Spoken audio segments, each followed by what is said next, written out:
Grab a baby and use it as a shield! Baby? Okay. Baby! Okay.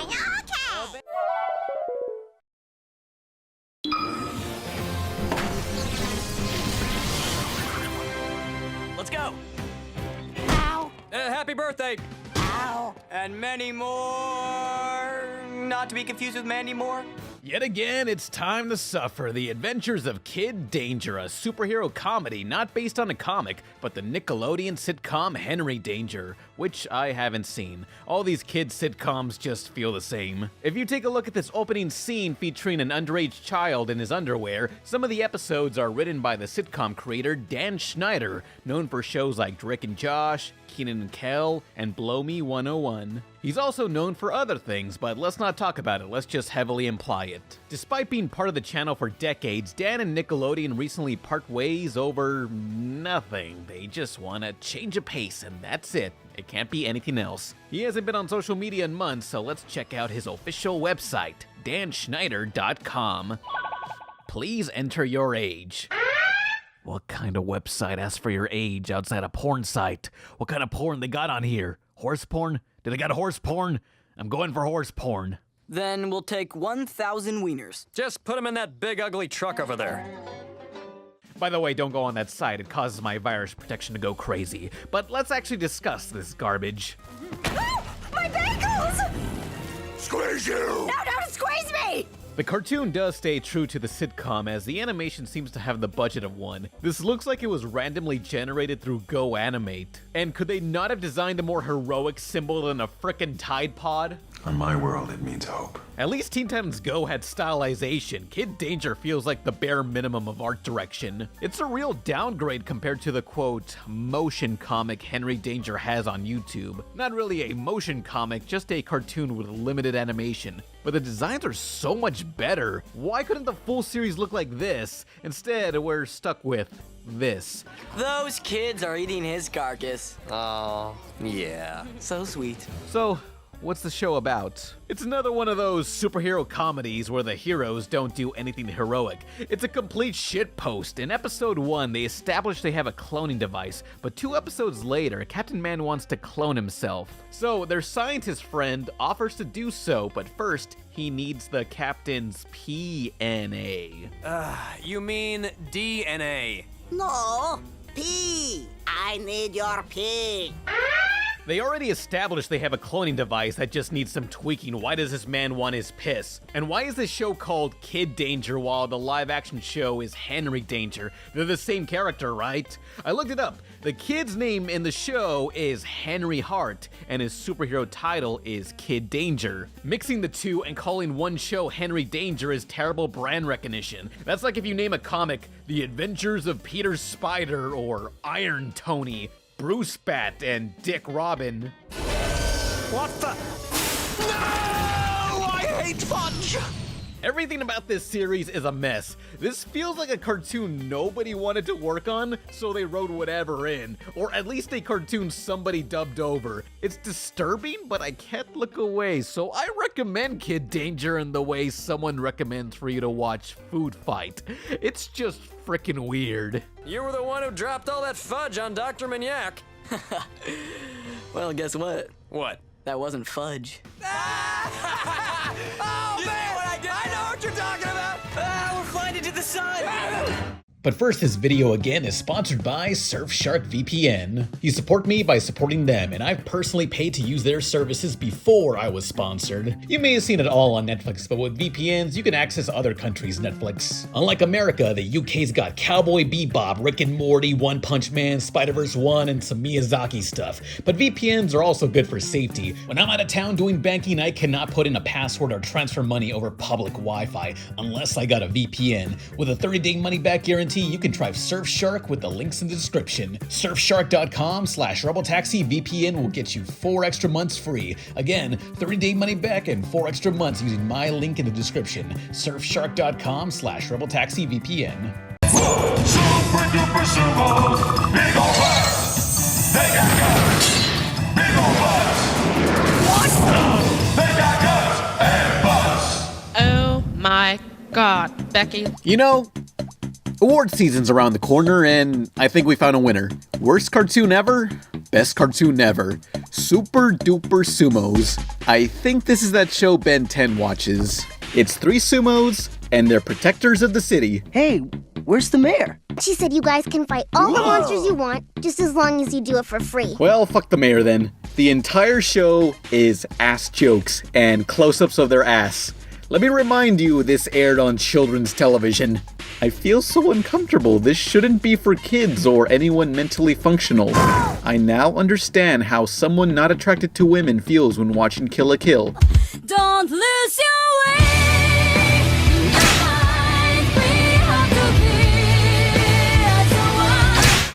Excuse me? Kill la Kill is not just some crude fan service. It's actually a very genius, satirical, feminist anime.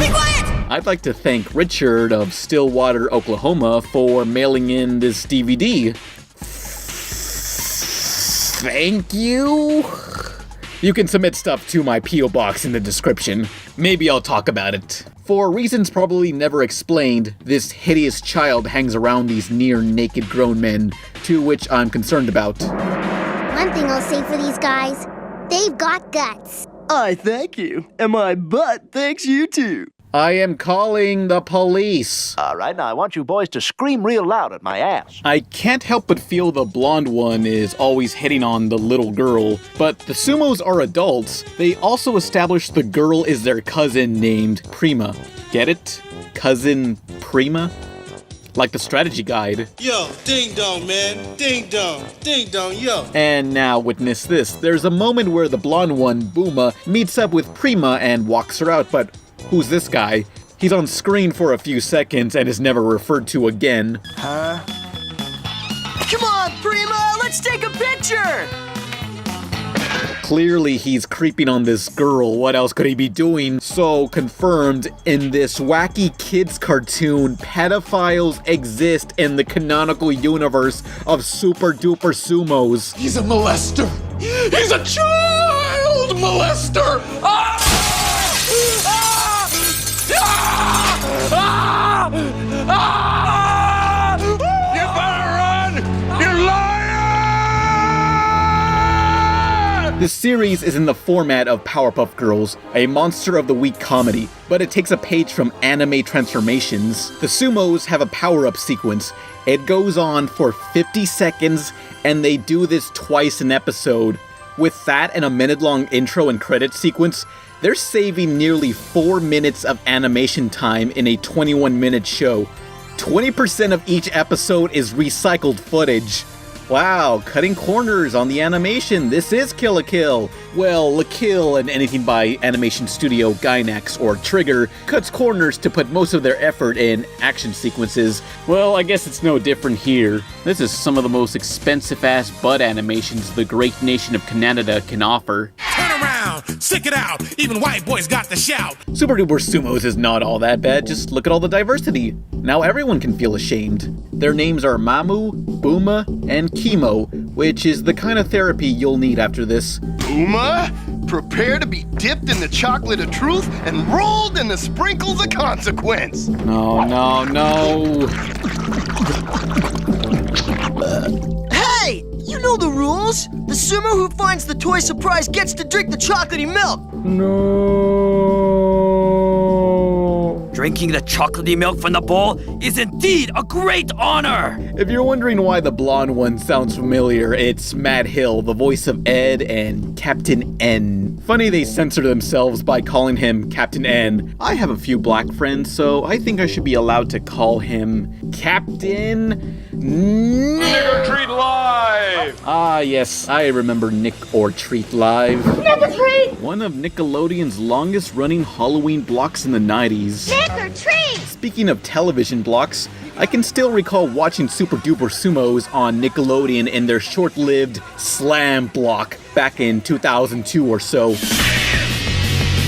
It was like their edgy teen angst hour, and neither of these things lasted that long. Well, I guess maybe it did better in Japan. Sumo wrestlers are revered! In Japan. When you have quality programming like Butt Ugly Martians, what could go wrong? We are the Martians, the Butt Ugly Martians. We don't really want a war. Sumos is pretty much forgotten. There has to be a fan of the series somewhere. WikiHow.com. How to become Booma from Super Duper Sumos on Club Penguin. Oh man, this is exactly what I need. Warning. Do not call your butt sexy. You will probably attract love, but you might get banned. Hey guys, we're having a flashback! Oh, but look out, J.J. Abrams, because there's a deeper lore going on, as we often flash back to their training from Master Wisdom-san. Our beloved master and teacher made sure we had a super nutritious diet. Why? At the end of the day, when the villain is defeated, they proceed to ritualistically tap their asses together in a transmutation circle, launching a beacon to the planet Vulcan and signal Master Vader to their victory.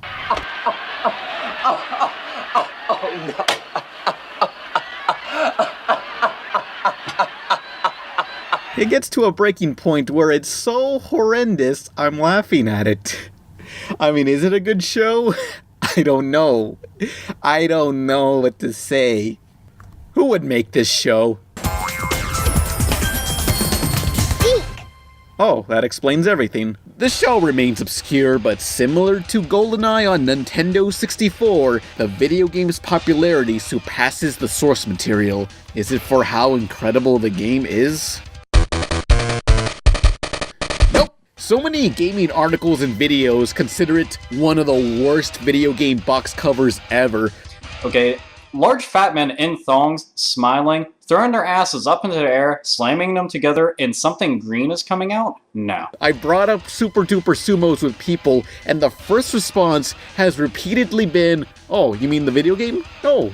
Nobody is aware it was ever a TV series. So how's the actual game?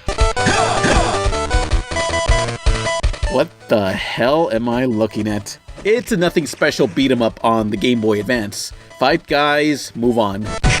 After mutilating these thugs, you consume what I believe is their eternal holy soul to charge up some special attack that is activated through a button that does not exist. I push every button and whatever this does not do what it's supposed to. I don't even know what these enemies are. Were these in the show? I've had enough. Just do it. End me. End my life. Yes! Sweet release. Oh, wait, I still have 4 more lives left, okay. Sorry, Booma. I'm a city girl. Takes something pretty big to impress me. Hey, my butt's pretty. And it's big! Watch this and prepare to be impressed. Aw, nuts! Well, with 26 episodes and 1 video game, so ends the Super Duper Sumos legacy. Maybe we'll see Sumos again. In hell!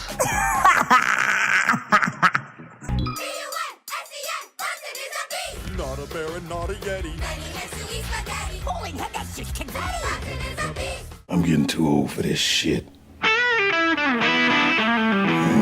I don't know, man. Nickelodeon's Bunson is a beast. More like, can everyone just chill for a second? This kid's gotta take care of this beast and make sure he blends into society and they get into wacky, loud adventures. The duo must, at the same time, avoid this chick who's basically Crocker or Candace or Dib and wants to expose Bunson so he'll be deported back to the monster world, I think. This mean girl is named Amanda. She's my favorite propaganda. Who wants him gone and she'll demand a squadron of police. To make him leave, cause I don't want his kind to be increased. Everything is so loud and fast, their voices are each obnoxious, like, please, just chill. It's filled with that Fairly Odd Parents blissful, obvious sarcasm they always do, you know. Oh gee, I hope I'm not making a negative review on a children's cartoon, me as an adult, you know, like that. Because they have something called the Hall of Spears.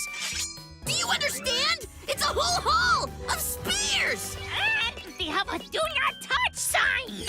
Mikey, I want to touch it so bad. It's an okay show at best, while at its worst, I just want to turn this off. Maybe these jokes would have worked better if everyone wasn't yelling, or had obnoxious voices, or there was some subtlety to things. It's too much to take in. Bunson is a Beast has a constant influx of chaos with nothing to keep it grounded. Some of the jokes work. I like the depressed ice cream man. He's relatable. Commander Cone away to that windowless room I rent behind the nail salon. I used to be popular! And I like how weird this chick gets sometimes. But in a comedy, no matter how bad it is, statistically, there's bound to be some joke that works. You think you're special for making me laugh? Nah, son. There's some genuinely good things to say. As a cartoon from the Fairly Odd Parents, Tough Puppy, and Danny Phantom creator, Butch Hartman, the art style isn't a rehash of his previous cartoons. Props to him for escaping his comfort zone and violating mine. It's the traditional, hey ladies, look at me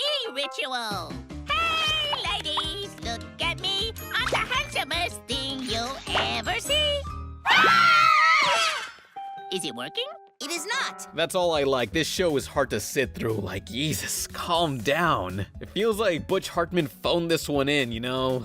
You gotta make a new cartoon. Here, take this. I came up with it last night. Fairly Odd Parent to Danny Phantom will mostly be fondly remembered. Tough Puppy is But this, I don't think anyone will really care about it in 5 years. The only notable thing Bunson so far has done was to be shoehorned in a 2-minute long Butch Hartman crossover short. I'll link to it below. It's just there to advertise Bunson. It's not that great. What's up? It's me, Bunson. Yay! A beast. Nickelodeon has what I call the SpongeBob standard, where a new cartoon must be an instant success, or it'll get pushed aside and replaced with even more SpongeBob reruns. The only recent cartoon that seemed to survive the SpongeBob standard is The Loud House, a simple, fairly grounded show that seems to resonate with enough kids to be successful. You don't need to be so intrusive and obnoxious to entertain kids, something Bunson is a Beast could learn. But I have one question. If the creator of this show is a butch, is it safe to say Bunson was the bitch? Bunson is a bitch ass nigga. And ever since getting involved in Tony Hawk, I have been seen as more of a bad boy in the CEO world. I come from the net, through systems, peoples, and cities, to this place, Mainframe. Rainmaker Animation, formerly known as Mainframe Entertainment. You'll recognize them as the CG animators behind the Ratchet & Clank film, Reboot, and Transformers Beast Wars. But like one's entire existence during school, Rainmaker has done things they've regretted, such as Tony Hawk's Boom Boom Sabotage. I made a boom boom. A 2006 straight-to-video film where professional skateboarders get kidnapped by circus freaks and the kids gotta rescue them, starring Tony Hawk. It keeps me connected to my peeps, if you know what I mean. This looks promising from the DVD bonus features, as donated to me by Nolan from my own podcast. Send me stuff to my P.O. box in the description. The DVD features gush about how they use motion-captured skateboarders such as Tony Hawk and other skaters that exist in real life that aren't Tony Hawk. The mocap really does the skating justice. How many times has a cartoon tried hard to look cool with unrealistic extreme sports sequences? Well, here's the real deal. They got all the elements for authentic skateboarding animation. So, how much effort was put into writing a story?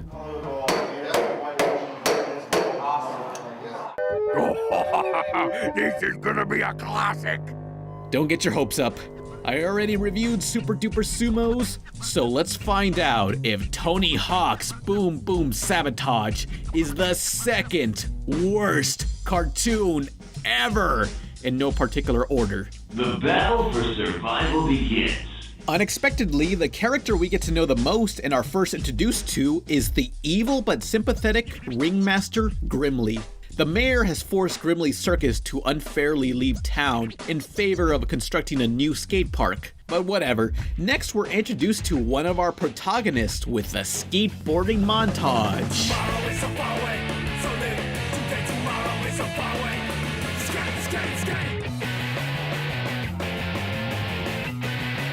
And now we're back to Grimly, reasoning with the unfortunately shaped mayor who wants the circus out, even though his cousin owns it. They're cousins, these two. What a dick. Nobody likes clowns and penny whistles. Nobody! But now, back to the kids, skateboarding in another montage.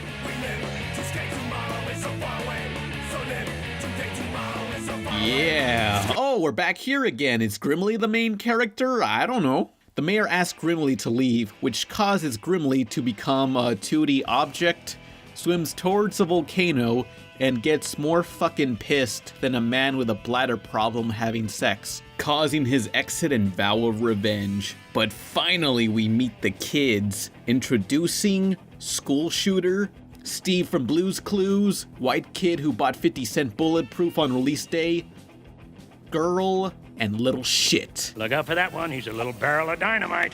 Now, a simple story should have, you know, distinct characters with personality and development. Well, you get nothing. The characters don't learn anything by the end, and you barely know them. That is some sick beats, yo. I guess you have a ghetto white kid and mischievous young skater with an older, responsible sister, kinda like Otto and Reggie from, Rocket Power. But these kids need an authority figure watching over them, so here's Frank. You remind me of this one young sprog I trained in the force. Gung-ho kid, always fangs out and ready for action. Oh, come on, Frank. Not another one of your old Air Force stories. We heard them all 100 times. Oh my gosh, Grandpa, why do you always have to brag about how you fought for our country? God. Man, Stan Lee will cameo in anything at this point. Excelsior! That means DC's for douchebags. Enough said. No, he's some groundskeeper who has connections to somebody special. Please welcome the only professional skateboarder in the universe, Tony Hawk. Oh, and Tony's personal driver is also mentioned. I'm sure he won't be important to the plot later on. That guy's haircut looks like a Stride Gum logo. We're now treated to, a skateboarding montage. Tony tells the kids their city's gonna have a Boom Boom Huck Jam, which is a real-life extreme sports spectacle tour this movie exists to promote. But it's not 100% a circle jerk. For one thing, Tony Hawk isn't treated as some perfect god of skateboarding here. See? Even Tony Hawk has trouble landing some stuff. The movie makes him the butt of the joke very often. Smells like pee-pee and poo-poo in here. It's gotta be Tony. Oh, Tony, where did it all go wrong? Oh, right. Really should review the rest of the Tony Hawk games someday. We see the inside of the stadium where Boom Boom Huck Jam will take place and learn Little Shit, standing on this catwalk, can survive a 50-foot drop. I guess this means we get another montage. Oh, thank God it's over. Tony Hawk is dead. You know, when Tony Hawk is dead and buried, you know what they're gonna call it? Tony Hawk's Underground. Was that joke too soon or not soon enough? Tony feels it's best to take a break, but he never returns, leaving his skateboard and backpack behind. Check this. Laptop, PDA, MP3 player. Dude's got tech gear for days. Ow! Oh, I'm sorry. Did that hurt? Because I can use my deck next time. Whoa there! Either you need to enunciate or this movie got real progressive real fast. Good on you if it's the latter. Wondering if Tony's alright, the kids visit his hotel room, but are hesitant on disturbing his break. So what'd you think? It's an emergency cut. We gotta risk it. Enjoy those 2 seconds of sexual tension. It never gets brought up again. Maybe one of Tony's skater friends, DJ, knows what's wrong. We think Tony got hauled off against his will. He's always getting hauled off here and there to things he doesn't like doing. Press junkets, voice records for lame animated features. See? We all know this is bullshit. Well, maybe Tony is just resting. Let's just take a break too and have a skateboarding montage. This time they recorded on their crappy video camera, but something's amiss about the recording they just filmed seconds ago. What's going on back there? Hey, isn't that DJ? Yeah. Oh yeah, that looks like DJ. That totally looks like DJ. Isn't that DJ? Yeah. Who are the creeps tossing him around? Yes, that is strange with this footage we just recorded seconds ago. If only we could still be there when this was filmed, literally seconds ago, on the area we're standing on. What could be going on in this area that we just filmed seconds ago that we're still standing on? Oh wait! They're still there, you little fucks! You are watching your games, your sports. Nick Gas.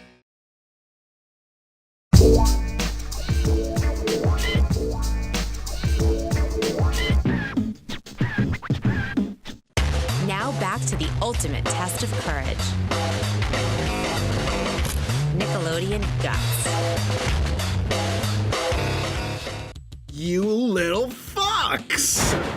The circus freaks and Tony's driver are kidnapping pro skaters as the kids give chase, but only the youngest one, Little Shit, catches up and grabs on for dear life. Hold on, Jesse! Yes, Jesse, hold on and make sure to follow these potentially violent kidnappers alone where no one can hear you scream for life. Instead of calling the police, the kids themselves chase the truck to the outskirts of town and follow a trail of junk Jesse dropped from the top of the truck. Okay, I'm not a scientist here, but it's a straight line. How much crap is on that truck? Don't you want to save some if they make a turn? Get the hell off my camera!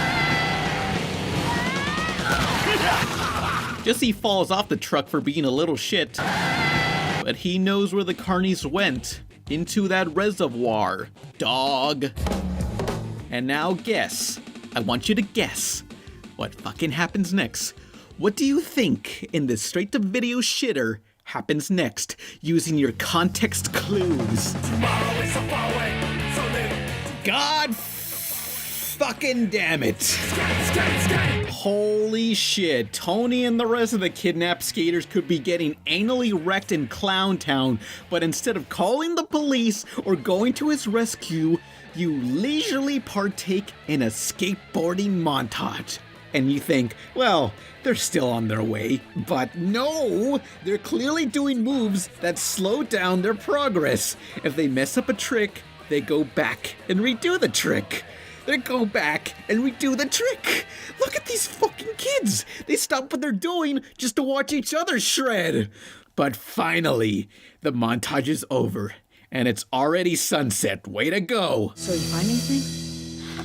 Nothing. Find what? Are you looking for the kidnapper's truck? Because clearly it's not there. You're not gonna find it by going back and doing another trick over and over again until you get it right. This isn't like Tony Hawk's Pro Skater, where if you do a trick properly, you unlock a new area. That doesn't happen here, you assholes. But it's okay, it's okay. They're done shredding, so, you know, now they can concentrate on finding Tony. So you find anything? Nothing. Look! Are you kidding me? Are you fucking kidding me? Tony Hawk is dying. Why won't you save him? Please. Call the police. Anybody but you. Please, somebody. Someone help Tony. Come on. Come on in, Switch. The water's perfect. Whatever. Right now, there's far more important things to do. I get past level 8. You people are fucking scum. Oh, but look. Finally, a lead, a tunnel. Let's just go there since I guess that's where Tony is and the rest of the plot. Oh, fuck them. Come on, picture this with me. What if in the movie Taken, Lemon Nielsen ventures to Paris to rescue his kidnapped daughter, except he does so while rowing a fucking gondola and singing opera for an hour? What's that sound? Oh, yeah. Those are some mad beats, yo. I don't even have the energy anymore. So, they hide in some opening that clearly wasn't there before as gangsta clowns roll by. How convenient they didn't see these kids or their glowing flashlights strapped onto them. Come on, let's follow. yes, let's follow them with our loud skateboards and lights blaring. They'll never see us coming in their ass. Meanwhile, the pro skaters are imprisoned when this shows up. What the hell is that? Go to your happy place, Tony. Go to your happy place. Nice strap on. Really? A strap-on joke? I can't believe this PG-rated kids cartoon made a reference to strap-on dildos. Nice strap on. Did no one think of the children? The skater kids arrived just in time to watch Tony being held captive and forced to perform in silly costumes. So the kids record Tony's humiliation for blackmail for evidence. Come on, let's go show this to Frank. No, here's an idea. Let's call the police. At least have one of them mention the police would not believe them anyway. They meet back to the auditorium to tell Stan Lee what happened, who doesn't believe them. So then the kids go back, armed and dangerous, with the perfect weapon. Have you got those leftover fireworks? Yep. Awesome. I've got an idea. Fireworks? This ain't Mexico. Your American fireworks are as useless as your cars. Come on. Look at this other guy. That's the kid who knows what cabinet his dad keeps the guns. Despite my judgment, the fireworks proved to be very effective against circus freaks.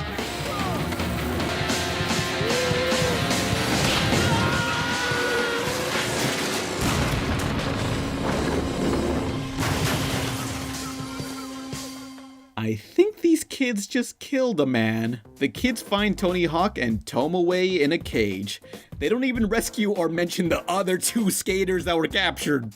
Well, who cares, I guess. Fuck it. Fuck off, man! The chaos spills over to the arena, where all this crap starts to happen and the movie just becomes a mess. I don't even know what's going on anymore. This movie is a mess. Wait, slow that down.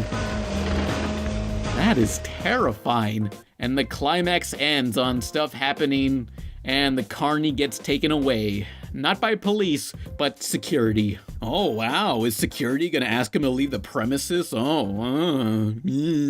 movie ends on Gangsta Clowns. That's the ending, Gangsta Clowns. And we sipping on Spizzy, ain't nothing pretty, it's the OG physics. Y'all punks never see the ring split. We the mean vets like Stephen King's head.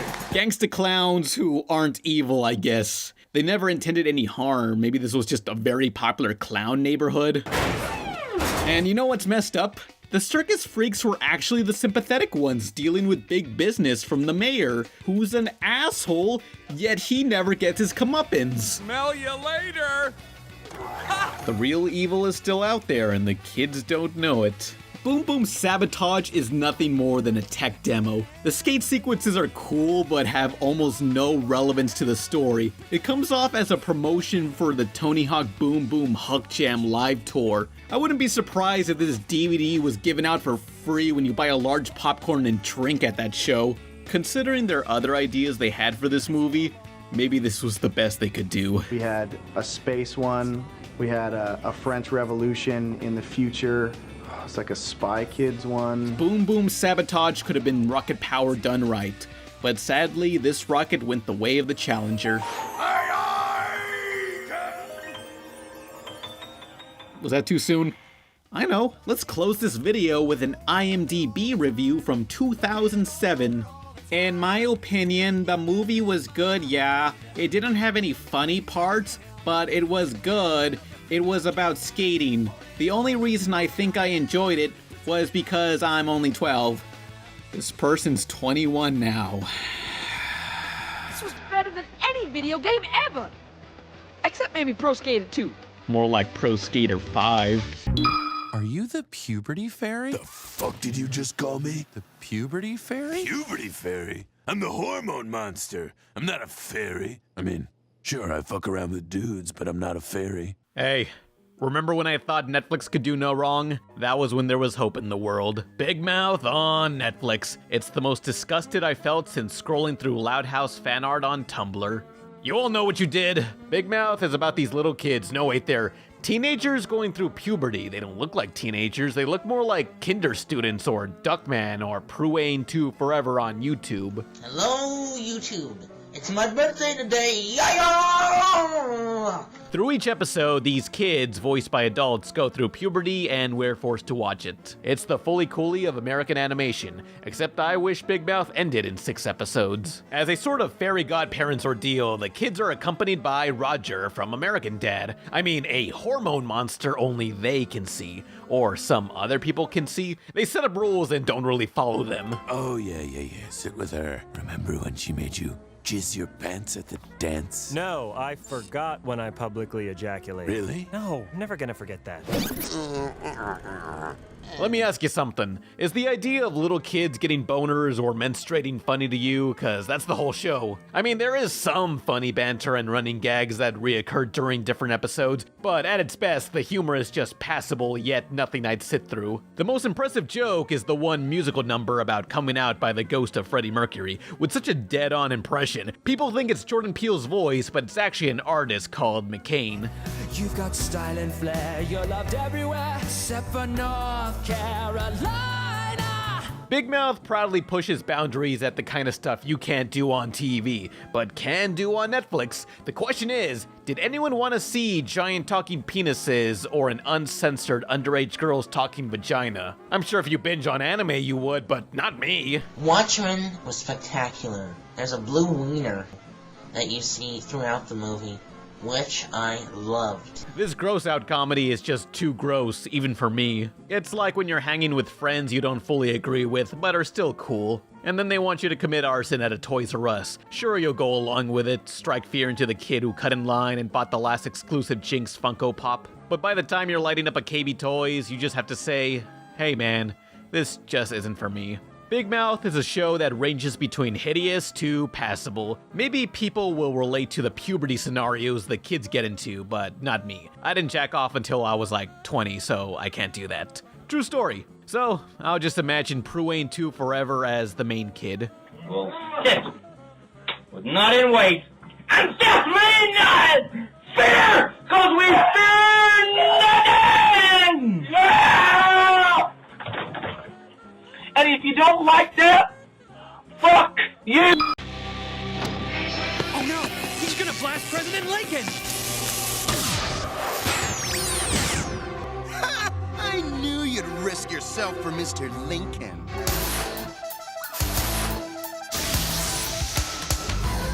Super fighting robot, Megaman. So, Megaman is an 80s video game robot boy who commits mass genocide, blasting every single robot he sees in a two-dimensional Wes Anderson-style platformer. This was enough to fuel over 130 video games and several appearances in cartoons. Most of them were awful. A pleasure to serve you, your worship. Yes, that little underage chain smoker is supposed to be Megaman. Tonight, I'm talking about the 1994 American TV series by Ruby Spears Productions, whose resume includes Chuck Norris Karate Commandos, Alvin and the Chipmunks, the Mr. T cartoon, that one cat that looks like Garfield but isn't, Rubik, the cartoon about a Rubik's Cube, and Turbo Teen. It was a stormy night when a bolt of lightning forced me off the road. My car skidded into a government laboratory where a top-secret experiment was underway. I swerved into the path of Dr. Chase's molecular transfer ray, causing me and my car to become one.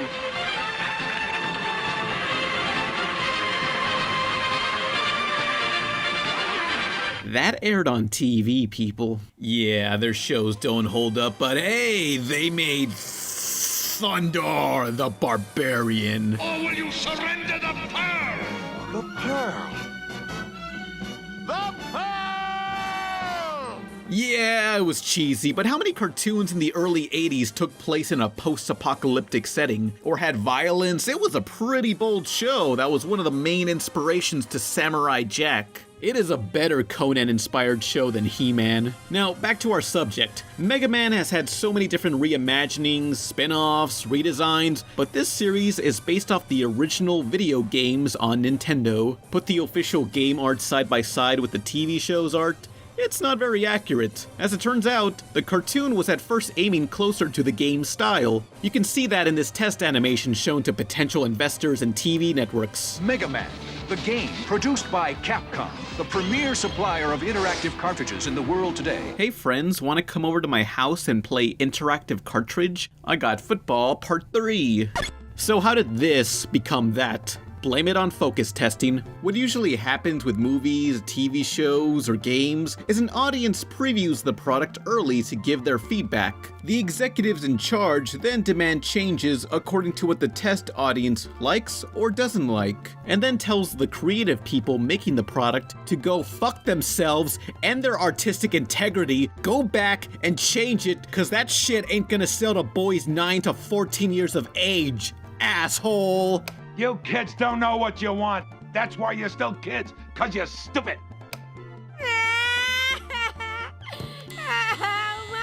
So now, Megaman looks like a superhero akin to the X-Men cartoon at the time. The show was completely redesigned, yet footage of the pilot was used in the cartoon's intro. You can tell because the intro animation is 100 times more awesome than the actual show, which to be fair, applies to every cartoon ever made. Though, the lyrics are still crap.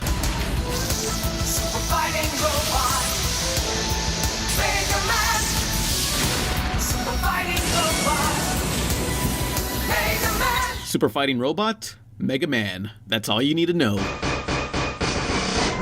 To be honest, I enjoy the show in a so bad it's funny way, but there's plenty there for the fans, like an episode crossing over into the future during Mega Man X's continuity, and there's so many characters from the games that are each poorly represented, like Rush, the pet robot dog who talks like Scooby-Doo. Also, Mega Man's robot sister, Roll, which it's not fair. Mega Man's got all these cool laser blasters, but Roll has a vacuum cleaner. Now I'll have more time to concentrate on being a robo-hero. No offense, Roll, but I think you better stick to your housework. Oh, wow. But I'm not here to discuss the series as a whole, more so a particular episode that's regarded as the worst. Episode 20, Curse of the Lion Men. I reviewed Super Duper Sumos first and Tony Hawk's Boom Boom Sabotage second, so let's see if Curse of the Lion Men is the third worst cartoon ever, in no particular order. The animation for the Mega Man series was inconsistent. Some episodes looked great, others like this were barely chugging along. Who would waste the effort on this episode when the whole story opens to our villains, the Robot Masters, raiding an ancient tomb as a comet flies overhead, releasing sparkles into a cave, and that turns these mummies alive. Oh no, we walked into a straight-to-video Disney sequel! The Robot Masters remained unnoticed as they spy on what's going on. These lions announce to themselves their intent to take over the world. So what's the plan? To rule the world by turning all humans into lion creatures. Let's just get out of here, guys. Let's not bother them. Those furious furries get to work, invading our public beaches and shoving their agenda down our throats. The lions use their laser vision to transform the humans into lions, which it doesn't really change them mentally. They don't become mindless drones or go savage. Life just goes on. Except now they're lions, so whatever. All's going according to plan until he shows up. Guess again, lion breath! Megaman! The super fighting robot! Okay, I got a few questions. When the fuck did Mega Man ever fight a lion? That does not count. The lions try to convert Mega, but they're powerless against robots and their faith in Christianity. But my stun blast will work on you furballs! Oh, nice shot, asshole. The Robot Masters and their creator, Dr. Wily, break up the fight and capture Mega Man in a blast-proof net. Oh no! Blast-proof! Oh, big trouble! Big trouble! Like zoink, Scoob! How are we gonna get out of this one? The enemy of my enema is my friend. So that logic means the lions and Wily decide to work together. On their way to rule the world, they abandon Mega Man on a conveyor belt, leading to a set of buzzsaws. So what can they do to save themselves? Not roll off the machine, that would make too much sense. This net is blast-proof! Hey, I saw that! But it's not cut-proof! Wait, you could still shoot through the net? Why didn't you shoot at the bad guys or the buzzsaws? Well, they're free now. Meanwhile, Megaman's creator, Dr. Light, and Megaman's robot sister, Roll, are creating a device that turns lions back into people, which is bullshit. You can't use science to defeat magic. Magic must defeat magic. But uh-oh, here comes trouble. Oh no, they yiffed Dr. Light. And we got a double cross as the Lion Men also betrayed Dr. Wily, which is really inconvenient. Now he's gonna be a lion, I guess, which I don't know what this does. Why can't I lead the invasion?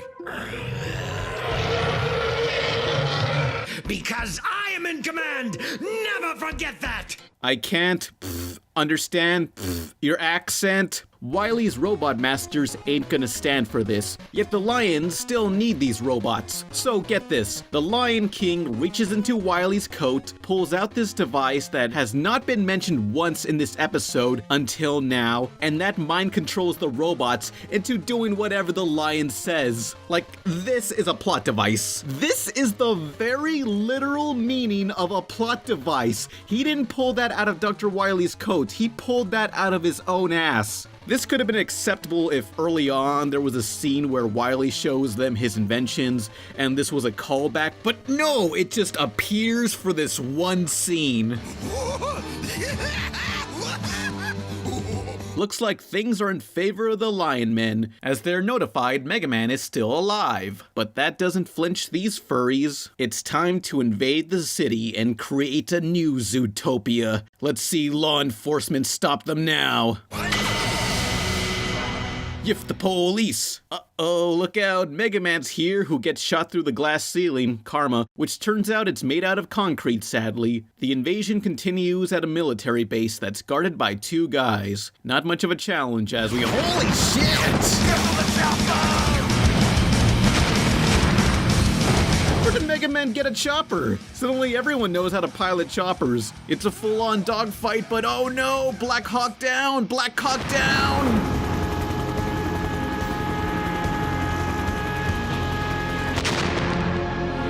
I can't believe it. Megaman's dead, and it's not Capcom's fault this time. Mega, right back. Messages.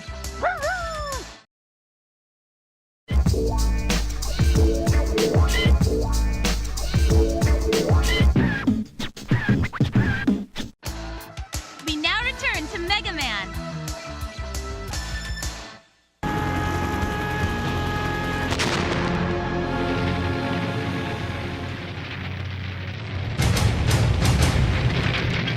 We're made of titanium.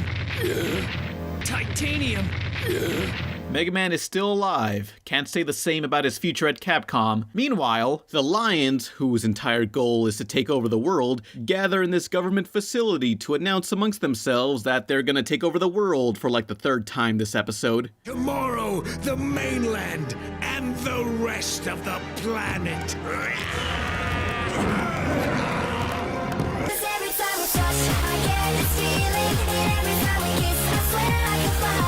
Shut up and enjoy the Nightcore. Don't worry, folks. Megaman is on the case. Oh shit! No! Megaman, those are still people! Holy shit! No! What the fuck? Now he's loading the corpses! Oh my god! What the fuck?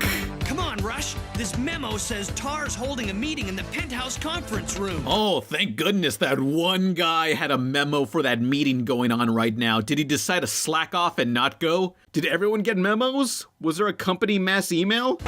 After that act of terrorism, Megaman finds the room where the lionized world leaders and politicians are meeting. Thank goodness for ventilation shafts big enough for humans to crawl through. They're all lion men.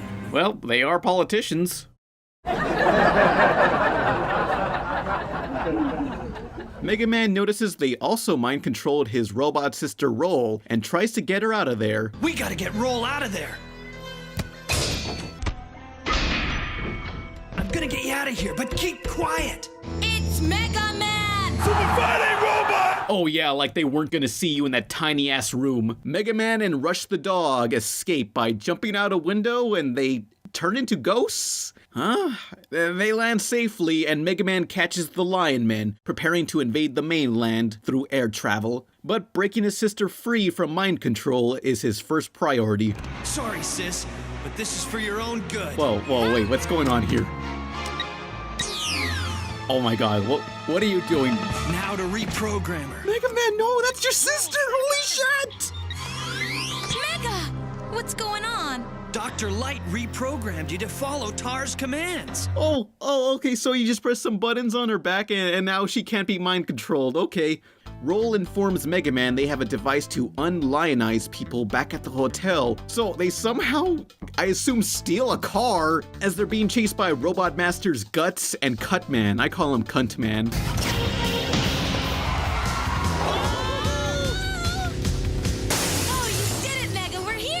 Oh wow, that was convenient. They landed in their exact hotel room. The two retrieve the device in the nick of time, but look out!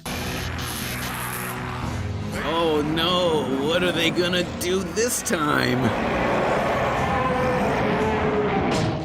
Well, that was easy. Looks like they'll be in the clear if it weren't for this accidental anime reference. Congratulations! Looks like they're standing between the lions. I believe there's nothing to do now but tell them, fuck you guys, I'm out! To Fur Affinity and beyond! Megaman! Fighting to save the world! The device starts working again for some reason, restoring the humans and turning the evil lions back into mummies. Everything's back to normal, yet Wily wants that device. Megaman's not gonna hand it over, so Wily mind controls his robots into fighting Megaman, but those robots are already in his control willingly, aren't they? Did they ever have free will? And why doesn't he just use that device to mind control Mega and Roll? It worked for Roll.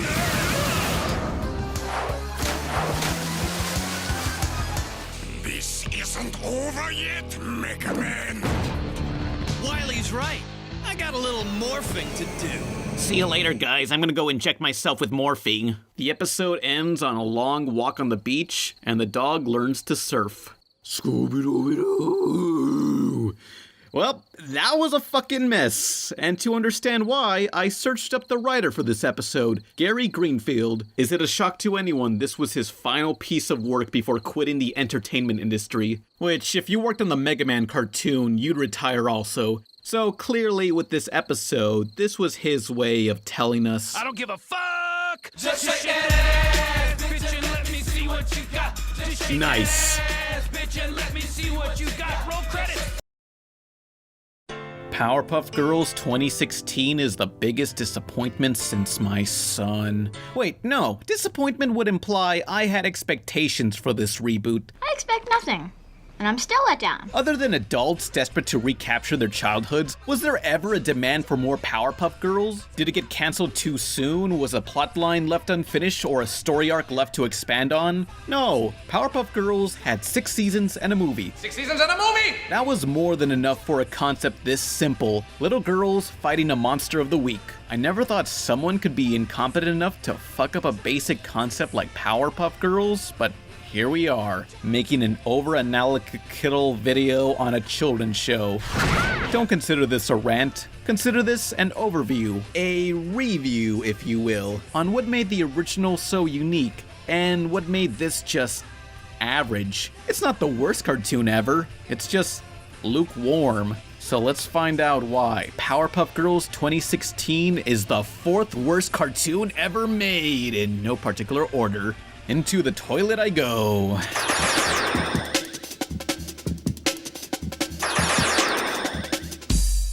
Let's ask, what does the creator Craig McCracken, who is not working on this reboot, have to say about the original being cancelled? Cartoon Network came to us and said, well, what about 7? What about a 7th season? And Chris and I both said, no, I think it's time. It's over with. We want to kind of go out while it still was good. Question. Why did they bring the Powerpuff Girls back when there's other Cartoon Network shows like Courage the Cowardly Dog and Megas XLR and Kids Next Door that have their creator openly express interest in wanting to continue the series only to get denied by the network? What made Powerpuff Girls so special? We're in the money. We're in the money. Sad but true, a major part of animation is toy sales. A lot of shows were taking out Old Yeller style for not being able to make bank off their merchandise. Powerpuff is recognizable and marketable to parents buying toys for a new generation. Before the reboot premiered, we were already getting news of merchandise being sold. Bubbles, she plays all around. You also have Professor Plutonium that comes in this set, only this set. CN shows such as Adventure Time and Steven Universe never got merch till 2-3 seasons in. There's even a high fashion clothing line by Moschino. Oh, I fucking know this company. They were selling clothing with gangsta versions of the Looney Tunes for over $1,000. This is utter shit I would walk past in my local Hispanic flea market for $10 next to Scarface posters printed on bootleg beach towels. Macklemore didn't die for this. If you bought this from Moschino and not a flea market, just admit to yourself you're paranoid a brown person is gonna knife you to death.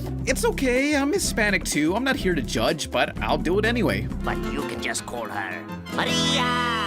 That's it, come on! So, wasn't the old show created to sell merchandise? No, that came after. Maybe if we were lucky, we'd get maybe like a few t-shirts. I mean, that's all I really thought could possibly happen. And the next thing you knew, it blew up. I'll return to the topic of toy sales later, but let's get this question out of the way. The first thing I'm sure a lot of you will assume is I hate this reboot because it's different. No. Look at all the versions of Ninja Turtles, X-Men, Transformers, Batman.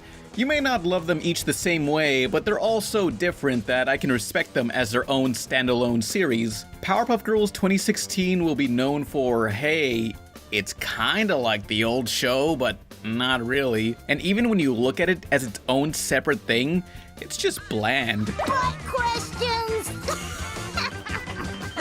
Woo! So what went wrong?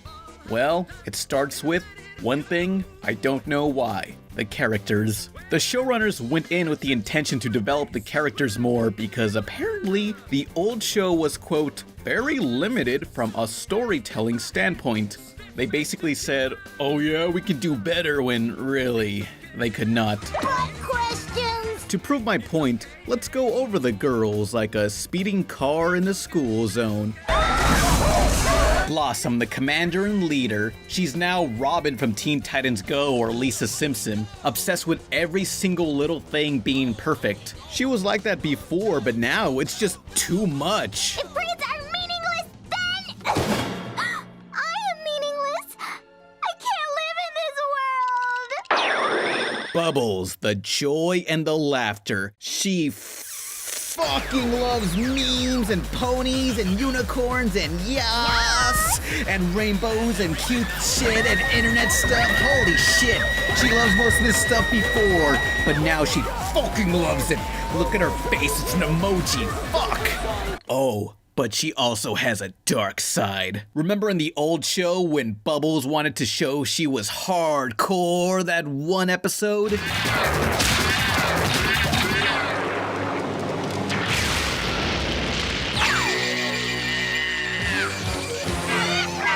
Well, the joke in the reboot is that she acts cute, but she has a dark side, even though they all have that, so what's the point? Bubbles, please! Touch me again, and I will end you. That can't happen, Buttercup! I won't let it! I guess it's slightly funnier when the slightly cuter one does it. What blows is Bubbles does this way too often, so it really lessens the effect. Buttercup. She's the toughest fighter and has it the worst. She's a fucking bitch now. Did she always antagonize the teacher and physically abuse kids who didn't do anything to her?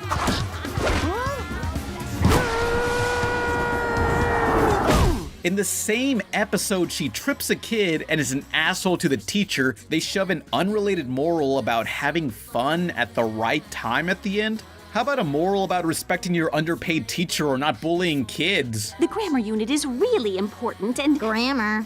More like... It's like they wanted to give her more character. She's an asshole who learned a lesson. Now she's more likable and developed. This is the equivalent of some jackoff smashing a vase and pasting it together like, look, I fixed it. No, you're the one who broke it.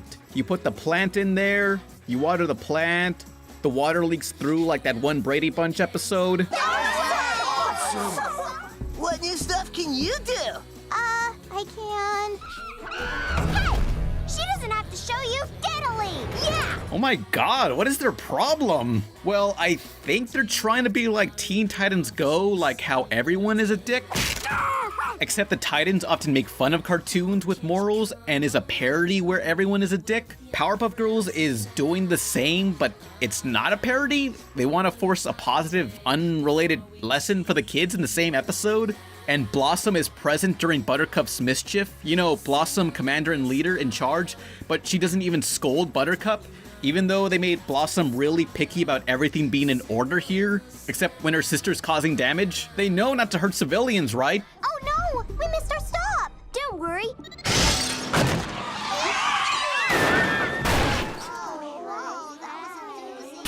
Bubbles, that was really dangerous. Oh, okay. Bubbles is not allowed to hurt people, but Buttercup is. In a different episode, Buttercup loses her temper and does damage to civilians, property, and her own sister. She then learns to control her anger. So now Blossom steps in. It's wrong to cause collateral damage out of anger, but to do it when you're in complete control is okay?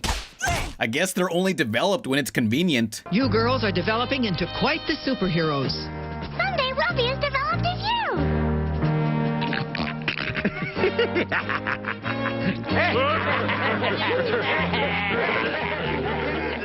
It honestly does feel like all the writers had completely separate visions on what they want the show to be. The Powerpuff Girls of the 90s was a parody of superheroes. There were consequences to the damages done. The girls got in trouble for it. Often they felt shame to where they chose not to use their powers. They just wanted to do good but got more people to hate them. Do you realize the two crooks that you caught stole approximately $400? Do you realize that you did over $3 million in property damage to that bridge? But you also destroyed my beautiful city! You are flying in a no-fly zone! Land now! They were just playing. They're really very good little girls. We're not supposed to use our powers. What now? We live over there, remember? These, they're only little girls who are probably cold. Oh, cold. He hates us. He totally hates us. Well, it seems that the hatred is running rampant for dog mutant bug-eyed freaks. Back to you, Linda. They are little freaks, aren't they?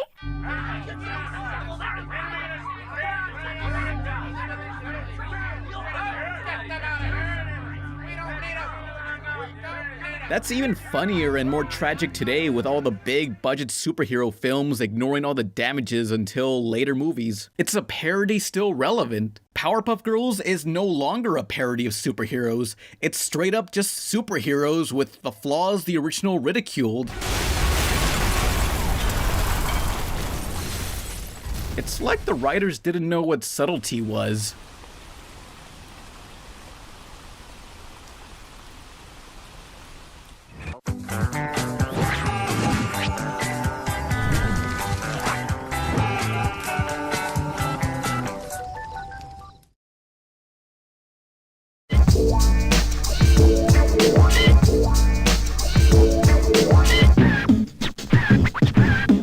Precious little Bubbles. She works so hard. Oh boy, don't do it!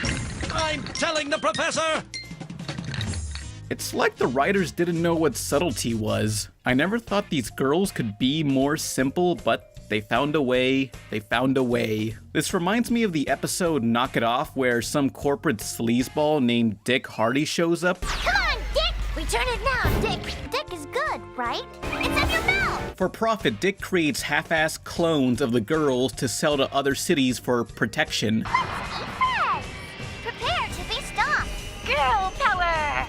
Girl power? Since when did you start saying girl power? I would understand if this was a parody like Teen Titans Go, but It's not. They're admitting they're trying to have more developed characters when, really, they're just way more in your face with their personality, and the world around them feels unpopulated character-wise despite the more visually detailed backgrounds. It's so dense, every single image has so many things going on. There's so much focus on the girls that we never see much from anyone else in Townsville. In the classic show, it wasn't always about the girls. We often spent a good chunk of the episode from the villain or a side character's perspective. I love when stories do that, showing there's a world outside the view of the main character. You'll never guess what's for breakfast. Maybe it wasn't the intent, but perhaps that was the reason why each episode opened with The City of Townsville. But now, a lot of those other characters kinda just pop in here and there with no introduction. Like it was on the original, we have to force them in somehow. This cartoon is going to be a lot of kids' first introduction to Powerpuff Girls, but it doesn't feel like it was meant to be that way. It relies way too much on you knowing the original when a reboot shouldn't do that. This is marketed as a new series, right? The Powerpuff Girls, new series, starting Monday, April 4th at 6 on Cartoon Network. Right. Their once main villain, Mojo Jojo's first appearance in this series is this. Mojo, what are you doing here? Me? This was your doing. It's funnier to us because we know he's both a powerful and comedic villain who right here has no power. But for a new generation, they're just like, who the fuck is this? Is he like the neighbor or a pet like the monkey from Family Guy? Is he the same guy who was in the intro for less than a second and could easily miss? Are these guys criminals? They don't look very evil at all. Where's their prison uniforms? Why does this rich girl want to hang out with the Powerpuff Girls? And how come they don't let her? Why are they so mean to her? How come this narrator only shows up some episodes and not others? Ah yes, the annual school field trip to the zoo. Yeah, that's all they gave the narrator to say in this episode. The new intro doesn't even introduce the viewer to this world. Think about what you learned from the old intro. It's 1 minute long, but in just the first 30 seconds, you learn the ingredients, sugar, spice, everything nice, and Chemical X created superpowered girls who dedicated their lives to fighting crime and the forces of evil. Also, what's cool is without saying a word, you get an idea on what these girls are like.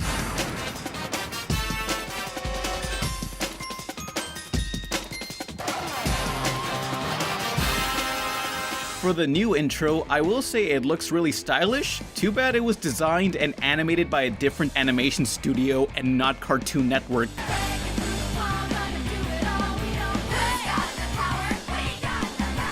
There's a full 2-minute intro online, but they cut it down to 25 seconds in the actual episode. From this intro, all we know is the girls fight crime, have powers. That's it.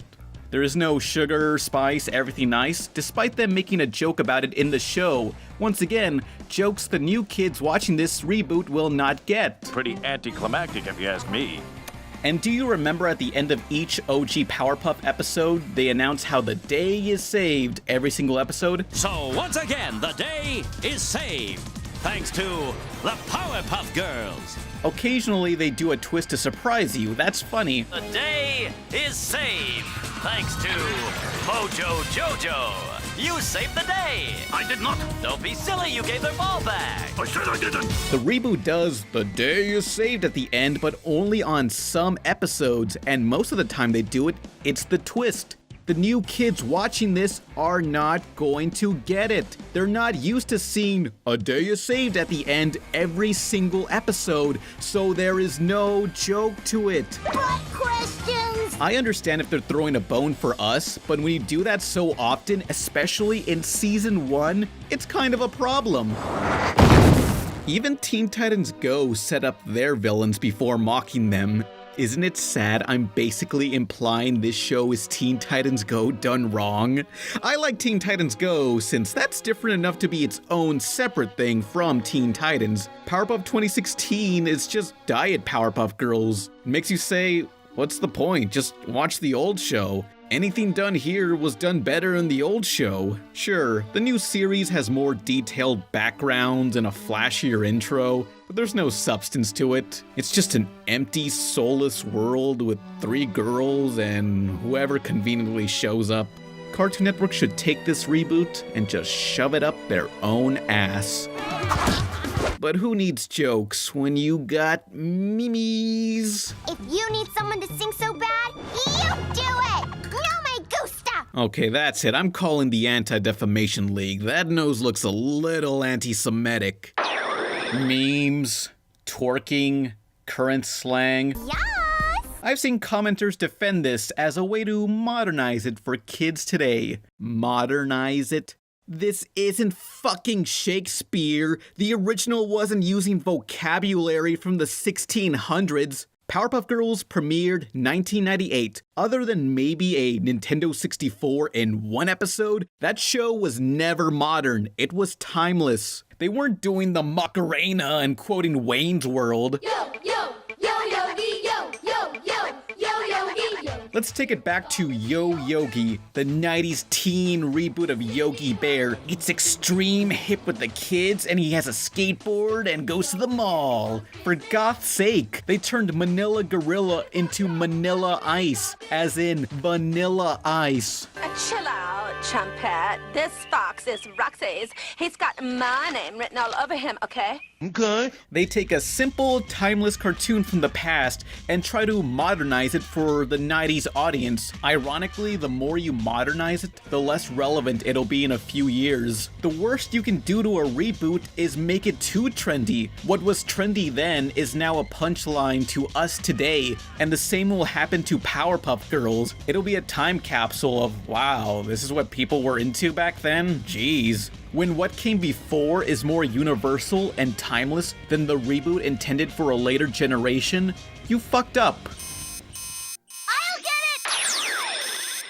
Yes, Mayor? So one thing that was kinda charming about the girls is the mayor would notify them about crimes through this cutesy plastic hotline toy phone that really has no place in a mayor's office or even should function as a phone, especially in emergencies. And we brought you this hotline phone, so if you're ever in trouble, you can just give us a call.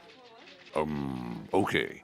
Well, I already have a phone, so if you could please get to the point, as you can see I'm a very busy man. Now, to modernize it, they just use an actual smartphone. That'd be like if you got Fred Flintstone's foot-powered car and put in an engine. From all the modernizations, at least cell phones make sense, and they got individual designs for each girl. It's a nice touch, yeah, but they just didn't get the joke. Let's go save the day.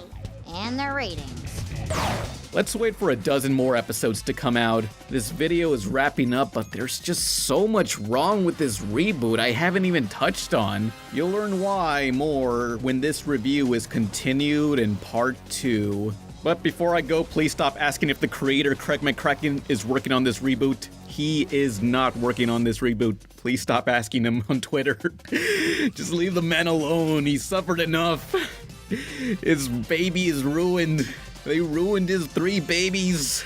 Play me out, Mr. Announcer Guy. So once again, the day is saved, thanks to the original, bona fide Powerpuff Girls. Except no substitutes.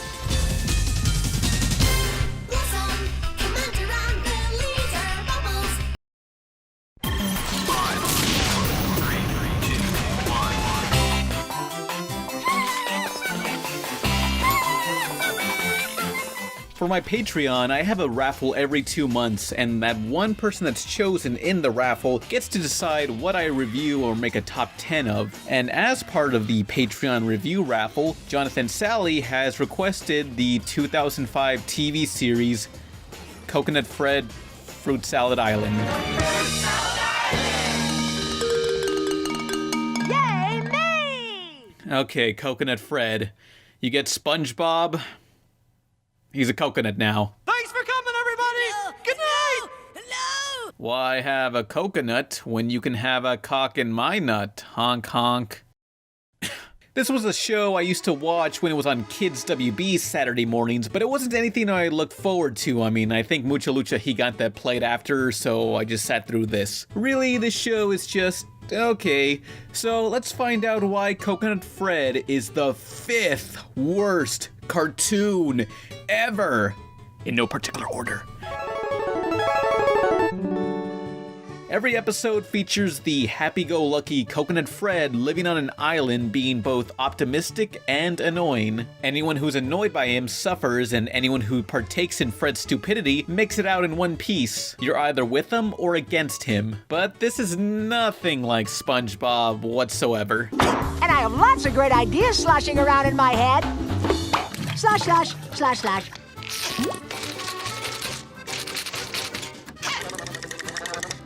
What's kinda different is Fred actually has powers. From the opening credits, we see he created the island and all who live upon it. And whenever his imagination starts to wander, Fred can manifest creatures or events into reality. What if pogo stick pirates attacked the island? And what if a giant octopus tried to put bingo on top of his ice cream sundae?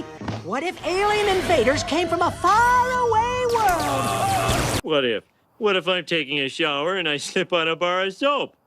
Oh my god, I'd be killed! Now that's the power of using your... Imagination. Imagination, yeah. I'll elaborate on the fact Coconut Fred is an all-powerful, godlike figure later, but you may have heard his voice before. He's played by a voice actor who's done so many memorable characters, but also regrets several of the ones he's done. And his name is Robert Paulson. His name is Robert Paulson. His name is Robert Paulson. Come on, guys, His please, name stop it. is Robert Paulson. His name is Robert Paulson. His name is Robert. He does not look back fondly on this show. Here's an excerpt from his podcast, Talkin' Tunes. But you and I worked together on Coconut Fred. Yes, we did. Yeah. Which was the most surreal gig for me. Because I knew that it was an unabashed knockoff of SpongeBob, Coconut Fred. You know, Warner Brothers thought, hey man, how can we hitch our star to the SpongeBob wagon? Yeah.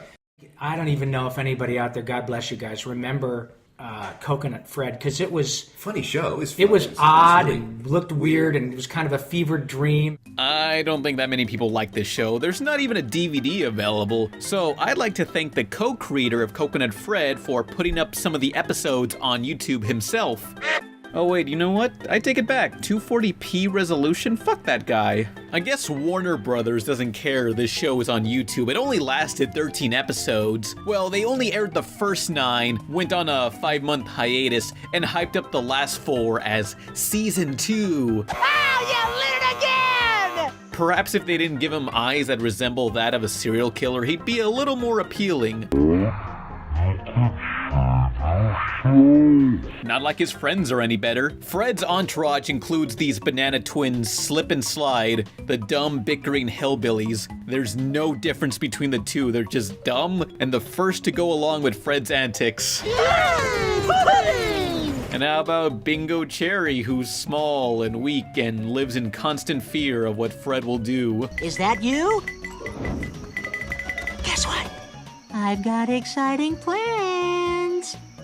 Exciting plans? It's pretty weird our happy main character is the bully to this child. Shouldn't Fred, stick up for the little guy instead of, terrorizing him? For some reason, they're still friends. I don't know why. And then you have Green Rind, the watermelon captain. He too fears Fred, but as a captain, he has a set of rules he writes down on a massive whiteboard. Fred's powers have no apparent restrictions, yet he remains loyal to the whiteboard. And no volcanoes. That's no volcanoes. But what about Melvin? Mr. Greenrand made a stanky wind. I did not. It came from the volcano. But you said we didn't have a volcano. We didn't. All these characters either condone or fear Fred's weird antics. It's a very surreal cartoon. There's almost no structure or rules to anything. I mean, if you've seen one episode, you've seen them all. But there was one that stuck out to me, and I'm sure anyone else who was obsessed with video games and happened to catch it on TV. The episode in question is entitled Sir Nut-A-Lot. What's so special about this episode? Well, look at what they reference throughout.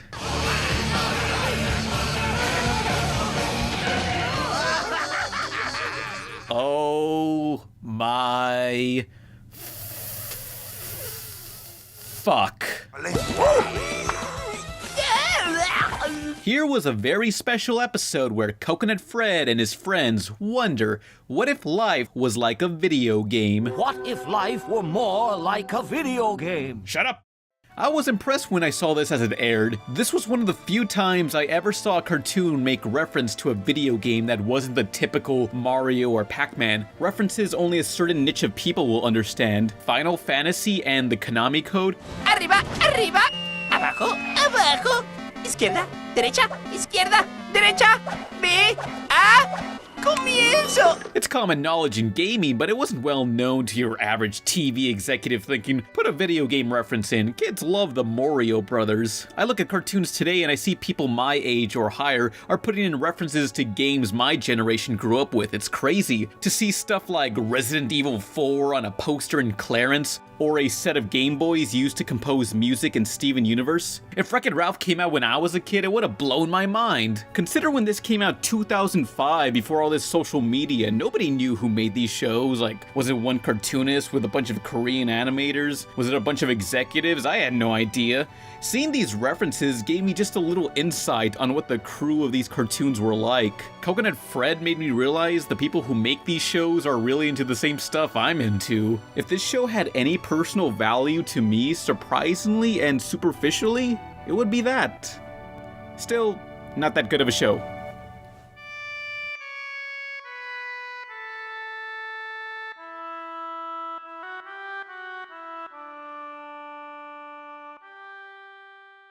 The Way Out of the Way road trip hits high gear with Jackie Chan Adventures next, followed by Pokemon and Yu-Gi-Oh! Here on Kids WB.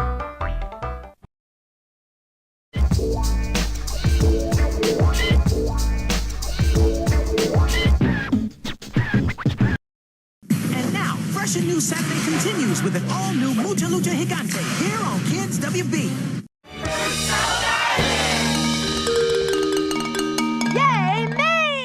Yay me? Do not yay this fool. Nobody was yaying you. The fact you had to tell people to yay you is on the pathetic level of telling an audience, please clap. Yeah, I say the show is just okay, but I think it becomes a lot more funnier and tragic if you view Fred as an abusive, immortal tormentor. Sort of like a cross between SpongeBob and Freddy Krueger. This is it, Bingo. Your first dental exam. Isn't it great? I guess. Here we are. He's incapable of feeling any emotions besides joy. People question, why must we feel emotions and can't just be happy all the time? If you don't have any human emotions, you'll end up like this maniac, not knowing what suffering is, thus unknowingly hurting everyone. I'm angry! Angry. Is that the feeling you get when you find taffy in the sand? No, it's the feeling that makes you so frustrated that you wanna scream. I don't know that one. The show is so one note and Fred has no other emotions. He's always happy and on top of things. There's no loss or setbacks for him. Even SpongeBob felt down a couple of times. April Fools, you little sausage!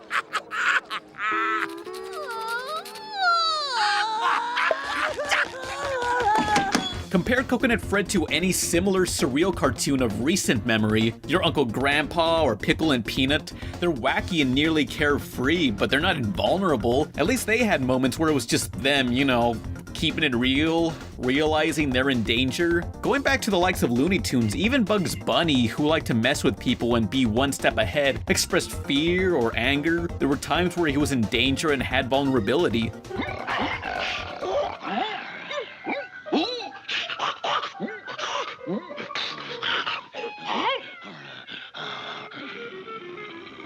Coconut Fred has no conflict. Maybe that was the intent. I guess this would be sort of a escapism fantasy. The life kids wish they had. If the life kids wish they had was causing suffering, this really is a horror movie from the monster's perspective. Every episode, Fred does something bad, people suffer, he then decides to stop doing something bad like a force of nature. He shows up, and fucks off. Hooray! The panic game again! Wow! Wow! I said I wanted to play it again, and now I am. Wow! He's an unstoppable force and the immovable object. If he's able to give life to inanimate objects and create world-altering events with his thoughts, we can conclude Coconut Fred is one of the most powerful creatures in fiction. Unless you're one of the chuckle nuts who go along with Fred's antics, you'll fear the man who created you. It's like that one Twilight Zone episode where the kid has powers and everyone has to do what he says. Well, I never saw that Twilight Zone episode, but I saw all the parodies, so that counts.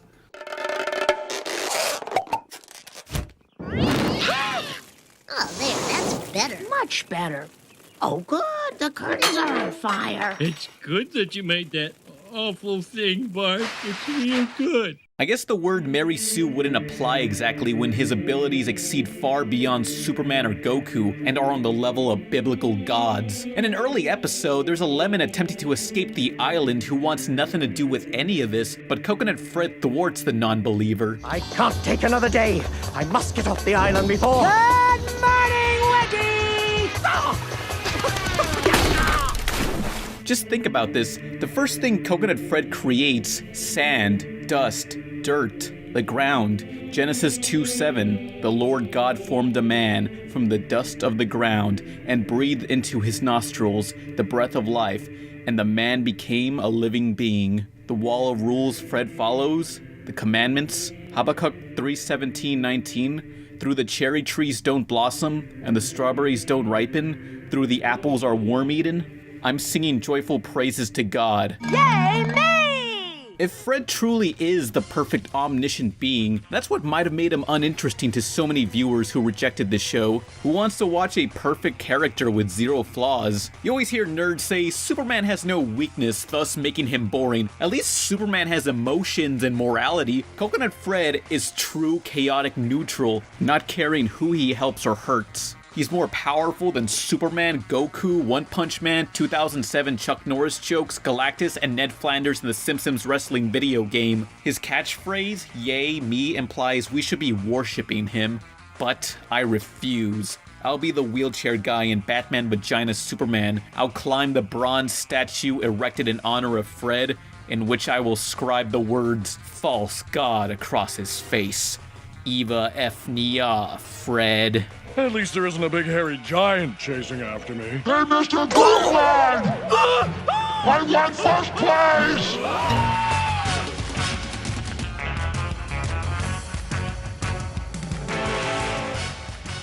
Hey, Stephen King, producer of the intro for the Nutshack. We're in the studio putting it together. Nutshack. Whoa! It's the Nutshack.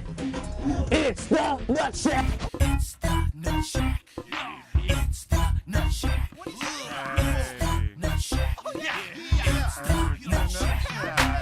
If you wasted your life in the past few weeks on the internet, you've heard about the Nutshack.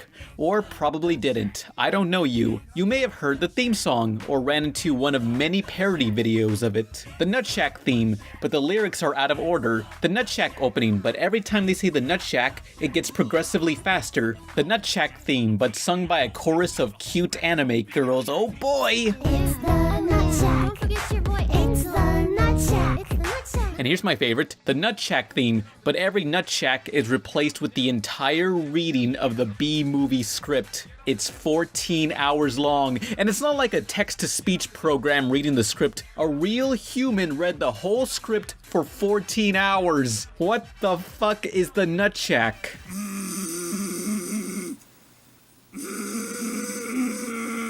Never again. It's done.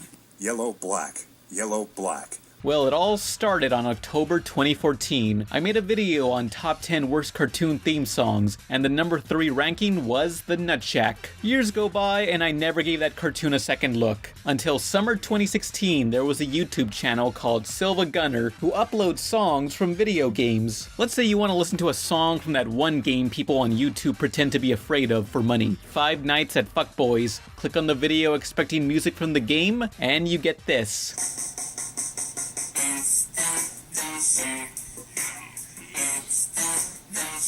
That's not from the game. Or is it? I never played it. This whole YouTube channel tricks people with stupid remixes. Some of them happen to feature the Nutshack, which took off into a slew of parodies I mentioned before. At the time, I was not aware of this channel, yet they contacted me saying, hey, you want to do a song for us? We know your little sister can sing. I was like, what is this? I don't know you. I got no time for this. Then they went on to make a song sampling me. Hey, come on over, have some fun with RebelTaxi.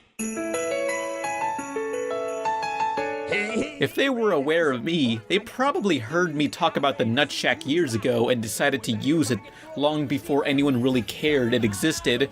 So I may have started this meme. Now I'm gonna end it. The meme ends here. No memes, no mercy. You wanna get nuts? Let's get nuts. Let's find out if the Nutshack is the 6th worst cartoon ever. In no particular order. It's Juice and Jam time.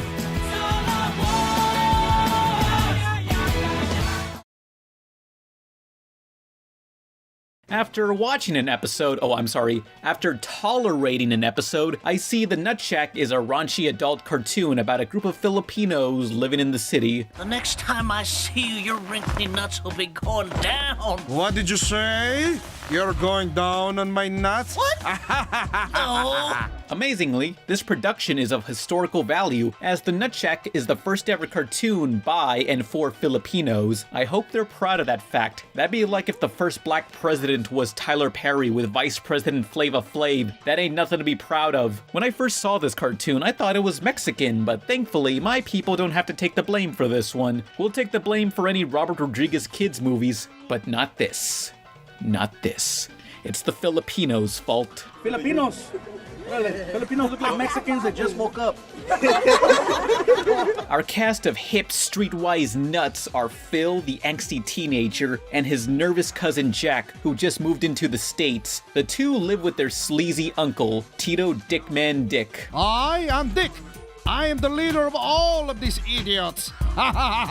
Then there's also a girl love interest. She's got huge boobs and a hat that I just don't understand. Is that a beanie or just like one of those Asian conical hats? Why does it hang off the sides like that? I don't know. Each character is more horrendous than the last, but none more so than Horat, a robot-monkey fusion atrocity cousin Jack created for whatever reason we'll never know. Its voice is that of a child being strangled through a corrupted baby monitor. Holy sweet Jesus!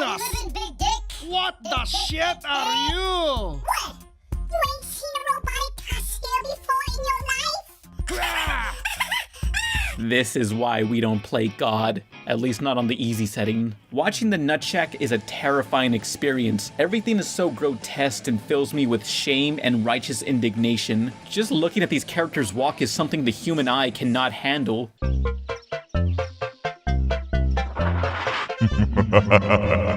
The Nutshack is a raunchy comedy trying its best to be as crude and offensive as possible. Combined with the visuals, it's kind of a guilty pleasure I watch just to see how sickening it can get. Ooh, monkey love! It's like picking at a crusty scab. It's awful, but something about it just feels right. I hate it, yet I'm fascinated. Like with any raunchy comedy, there comes a breaking point where it's just so insane that I can't help but laugh with the Nutshack. What's up, guys? Jack, is that you? You're fucking fat again!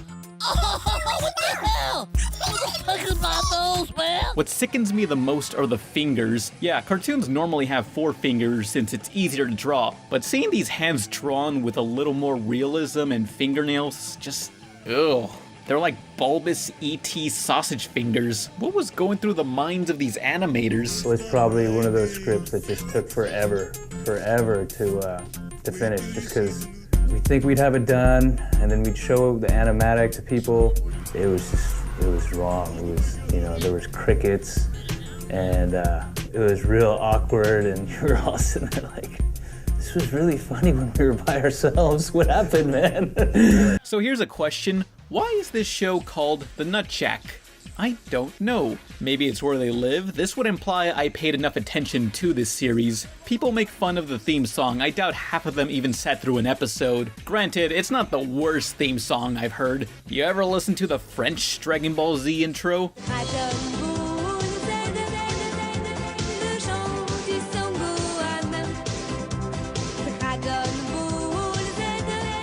The best part is there's an extended version with the singer green screened in front of the anime. Any of you who dissed Rock the Dragon have no right to complain anymore.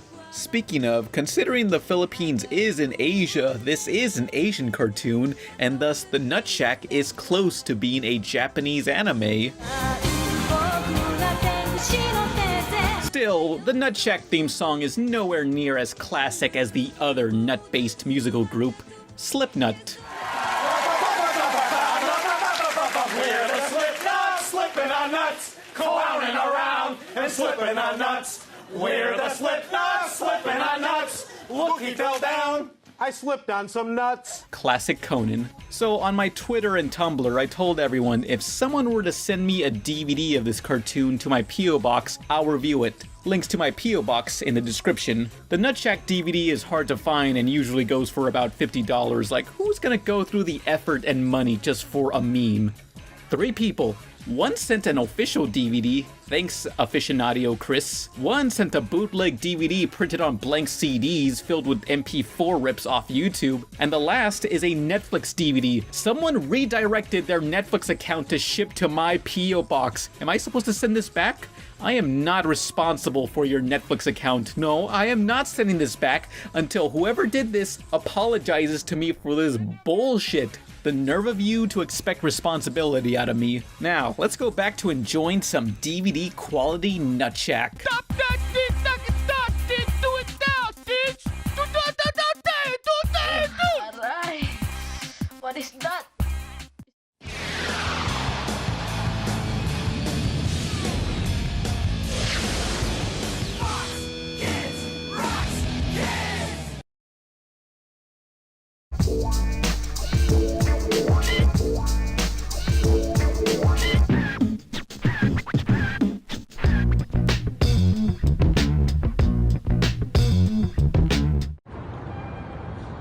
The Simpsons is back on Cartoon Network.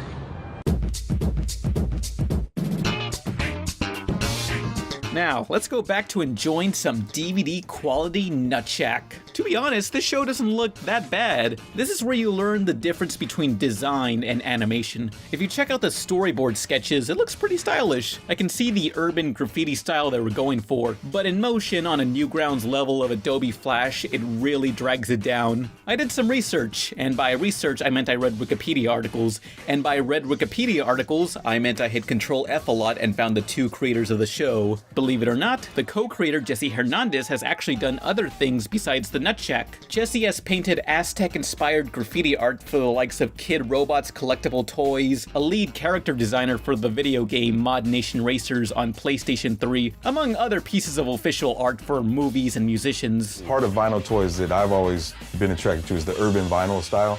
So I saw like other like graffiti influence, you know, street art influence. I do this urban Aztec kind of style based on my own cultural roots, you know, being like Chicano, Native American. He even hosted a TV show where he looks into the culture of vinyl figures called Vinyl Addiction. It's hard to find, but I'll link what few episodes I found in the description. I really love the smooth style of vinyl figures. I would collect more, but they're really expensive. They're art toys. A lot of the people that make these, they're also painters, designers, other things like that. Yet it still remains somewhat underground. Not anymore! Funko sold out. You know what I'm glad for? Is Vinyl Addiction was recorded before the influx of pop figures and blind bags flooded the market. Once the toy company Funko got the license to turn every single movie ever made into a figure, vinyl toys became mainstream and oversaturated. Funko Pop figures are this generation's Beanie Babies. I do happen to own some pretty rare Pop figures, but they're not my favorite vinyl brand. Those eyes I just don't like. Though given the chance to have my work as a Pop figure, I would totally sell out for them. Hell yeah! What I do like about Funko is they're more affordable and what I regularly spend my money on. Kid Robot Finals got the slick style I prefer, plus they have the balance between licensed figures and original pieces of art, but damn are they expensive. How hipster do you have to be to spend $15 on a figure only 3 inches tall? Well, that's enough for overpriced toys. This video is about the Nutshack. I'm wondering, is there any sort of online presence for the cast and crew? Yeah! Tune into the Nutshack, bitch! www.thenutsack.net, bitches! Woo, woo! Well, golly gee, let's check out that website. Oh. The site has been bought out by some Japanese skincare product. Do you think the people who worked on this show are aware of its infamy, yet want nothing to do with it? A wise man once said, "Do you think God stays in heaven because he too fears of what he's created?" Spoken by Steve Buscemi in Spy Kids 2, Island of Lost Dreams. Yes, that's an actual quote from that movie, I'm not kidding. That is the deepest shit I've ever heard, and it's from fucking Spy Kids 2, Island of Lost Dreams. This is where we figure out how much money we're gonna make with Nutshack. Oh man, hella money. To get a bit more insight on the process of the Nutshack, I tried to listen to the audio commentary. Emphasis on tried. It's like they had the TV on too loud while recording the commentary and overlaid the badly recorded commentary audio on top of the regular DVD audio. So you just hear people bickering over an echoing TV show. Looked like somebody took a cartoon and threw it in a blender. By the way, all this animation is done by Star Animations in the Philippines. Some very talented people over there, peeps. Did anything go right with this show? It's like a team of first-timers made a TV show. Analyzing the crew members' IMDb credits, that's very likely the case. Just look at this scene that makes no sense. Jack wakes up to hear his cousin Phil screaming, Candy! That dingly-dangly thing away from me! Is that Phil? Warning. What you are about to see is not intended for a heterosexual audience. So he thinks Phil's scream is coming from the TV, which is turned off. He then turns on the TV in order to hear Phil? Ha? I'm so confused. Even the dialogue is often nothing more than weird noises. If the noises came from a human, I refuse to believe. Oh, my titties. Oh, my titties. Oh, shit. Fucking suck, cock, lick, ball, shit. I can admit, there's some good qualities to the Nutshack. When the show isn't terrifying me, I kinda like the chill vibe of it. I'm a fan of any cartoon hanging out in an urban environment. Stuff like Mission Hill, Hey Arnold, The Downtowners. Granted, the Nutshack is nowhere near as good as any of those shows, but it tried.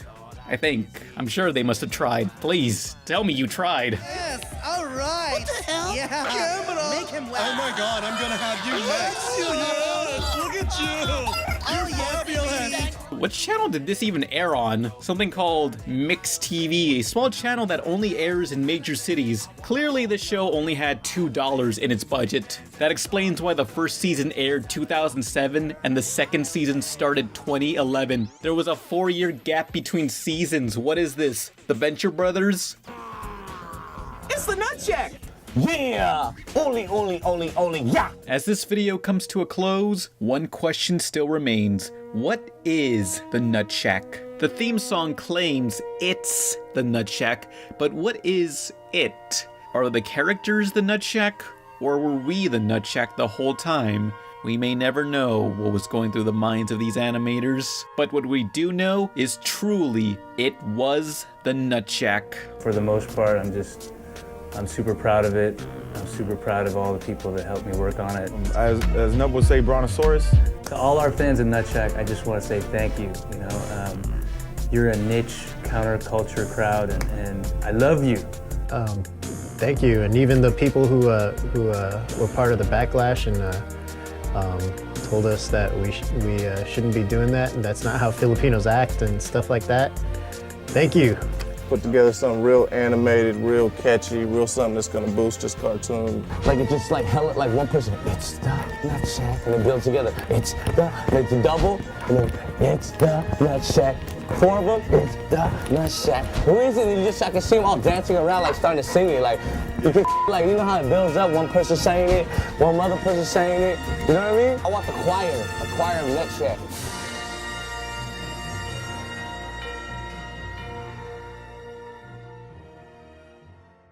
Didn't your mommy teach you to share? No!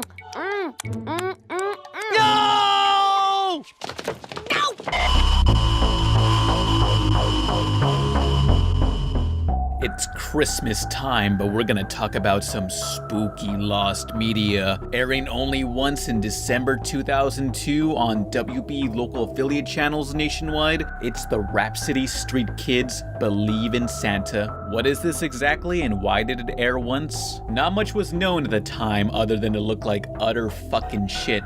The only proof of its existence were message board posts from 2002 laughing their asses off at this movie. Rapsittie was unseen for over a decade, but why was this worth finding? We just want to laugh at things that are so bad it's funny, okay? It wasn't until 2015 where it was finally uploaded online. Behold. Smithy's small and round, he's closest to the ground, he's nobody's fool, the coolest kid in school. Oh my God! Oh wow, where to start? These kids are so ugly Jared from Subway wouldn't kidnap them. And look at these houses, were they constructed on the first Sims video game? How this was found and why this was made is a story that involves a possible scam artist, acclaimed voice actors, and Scientology. I'm not kidding. We'll get into that after I make fun of or review this film. But why make fun of something that was likely produced by a group of beginner animators from a rat hole college like CalArts? Have fun digging in the trash. Hope you find the garbage you're looking for. That kind of sounds like Ralph Wiggum from The Simpsons. I want a pony for Christmas. And that sounds like voice actor Grey Delisle. No surprises there. That's how I get most of my suits. And that sounds a lot like Mark Hamill, who is Luke Skywalker of Star Wars and the voice of the Joker. But no way is that possible. No. Oh no, that really is them? And Jodie Benson, Ariel from The Little Mermaid, Paige O'Hare, Belle from Beauty and the Beast, and many more legitimate people? This is somehow a professional production? And that's why it must be destroyed. Let's find out why Rapsittie Street Kids is not only the worst Christmas special ever, but also the 7th worst cartoon ever. In no particular order, it's Juice and Jam time.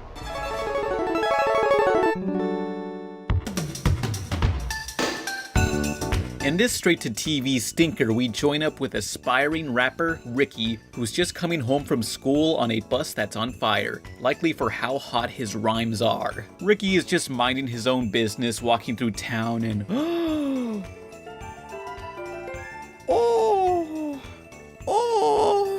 look at all those JPEGs. If only Ricky could afford it with his allowance. I suppose he'll just walk home sad.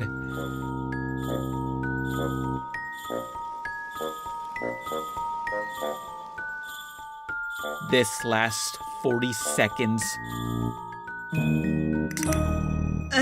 Take that. Ricky's just a poor boy in a poor family. His only family member seems to be a grandma who talks like this for unexplained reasons. Christmas. Oh, how? But he's not alone. The rule of every story is the main character must always have a wacky black and or fat friend. The only friend Ricky's got is Smithy. Smithy's trait is he likes sandwiches and violently throwing stuff at girls who are nice to him and assumes wants to date him when no, not gonna happen. Smithy, that wasn't very nice of you. Go outside and freeze to death where your kind belong. Good! I'm ready to skate bigger and faster than my mom can make the biggest sandwich in the world! repeat that? I'm ready to skate bigger and faster than my mom can make the biggest sandwich in the world. I'm ready to skate bigger and faster than my mom can make the biggest sandwiches in the world. What does it mean? This entire school is a whole. Have you seen their teacher, Miss Parmington, who looks like a low-poly background character in the Simpsons hit-and-run video game? I keep making God madder and madder. Somehow she happens to look worse than everybody around her, which I didn't think was possible. With her being a teacher, I assumed she'd be more concerned for her students, yet she is yabba-dabba done with their shit. I think her least favorite student is the main character Ricky with all his rhyming. I said after recess because I need a recess. Okay, let's go out and do some skating. You won't catch me hesitating. That will be enough, Ricky. Ricky, you gotta stop it with this rap career and learn to create dubstep like everyone else who gave up on their dreams. Even more concerning about Miss Parmington is there's kids being harassed right in front of her and she offers the worst advice. Miss Parmington, get him away from me! Get him away from me. That means he likes you. He just doesn't know he does. Yeah, let's all just pretend abuse equals love. This won't fuck over our minds in due time. That one girl who busts my balls every so often, she wasn't mean to me. She was just being a tsundere. You like that? I drew that. Hey, look, it's the principal. Maybe he'll do something about this. How are you and our little angels doing? Our little angels are doing just fine. Thank you very much. Jesus Christ, she is fucking hammered. Despite all her rage, you think she would take it out on the bullies, but no. If this story couldn't get any more dysfunctional, Ricky is not exactly the most popular kid in school. Let me know anytime you want to fall down again. I'll be glad to shove you in the right direction. Oh, linguo sad. Time to share all the love and joy. Happy fucking birthday. That's right, Natty, now you sweet piece of shit. These bullies never let the other kids catch a break. We're just trying to have a nice time ice skating, but y'all are ruining everything. I'm gonna take your sandwich. You won't get away from me! Look out, Smithy. Run. Run as if your life depended on it, which considering this is a public school, it probably does. Oh no, they got him. They got him by the ass. Hey, Todd, I can feel a big tug. Get it? Big tug? Okay, this is getting a little weird. I'm calling the police. This school don't mess around, and thank the God you're not allowed to pray to during school hours. It's the last day of class before winter break. The kids themselves are exchanging their secret Santas. It's here where we meet the snobby rich girl, Nicole, who just received her present. Oh, hey, that is so cool. I wish I had one. Here. Pick that shit up, you prude. Cheap is not cool, Lene. Nicole is a bigger tool than Tim the Toolman Taylor, yet Ricky just has to be in love with her. How Ricky shows it just comes off as desperate. But then again, who am I to judge? Watch me, everyone. Watch what I can do. I'll watch you, Nicole. Not you. Ricky. And I didn't think it could get any colder out here. I'm gonna store you in my phone as liquid nitrogen. 'Cause that's how cold you are. Damn, Ricky, step up your game. Ricky's only chance to win her over is to give her something other than the D, the teddy bear his late parents gave to him before passing on. Nicole has no idea that teddy bear has any significant meaning and doesn't care. Have you lost your mind? I can't even exchange this nasty old thing. You might be smart with books, but you sure are stupid. I give you a real gift, and you don't get it. Shit, he just dropped a freestyle diss. Nicole trashes the doll and goes home to literally sing about how great she is. In case you forgot, this is a musical and this song is sung by the same actress as Belle from Beauty and the Beast. Look at me, look and you'll see the best kid in the world.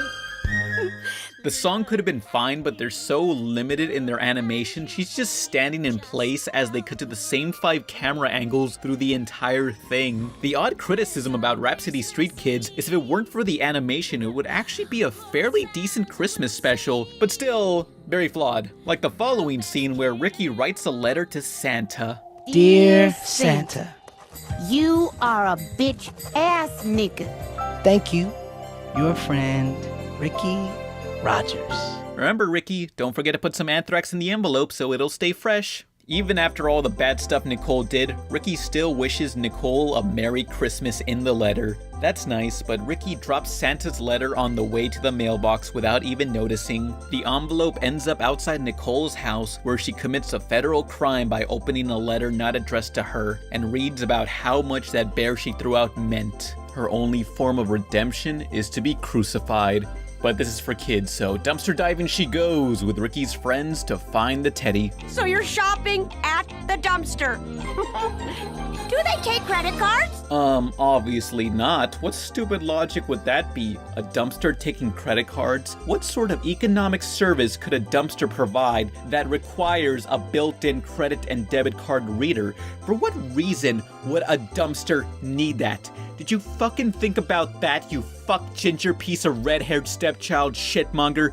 God damn, I wish I could choke you like I choke my dick, but I'd rather not get another boner in public. Holy shit, I hope it's kick a ginger day every day in this rat hole you call a town, that you'll be working in as a manure shoveler one day while you raise a kid from a broken condom. So no, I don't think the dumpster takes credit cards. Whew, okay. So they find the bear in a junkyard and deliver it back to Ricky, but he does not want it. Doesn't it mean a lot to you? Yes. And so does friendship.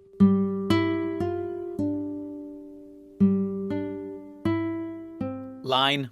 Everyone is happy, and they have a Merry Christmas and learn to believe in Santa. Great grandma, you always know just what to say. Christmas. True dat, yo. True dat. Merry Christmas. And a Merry Christmas to all. Shut that door. Oh God, way to end your special on that act of hostility. You know, it's much better to face these kinds of things with a sense of poise and rationality. Now, the movie is over, and if you stick around for the credits, you get this message. No, it never got made. We'll return to a Cartoon Network Christmas. Happy holidays.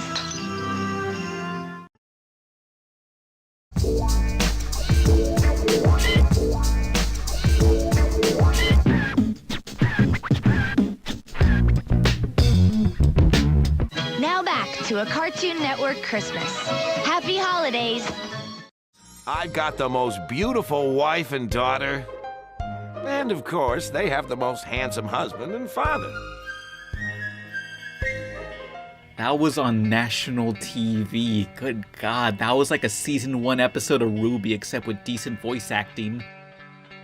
We got that out of the way. Now we can figure out how this was made. Let's check out the website from the animation studio Wolf Tracer Productions. On this site we can see other wonderful projects Wolf Tracer Studios created, such as realistic animation. It's very hard to find any videos of their other works, like their sketch show, Not Quite Right. Let's take a gander at this.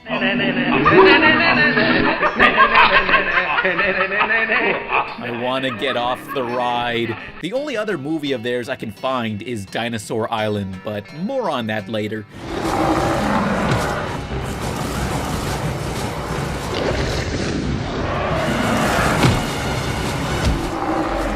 This site brags how Rapsittie was done in 4 months. 4 months to create a 40-minute long animation sounds impressive, but I took another look at Rapsittie and I believe it. They also boast how the lead animator worked on the Enter the Matrix video game. Ooh, well, that explains a lot on both ends.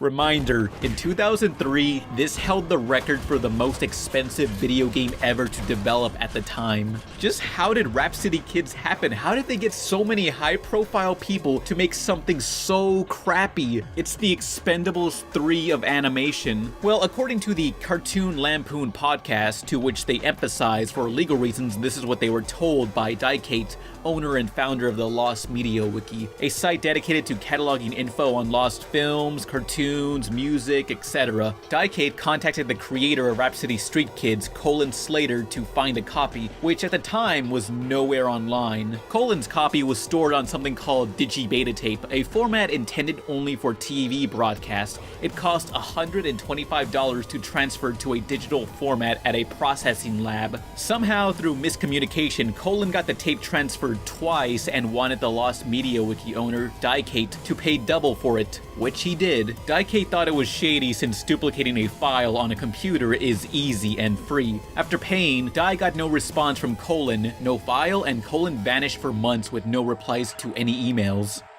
After exhausting every contact method, Dy just flat out called Colin a scam artist on his YouTube channel where he uploaded his other film, Dinosaur Island. Colin disabled the comments and finally replied, claiming he does not own the rights to Rapsittie and can't give it out and won't return Dy's money. After many email exchanges, Colin finally forked over the movie. Dy uploaded it and the two never spoke to each other after. Believe in Santa. Yeah! That's right, that's right. I believe in Santa. If you believe it.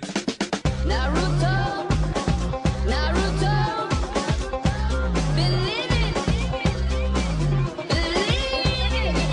Once again, I'm retelling a story from a podcast, retelling someone else's personal email story, so don't go harassing anyone for info or whatever. They say this Colin Slater guy is very shady, and I believe it. His IMDb discloses how he's produced over 2,000 hours of TV and film, but his only works listed are Rapsittie and Dinosaur Island. His Twitter is just reposts of random stuff. I don't know what it's about. Colin's some sort of music producer / owns a stock music library. He brags about the views his YouTube channel gets when there's a video with over 120,000 views and only 2 likes. The podcast noted Colin got in trouble for selling plagiarized books on Amazon, so he's got a lot of shady stuff going on. With even further research from this podcast, Colin was apparently known for posting about Xenu and Scientology, and one of the other producers / actors for this film was Nancy Cartwright, the voice of Bart Simpson and proud Scientologist. A proud enough Scientologist to make telemarketing messages to promote it with Bart Simpson's voice without the Fox Network's approval. Hey, what's happening, man? This is Bart Simpson. Just kidding. Don't hang up. This is Nancy Cartwright, and this is a very special phone call to you. I'm now auditing on new OT7 and have been asked to speak at the Flag World Tour event on January 31st in the Grand Ballroom at the Hollywood and Highland Center at 6:30 p.m. It's gonna be a blast, man. So this podcast is speculating Colin met Nancy through Scientology, who helped fund the film and had connections with the other industry voice actors. Again, speculation from this podcast, not me. Don't blame me. It's them. We did it. It does make sense. Imagine if you heard a talent scout say, hey, we're working on a Christmas special, and the voice of Bart Simpson will be in it as a producer, so it's gotta be legit. They'll probably play this special every year, and you'll get royalties every time it plays, so it's a good investment. I can understand that happening. What I don't understand is Mark Hamill returning for Dinosaur Island as the main character. Does Mark even remember recording for this? There it is. Blake! No more. I am done with this. But I will show you the best part, where this guy is carried by a pterodactyl, shot by a flare gun, and falls to certain doom. But oh no, looks like his nuts broke the fall. He falls again and is saved by the world's greatest wedgie. Hold on to your underwear. Suddenly, I am reminded of that one news story of someone killing a man via atomic wedgie. Yes, really. But the argument turned violent. Blood on the walls and the victim's underwear pulled up over his head. Nobody that I've had contact with has seen anything like this before. The asphyxia, we believe, is coming from the atomic wedgie.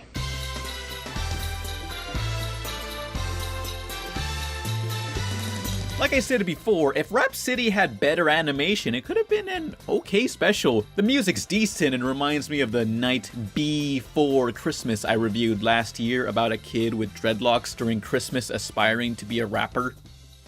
Hey, wait a minute. Do I recommend it? Yeah, for a laugh. But as this video ends, I wanted to read the testimonial from the daughter of one of the producers who was also screwed over by Wolf Tracer Studios. She writes, "Story time. So way back in 2002, my dad teamed up with his friend and they started producing a company called J. Rose Productions. They had this idea for a Christmas movie, a tale about how the best gifts come from the heart. It was gonna be a huge hit. They got some great voice actors, Jodie Benson, Ariel in The Little Mermaid, Paige O'Hare, Belle in Beauty and the Beast, and Mark Hamill. If you don't know who Mark Hamill is, he was Luke motherfucking Skywalker. So then they got some animators on board, a guy with a company called Wolf Tracer. Seemed legit. Here's the concept art for the animation.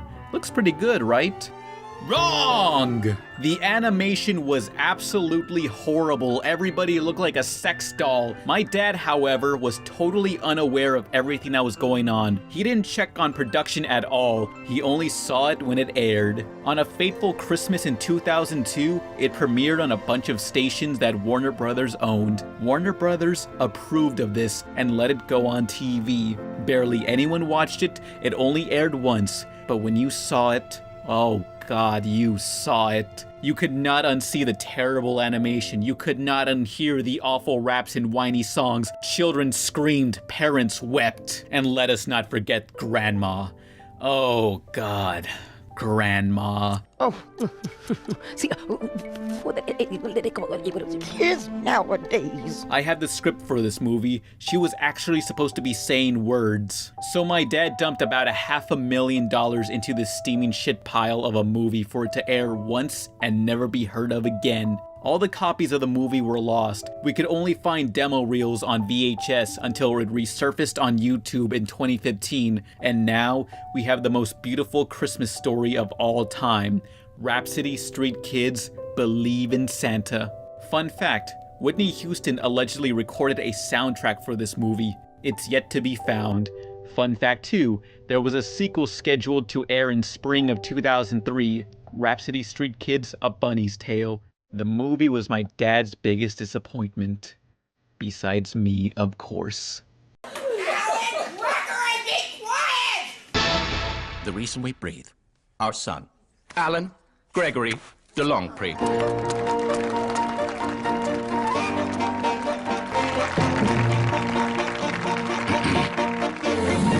Thank you for coming, everyone. Please lower your voices. I'm speaking. Well, here's another quality Fox production, or I guess Disney animated production given the Disney Fox buyout. 2011's Alan Gregory, only lasting 7 episodes and made by Jonah Hill. The only thing Jonah Hill can make is me vomit.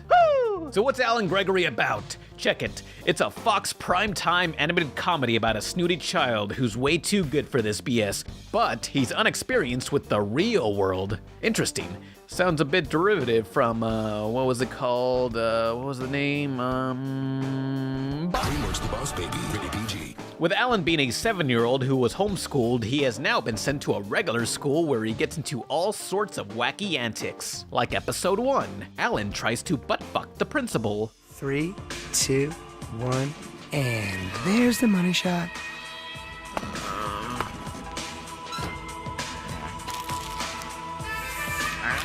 That's right, Angel. You earned it. What's going on? Episode 2, Alan wants to make a sex tape with the principal. Episode 3, Alan wants to go to the school dance with the principal. Episode 4, Alan tries to deport the Mexican student. Wow, way to change it up. Did Alan not want to butt-fuck him too? What is he, racist and homophobic? Seriously, half of the episodes are this toddler wanting to butt-fuck his principal. Oh, damn it, you're perfect. Alan Gregory. Alan Gregory. Alan Gregory. And people say my idea for a cartoon Johnny Incest is a bad idea. Netflix, hit me up. You know you want this. Alan Gregory was requested by Jacob J for the Patreon review raffle. I'm way behind since some people never replied to my messages I sent through Patreon nor their emails listed. We're raising money for our first public appearance at MomoCon. Support us through that or just share the videos. That's free. But until then, let's find out why Alan Gregory is the 12th worst cartoon ever in no particular order. It's Juice and Jam time. You ever just fantasize about someone breaking into your house just so you can shoot them and be legally justified in the state of Texas in doing so? Anyway, Alan's comedy is every Stewie episode ever written for Family Guy. Sure, the talking snarky baby ordeal has existed since the Looney Tunes, but having Family Guy air right next to Alan Gregory doesn't do much to stand out. Both those styles share too much DNA like a father and son bukkake sprinkler. At that point, they should have called it Alan Vasectomy. Is it at least a good Stewie ripoff? You know me, I love my sick morbid humor. Offensive and crude don't matter as long as it's funny for me. But no, standard Fox animation, standard edgy jokes. Sometimes they're funny, but they're not enough for me to want more. The clips I featured are among the only good parts. It's like submitting a portfolio. It's the best we got and everything else is crap. What's going on? Hey, Pat. What are you doing, Alan Gregory? You broke my window. Well, it's the middle of the night, silly. I'm not gonna ring the doorbell. Use your head. Sorry. Alan Gregory is just another jerk character. To repeat what I said in my Duckman review, there's plenty of funny jerk characters, but them just being a jerk isn't enough to stand out anymore. Any character can be funny, but if they're not attached to any sort of distinct personality, they'll just be forgotten in favor of the next joke machine of a character. All those Marvel and Star Wars movies overload themselves with funny one-liners. I remember laughing and enjoying the movie, but I don't remember most of those jokes. But I am gonna remember the characters if I like them personally. Rogue One was funny and action-packed, but I can't describe those characters outside their appearance or abilities. I'm not craving more from them. Not that they can offer any more than they are now. You know what I mean? The biggest issue with Alan Gregory being a jerk is, well, to simply put, He's an asshole. Nobody likes him, even by jerk standards. Not within the show and not by the viewers watching. Alan and his dad, who I'll talk about later, are flat out malicious. You have a scene where the other dad, there's two dads, has to convince his tsundere stepdaughter her horrible dad actually loves her. That's pretty fucked up. Look, Richard loves you. I don't have any actual proof, but I believe in his own very limited way, he does love you. He loves us. Does he? I think he does. I'm not sure I do. Julie, please, just let me believe this. It's all I have. If you pull that thread, the whole thing unravels. Okay, he loves us. And we love him. Alan and his bald dad would be fine if they had some repercussion or justification for their assholery. There's a reason why people who love BoJack Horseman hated the first episode. Let me list some examples of people doing the jerk character right. BoJack is a washed-up star with an abusive upbringing. That's his insecurity. Duckman doesn't feel he's good enough for his own family. That's his insecurity. And Alan Gregory is some spoiled rich kid who rarely gets his comeuppance. That's a superiority complex. You don't pity him. You want him to get knocked down a peg, but it doesn't happen very often. Hey, Joe, look, the new kid is crying. Yeah, I think he crapped himself. I can smell it in my nose.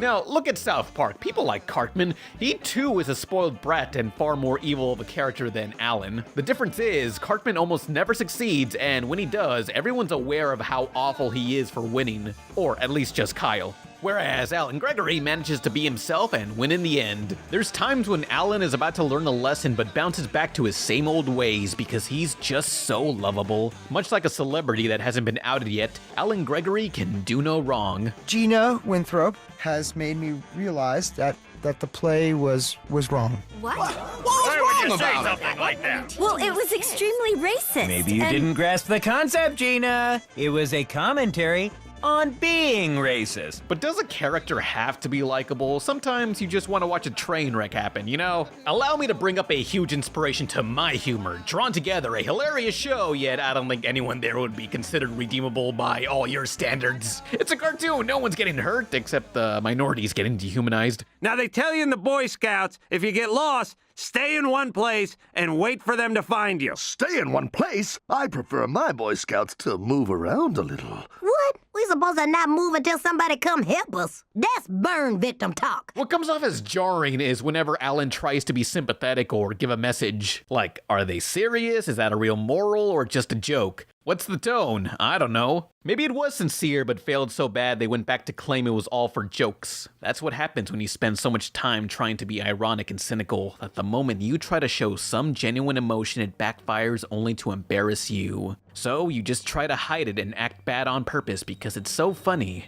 It means not having to try. It's safe. You're negative and like to pretend you're smarter than the quote-unquote sheeple around you because you don't get excited over simple pleasures like movies or music. If I wanted to, Alan, I could kill you where you stand. But I don't want to kill you because that is morally wrong.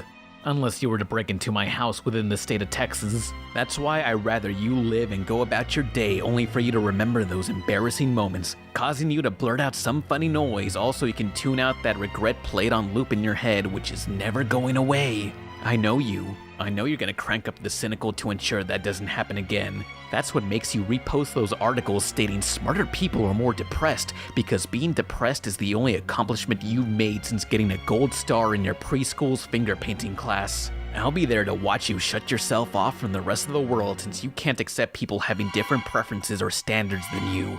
That's the life you're gonna live, Alan. I could kill you, but I'd rather you live and suffer. Hey! Straight ahead! Is that a piece of me, you animal? It's not just Alan that turned people off from the series, it was also his two dads, no homophobe. Well, just one dad, the bald one, Richard, who is so clearly Dr. Venture in looks and personality. He's a rich guy who stalked this straight married man, Jeremy, and forced him into being his husband, among other things. Well, I think it would just need to be regular sex. Like, one person should be running away saying, no, I don't feel like it. And the other person should completely ignore that and say something like, come on, Jeremy, just go with it. Then there should be a slap, and then somebody should plead to God, like, what has my life become? And then I think we should just wrap it up with a little crying in the bathroom. And that's why Netflix canceled House of Cards. Richard is also the super CEO of a company. Well, not really, it's a fake job his father gave him since they sheltered him from the real world. And again, he doesn't get his comeuppance all too much. Oh, and to complete this family, there's also Alan's stepsister. Her name is Code Lyoko. Because this is among the few leading gay families on TV, and it being such a negative portrayal, this show counts as a hate crime. But had they been given more episodes, maybe they could have fleshed these characters out better. You do see the writers at least try to develop them, which could have worked had they not backpedaled from their lessons or made the dad a rapist. Richard, please sit down. That's what they told Rosa Parks! And she sat down all right, but I won't. We'll be back after these messages.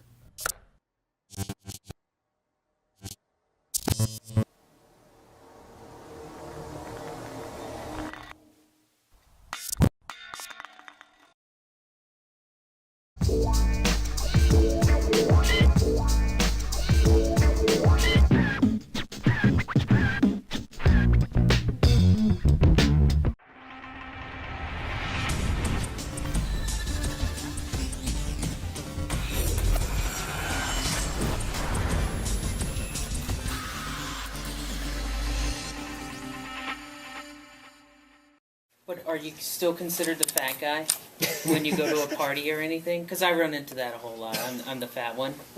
Okay. So are you the fat guy in Hollywood still, or does everybody like look at you and they're like, oh wow, this is great, now you're healthy? Do you have any other questions that are smart? Going off from his interviews, Jonah Hill seemed passionate about this project. Since childhood, Jonah dreamed of making a cartoon that would air alongside The Simpsons. He was also excited to be working with his comedian friends, but maybe it was just one of those things that was funny to their ring of friends and no one else, like a Seth Rogen film or an animation podcast. We definitely had the goal of creating an animated show to be on Fox, and now that we're on the same night as The Simpsons is it's mind-blowing. In this Collider interview, Jonah talked about how he wanted to be visually different from the other Fox shows and have its own style. He stated, when Alan Gregory is in his loft with his family, it should look like a page out of The New Yorker. Then when he goes to school, he's like an alien in this really bland environment. Well, congratulations, Jonah. You set out to make a bland-looking cartoon and ended up with a bland-looking cartoon. I hear people say stuff like, it's supposed to be bad, you're not allowed to criticize it. You can't just make a terrible show, then end it with JK and suddenly it's immune from criticism. Everyone knew the show was garbage, including Fox. Call this a conspiracy, but I believe this series was canceled before it aired. Think about this. Whenever a new cartoon premieres, you always get that positive news announcing this show is only 5 episodes into season 1 and it's already renewed for season 2. The truth is, animation takes so long. By the time episode 1 airs, season 2 is already in production on the chance the show will be successful enough to warrant more episodes. It's nothing more but a big fluff piece for something they were already gonna do no matter how successful the show was. Tons of cartoons do this. Those lucky TV shows often get at least 26 episodes. But Fox had so little faith in Alan Gregory, they only ordered 7 episodes. No more, no less. Alan Gregory, your mom is nice. My mom was nice too, before she got murdered. Ian, that was 3 months ago. Get over it. But why waste money on a show only for it to fail? Could be a lot of reasons. Could be mid-season filler until new episodes of a more popular cartoon returns, or maybe some business tactic that involves considering this show as a financial failure. This means they can mark it as a loss when they're filing taxes and the government won't charge them as much that year. This involves Fox never airing the show again and maybe removing this series from iTunes, Hulu, Amazon, and any place they can profit off it, which is exactly what happened to this and also Cartoon Network's Megas XLR. Which sucks because now I gotta use low quality footage of Alan Gregory. Now who wants to take responsibility for this? Anyone? Anyone? No one? All right, then I'll decide. Mark, it's you. You're fired. I'm Mark. For an insider point of view, my contact, a former crew member of the show, just came through as I was editing this video. They informed me from the start how the crew knew it would last 7 episodes and be a job for about 5 months. It was solely a paycheck. Early in production, the project looked, quote, slightly better than the final product, but everyone knew the animation studio, Bento Box, did not have the budget to do what was first pitched. Over time, the writers wanted to emulate Family Guy more and more as the show got worse by the day. The artists hated the show, but reaffirmed they at least enjoyed the company of one another. So, fun show to work on, not a good show whatsoever. Alan was doomed to fail and made to fill up space on a schedule while Family Guy is on hiatus. It was a disposable opening act that was booed off stage to buy time while the singer everyone paid to see comes down from their coke-fueled rampage in the dressing room. If there's one nice thing to say is that when standing still, the designs carry a more interesting caricature appearance than your basic circle-eyed Family Guy wannabe. If it had nicer backgrounds and reduced the gross-out stuff, this show could have looked good. Now, my contact mentioned something of interest. I think it's time for another spooky Midnight Society segment.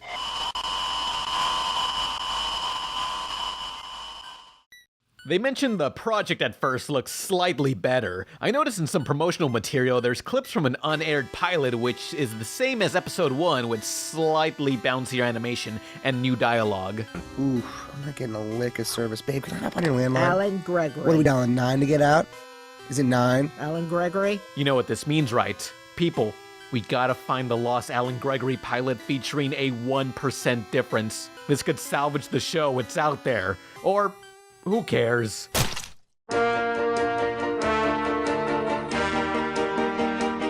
Nothing in this show works. You managed to make a cartoon with some lost media, a jerk character, a tsundere, but you made it uninteresting. For my sick sense of humor, it's not the worst show ever, it's the most average show ever that could have been better. I'd rather watch a shitty cartoon than a mediocre one. A mediocre cartoon is boring, whereas a shitty cartoon at least gives me something to make fun of. If it's gonna suck, it better be a mess. For a show about a child prodigy, Alan Gregory is nothing special and deserves to be forgotten. If Alan went missing, no one would trigger an Amber Alert.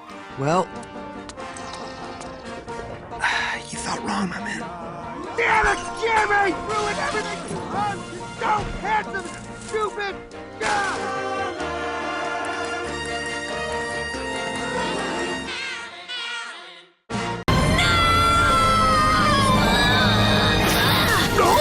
Touch the stove! Okay guys, we're gonna review Sonic X, but we're not allowed to mention, you know who, the one character everyone hates, it's overused. We're not allowed to mention him. So, Sonic X, watching this again takes me back to Saturday mornings. Like, during school lunches, I'd be telling my friends Rogelio and Chris about...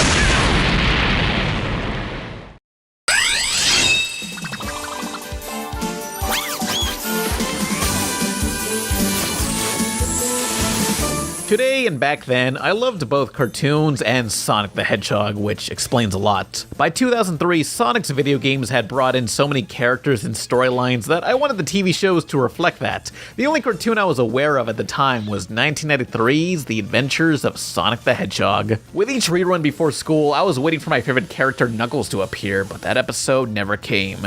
Oh, but there was an epic multi-part saga of episodes featuring all 4 of the Chaos Emeralds. It's supposed to be 7. At least we'll get to see Sonic transform into Super Sonic by the end. But what about 5 of us? What? No, the Emeralds just clone them, but that wasn't the only Sonic cartoon. I remember drawing Rouge in my 5th grade notebook, don't ask. And some kid told me that character was in a different Sonic cartoon I never heard of. One that he let me borrow the DVD of and featured Inspector Gadget explaining how a DVD worked. You can use your remote control to move to these buttons by pushing the arrow buttons. The button you're on will glow. Whatever button you want to press, just move the glow to it and press the select or enter button on your remote. Buttons. Here's where I learned of Sonic the Saturday Morning Cartoon, or Sonic Saturday as the fans called it. Okay, who were these guys? I was looking through my Sonic Adventure 2/Sonic Advanced official player's guide, the one that included a sweet-ass poster I hung up on my wall. Yeah, these guys never came up in that book. How could that kid think Rouge was in this particular cartoon? Oh, that kid. There were several other cartoons at the time, and I mostly enjoyed them as their own thing, but I just wanted one that reflected the modern games, and by 2003, I got my wish.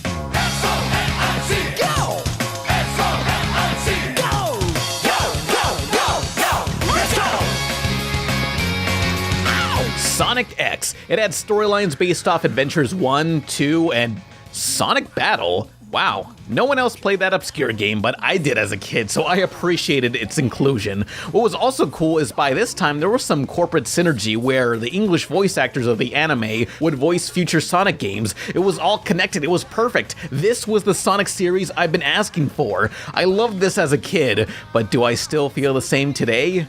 Let's find out. Yeah, this sucks, fam. Wow, I can't believe a cartoon I watched when I was 11 didn't hold up. Who would have thunk it?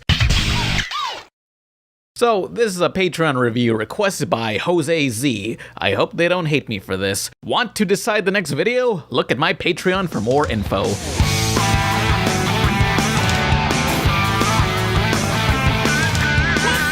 Sonic X has a solid enough premise. An energy force transports Sonic along with his animal friends and robot enemies into another world, our world, where they'll have to figure out how to get back home on top of stopping the evil Dr. Eggman. For the entire series, Sonic and his friends partner with this human kid created for this show, Chris Thorndike, a character solely made for us. It's us. Us, the audience, to relate to, which is something I could do as a kid. But at the same time, if a kid can relate to a talking sponge, I think a blue hedgehog isn't out of the way. Sonic X is an E.T. Iron Giant type of story that could work, but Chris is solely here to, I don't know, get captured? Maybe? Or mention how cool Sonic is. Yeah. Thanks a lot. I didn't think you could talk. Well, I can do a lot of things. Wow, that's awesome. Chris's character conflict, besides resembling Sora from Kingdom Hearts, is that he's lonely. His dad's a big shot business guy, while the mom's a movie star, and they both always go out of town to smoke crack. But they do care about their son and will make time for him when they can. This would be a good dilemma for Chris, seeing how Sonic and the gang are his only friends, but the story screws up in giving Chris other friends. Before meeting Sonic, he already had a racially diverse group of buddies taken from the Burger King Kids Club. Not only that, but he's loaded, living in a mansion with his mad scientist grandfather, a Japanese samurai butler, and a Mexican maid. Oh, of course the maid's Mexican, sure. Keeping this room dust-free is a losing battle. Not that I'm complaining, but it's like trying to vacuum a dirt road. Don't you want to put it back in my taco?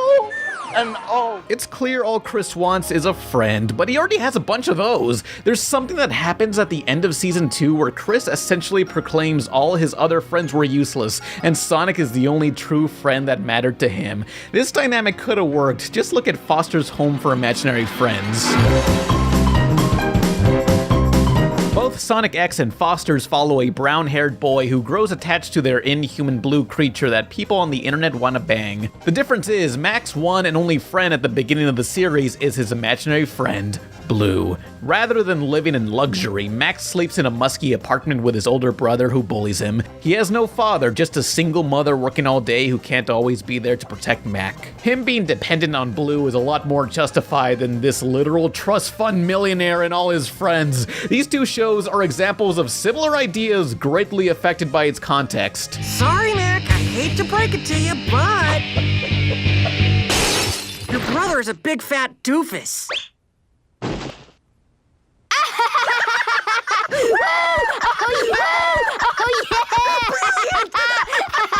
The Sonic franchise has been criticized for having too many characters, but they had something to do when they were needed in Adventures 1 and 2. Chris being inserted into this adaptation of those stories throws everything off. They took major scenes from these games and rewrote Chris in the place of other characters. Like, instead of Amy talking sense into the villain's shadow, it's Chris. So what does Amy do in the show? She's just the girl who gushes about Sonic. Chris's whole existence basically replaces Sonic's sidekick, Tails. In the games, Tails was the inventor of the crew and still is, but with Chris around, Tails no longer acts like Sonic's younger brother who looks up to Sonic while also learning to be independent. I've changed a lot since I've started hanging with Sonic.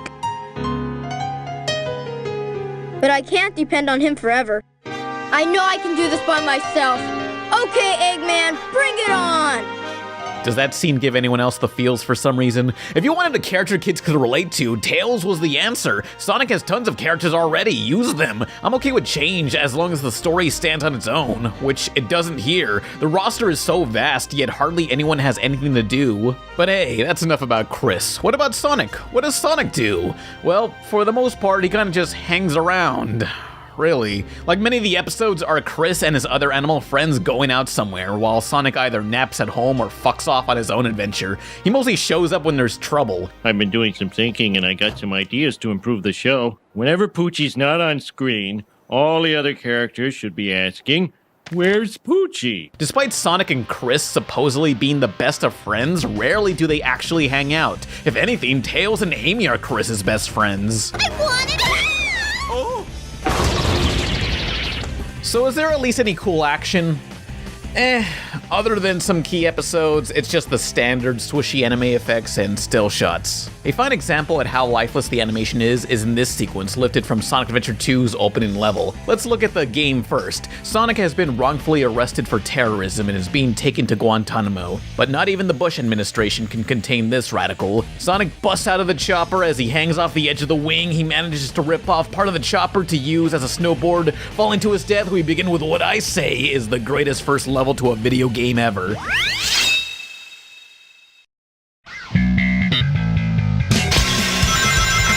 all units.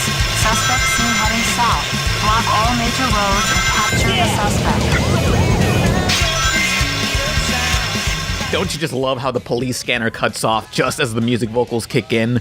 Perfect. And how does the anime studio TMS, who animated Akira and the best looking episodes of Batman the Animated Series, handle this scene? Well, it's the same setup, except Sonic just casually jumps on the wing, standing perfectly straight up. He then falls, and where'd he get that snowboard from? How'd he get that? Unless you played the games, you wouldn't know. Sonic just falls into a skate park, slides down, and does a Fruity Loop, and loses the board. He runs, and then he forgets how to run fast. It's bad. When compared to the games, it's such a step down. As its own thing, it's really Like, beyond nostalgia and the fact that this is Sonic the Hedgehog, I really have no reason to watch this. I already told you I don't know nothing, so why don't you put an egg in your shoe and beat it? I can cause lots of problemas for you, lady. Get Sonic! Don't run off. We'll be right back with more Sonic X only on 4Kids TV.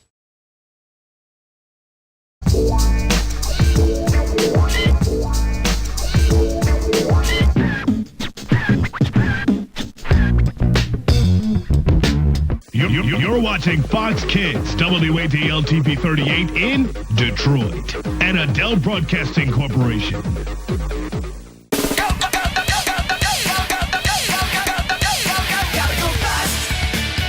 go fast too fast to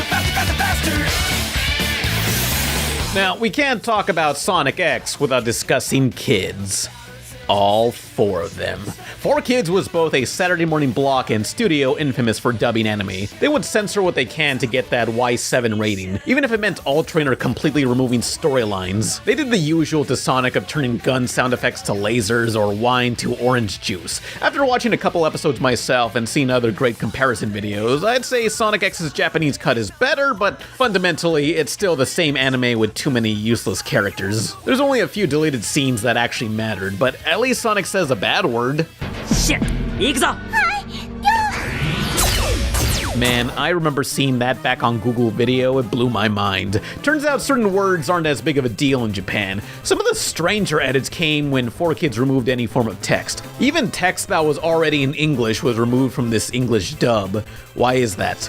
Well, the thing about 4Kids is that we're making stuff more universal to license out to other territories, but the biggest change was the complete recast of voice actors from the previous games. Fans were pissed back then, but now these voices are more beloved. They all sound like how I think these characters should sound like. Some delivery's a bit stilted, but they get better over time. Oh, fun fact, Sonic's voice actor here, Jason Griffith, has appeared in, this commercial. I'll link below. I'm a wear a condom every time I have sex, no matter who I'm with, where I'm at, or what time of day it is, because that is the only way to be totally safe. Good. You know what? This show does have one redeeming quality, besides Rouge and her life partner. I'm talking about Season 3, the Metarex Saga.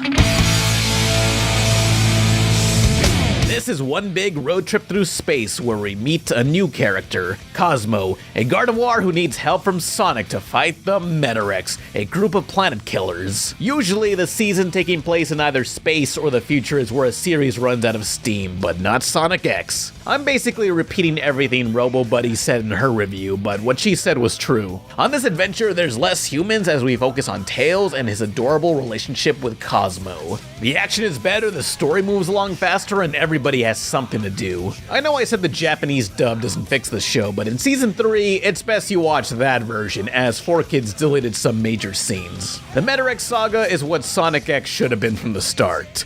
Too bad it's at the very end of the series. No time for relaxation. Don't blink, don't think. Just go. Sonic X just isn't good. If you look at the original pitch pilot, the show was going to take place in a world full of other animal characters. It's clear the new humans were never part of the plan, perhaps an addition through executive meddling. Despite the emphasis on speed, every episode lacks energy or excitement. It almost feels like a preschool show in its restraint. I guess the best compliment I can pay it is it does get better over time once the plot kicks in. 3 seasons later, I guess just watch that. Sonic X. At least it's not Sonic Underground. Be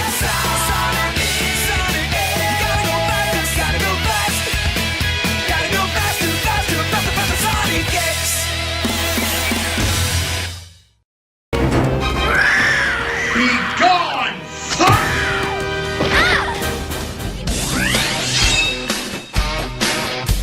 Gonna be trouble. It's getting out of hand. When you think fighting games, you probably think Mortal Kombat. But Street Fighter 2 is what really kicked off the popularity of the genre. Well, the company behind that hit, Capcom, also made another fighting franchise that doesn't get as much attention, Darkstalkers. I give it double. Baby, I'm the trouble man. While Street Fighter was fairly grounded with mostly human martial artists throwing punches and maybe a stretchy arm or fireball, Darkstalkers had no limits, featuring all sorts of terrifying creatures with far more animation frames. Zombies, Frankensteins, mummies, questionably aged succubuses. It was a game that took inspiration from American animation like Disney, WB, or Hanna-Barbera. When you look at these bouncy special moves, the idea that the Looney Tunes was an influence kinda makes sense. Darkstalkers also has its own mechanics to set itself apart from other fighters, but I don't know anything about that. Too bad the game's never sold well and is primarily known as, hey, it's that one Batgirl my favorite artist drew covered in bodily fluids. Despite the obscurity, this series got an American cartoon in 1995. Why? Monstrous, awesome contenders with bizarre fighting powers. Immortal creatures locked in battle to decide the fate of the world. It's enough to make your blood run cold. Look, it was the 90s. If you had a toy or game to promote, a cartoon is what you need, which is so weird. I can somewhat better understand an American cartoon based on Mortal Kombat because Americans are more accepting of violence. But Darkstalkers is a lot more sensual. The most popular character, Morrigan, is a succubus. You know, a demon that steals people's life force through sex. Hyper combo, finish! KO! They kinda keep that in, except she just kisses people, so that kinda works. And somehow this almost naked Catgirl's design isn't too far off from her game's counterpart. It's amazing this got through at a time when cartoons like Beavis and Butthead and The Simpsons were highly controversial. But sometimes, in order to be controversial, you actually need to be popular. With 13 episodes, no one cared about the Darkstalkers cartoon, but what was so bad about it that I consider it the worst video game cartoon ever? Like, worse than Megaman or Sonic Underground. Well, let's find out why Darkstalkers is the 17th worst cartoon ever. In no particular order. It's Susan Jam time! The cartoon streamlines everything into what is basically X-Men but with monsters. Two factions of creatures live secretly among us. The good want peace while the bad want to rule over humans and call them a honky. The evil are led by a holographic Charizard that's trying to recruit more monsters. Pyron, intergalactic collector of planets, wants the Earth, and he's going to get it even if he has to wake the undead. On the side of good, we follow a Catwoman who refuses to join him. Felicia, who wakes up in the room of a teenage boy. Despite the scenario resembling my high school fantasies, it's here where we meet the real main character. This new kid who was never in the games, Harry Grimoire, the Chris Thorndike of Darkstalkers. He's a descendant of Merlin and a young wizard in training. A young wizard named Harry, which, may I remind you, this predates Harry Potter. J.K. Rowling's a fucking hack.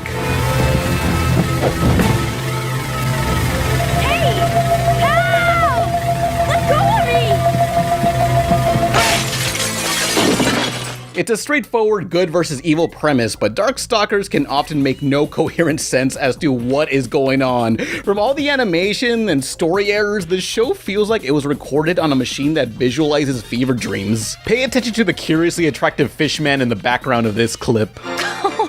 That's a good look for you, Dimitri. Nothing makes any sense. I've seen both this cartoon and A Scanner Darkly, and honestly, A Scanner Darkly was easier to follow. In the very first episode, one of the villains, Dimitri the Vampire, is awakened after so many years as he's abducted into an alien ship. Are you the idiot that woke me in daylight? Lord Dmitri Maximoff, last of the vampires. I am Pyron. Yet in episode 10, they reuse that exact footage of his awakening. Lord Dmitri Maximoff, last of the vampires. I am Pyron. Except instead of him meeting up with the other villains on that ship, this segment branches off into a completely different event. Here he fights another character, Donovan the Monster Hunter, who seems to already be familiar with Dimitri.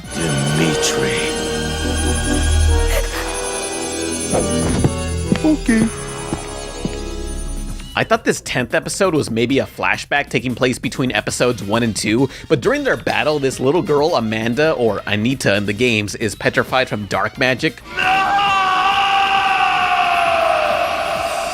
So Donovan seeks urgent help from the main heroes. The heroes are iffy about helping him since he tried to kill them before. That implies they're familiar with him, but he never met them until episode 2. Did he wait several episodes to mention he had a kid? Why does this 10th episode have to be connected to the first episode? How do you mess up the timeline of a 13-episode series? The logical explanation here is they simply recycled about 3 minutes of footage from the first episode due to budget issues, despite the dialogue contradicting so many events. Run, Harry!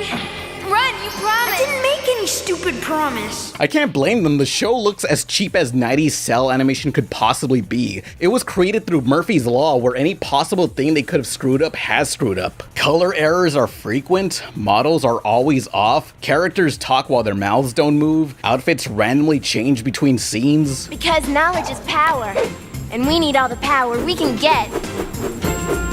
And characters teleport to completely different locations. Nothing about this show works. Just look at the backgrounds in this clip. I I think you're a little late for that. Lord Raptor shall feel the wrath of Dimitri. What happened there? Even the DVD box set is a mess. First off, the cover is just plain boring, while the age rating on the back claims this is, I guess, their equivalent of a teen rating, even though this series was for kids. Oh yeah, and there's trailers for other crappy cartoons, but the audio to the trailers are swapped. Fighting robot, Megaman, Street Fighter! You know what? They're not even trailers, they're just the intros. It doesn't even tell you a DVD is up for sale. It's incredible at how little care was put into this. Darkstalkers is an action show, and even they couldn't get that right. I've watched 13 episodes, and I still don't have any clue as to what their powers are exactly. Nothing is consistent or established, like, why does this happen? That's like the only time she does that. I know the games were inspired by more Western toon animation, but the cartoon makes no attempt at that. It's just bad animation and look, is that a reference to that one anime? Shaman King? The fighting has no weight, the camera is terrible, and sometimes they just forget to add special effects. I think my favorite errors are whenever the animators, God bless them, try to draw Felicia, yet never get her patterns consistent. Oh no, a female bare ass in an American cartoon, that's illegal.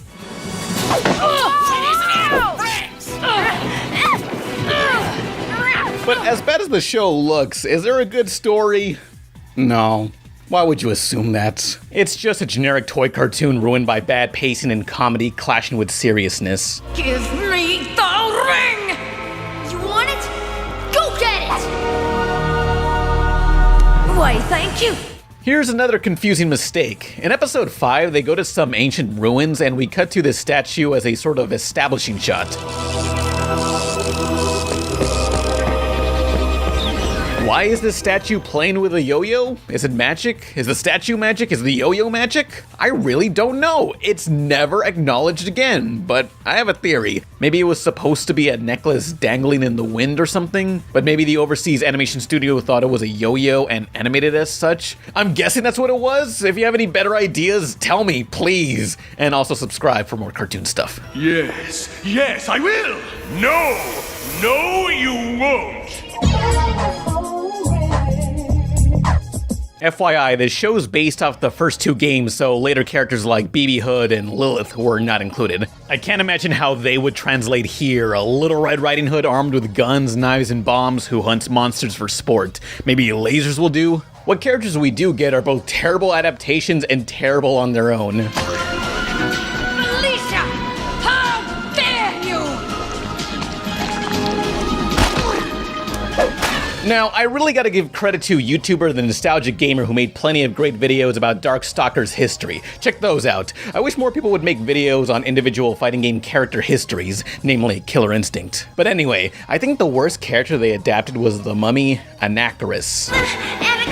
Anafaris? In the games, he was a stoic pharaoh who wants the best for his empire, but in the cartoon, he's now a belligerent hobo spouting complete nonsense. And Rutabaga said, "Hello, is this thing on? But seriously, folks, you can't make an omelet without breaking eggs." Why is he like this?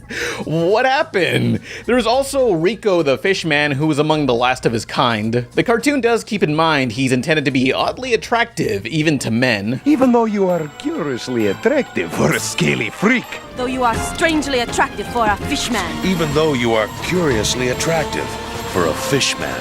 That's Merman, and you don't know me at all. Damn, this just might be the most open bisexual representation in a 90s cartoon. How did you become so powerful? Die with that question on your lips, sucker.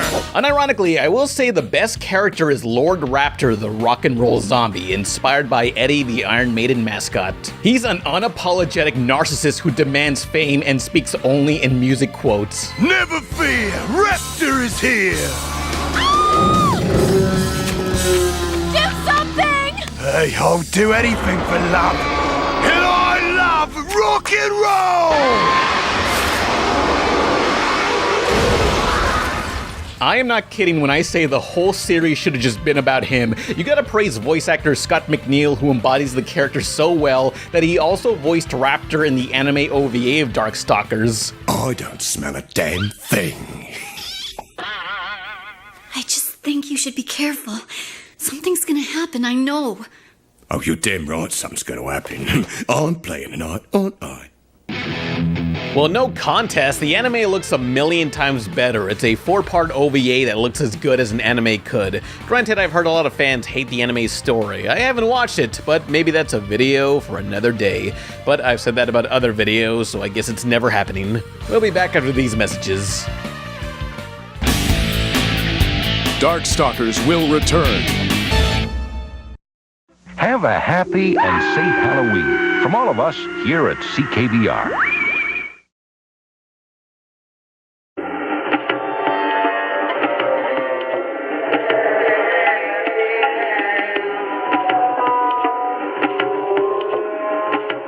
You're watching the Doritos Fox Halloween Horror Night! Look for these displays wherever you buy Doritos! Hi, I'm Ed McMahon. And I'm Joe Public from Kiss 108. The Doritos Fox Halloween Horror Nights are made possible by Universal Studios, Florida. And US Air, the #1 airline for Florida travel now, is tonight's winner.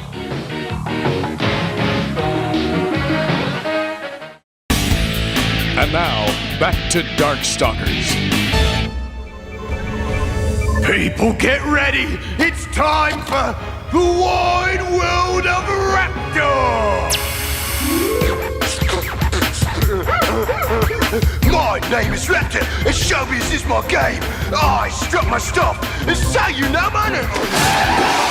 Give me a name! One thing I will praise about the American show is the Canadian voice actor. Wait a minute. These Canadian voices, who've also worked in the Ocean dub of Dragon Ball Z, sound great. They really match the characters, and I dare say, Episode 6, Ghost Hunters, feels like the writer was giving it their all. An episode about Hisinko. In the game, Cinco committed suicide to become a Chinese vampire, while her sister did the same to become a sorcerer that controls Cinco. It's complicated. In this episode, Hisinko is not a blue Chinese vampire, but instead she becomes a ghost after eating some magic powder. I found what I thought was a jar of rice. I was so hungry I ate it without tasting it first.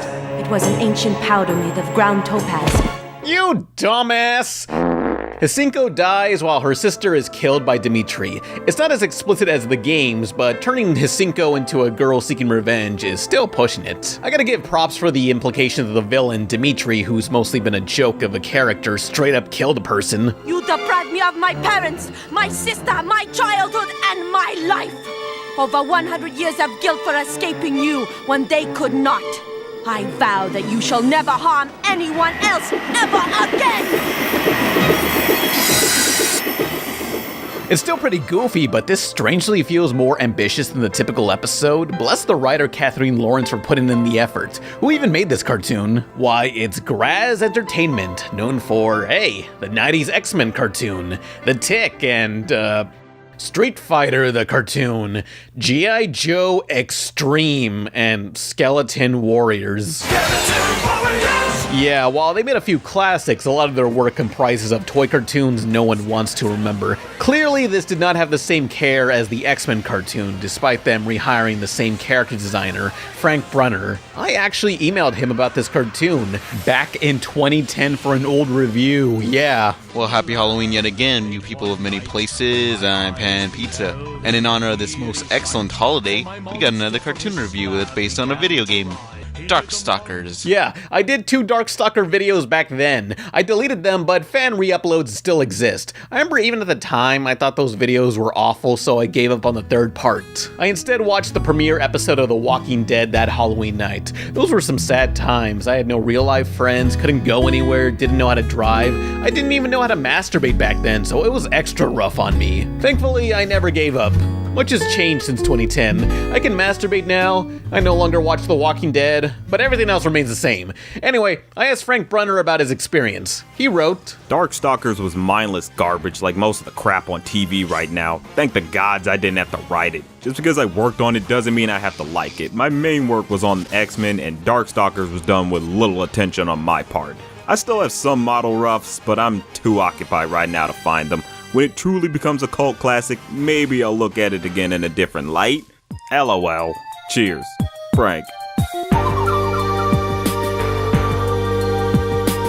Well, I'm glad I could read that email 9 years later. It's a real shame. Darkstalkers was a franchise that, for whatever reason, maybe the oversaturation of fighters, never really took off. It only got 3 mainline games, leaving the fans begging for more. Maybe if this cartoon was, you know, good, it could have been people's big introduction to the franchise in the same way animation was how many 90s kids discovered X-Men or Spider-Man. But now, Darkstalkers is forever known as, hey, it's that girl from Marvel vs. Capcom.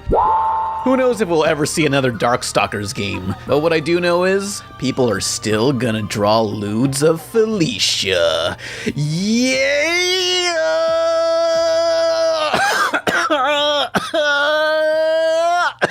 Yeah! Yes. You got that killer instinct. You win. This is so unfair! How am I supposed to ride my miniature ponies with all this extra junk in my trunk? Here we go, on a mission undercover and we're in control. If Sailor Moon represented magic for girls of the 90s, Totally Spies gave us science for the little atheists of the 2000s who grew up to put out cigarettes on my arms outside the last remaining Barnes & Noble stores. Totally Spies was a show that took everyday products women use like hair dryers, lipsticks, switchblades, or nail polish and turned those into spy weaponry. Truly empowering if you ignore all the weird fetish fuel the show just happened to do. Whoa now, yeah, it was a little odd at times, and Teenage Crime Fighters was sort of the winning formula to the animation studio marathon.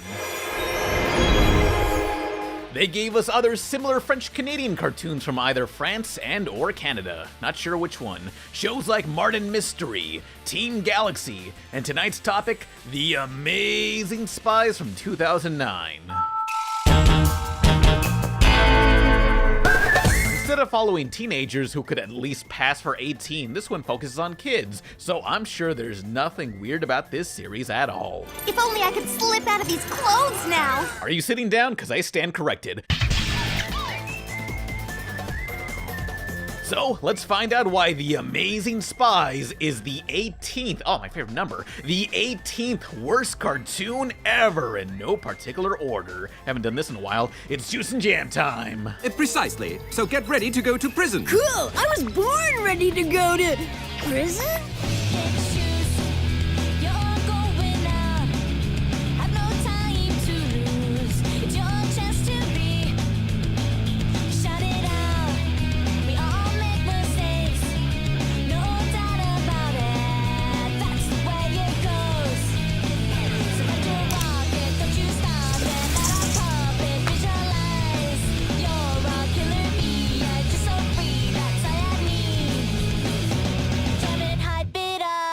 Be sure to count how many times the spies end up tied up or barefoot in this video for your chance to win a video iPod does not exist. So what's this series about? Well, it's pretty much just Totally Spies, or let's call that TS for short. Like dead on, the exact same formula with different characters. Every episode, these 4 kids go to school and get bullied by a rich girl with a nasally voice, just like TS. The kids work for a spy agency, Whoop headquarters, and their boss is Jerry from TS. Jerry gives the kids their mission and some very specific devices that'll conveniently save their asses each episode. It's a Dos Ex Machina. In Mexico, we call that a Dos Equis Machina. Megan!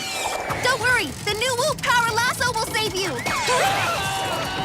Dean, don't go! Yeah, it's in the same universe, but they didn't have to repeat the exact formula. Couldn't they at least turn the bully girl into a duo of chuckle nuts like Bulk and Skull from the Power Rangers or something? The only real difference is that they're kids with far less distinct personalities. Honestly, I can barely tell you anything about them. They're all just the annoying, interchangeable boy who hates homework and loves trading cards and skateboards, and the girl is the one that has to put up with their BS like every other cartoon from the 2000s. Yeah, shouldn't you be spending your days off talking on the phone or shoe shopping or going to a slumber party? Well, I could do those things, but as a feminist, I choose to spend my time doing more interesting stuff. Ooh, ahead of its time. Pretty sure you can still enjoy those typical girly things while still identifying as feminist, you know. Sounds more like you just want to be a tomboy. A feminist? More like a tomboy. Yeah, this guy knows more about feminism than she does. The W stands for woke. Feminist? Them femmes is nice, yes? Woo-woo. What choice did I have? To stop you from ruining my master plan, I had to turn myself into half Derek, half Fido! So, who are the villains? Well, a lot of them are themed around stuff kids like. Evil skateboarders or deranged trading card gamers, but the best are these misunderstood old folks who hate the cold. So, their solution? Destroy the environment and cause global warming. They won't live long enough to see the effects. But won't it be kind of hard to enjoy the heat when the whole planet melts? We don't care about that. We just want to have fun and warm our aching bones. 1, 2, 3. 1, 2, 3. 1, 2, 3. Politicians, am I right? These villains got some damn cool designs, but sometimes with so many characters clogging up the main cast, they don't have enough time to give us stuff like motivation to flesh out the bad guys. At times they just look cool and that's it. Come on, look at how Totally Spies did things. Remember their classic rogues gallery of baddies? All classics like, yeah, maybe they'd be more memorable if they actually showed up in more episodes. Okay, next stop, McAllen, Texas. Oh, is that Flamingo Ball? All the women were big, buff, and very aggressive. Now, because they're in the same universe, the Amazing Spies will bring back several villains and side characters from TS. There was even a crossover where the Totally Spies showed up while bringing along Dean. Remember Dean? Dean. Oh my gosh, you're like so adorable. I can fit you in my bag like a little toy poodle. It's kind of a crappy crossover because the girls get kidnapped and the spies have to rescue them. They really don't work together outside the brief scene where they're burning in hell for all eternity. Surprisingly, music piracy was not a factor in why they ended up here. Turns out God really did hate fake Newton bars. Who knew? Whoa is right! Where did you learn that move, Mom? The same place I learned this little gem. Ha!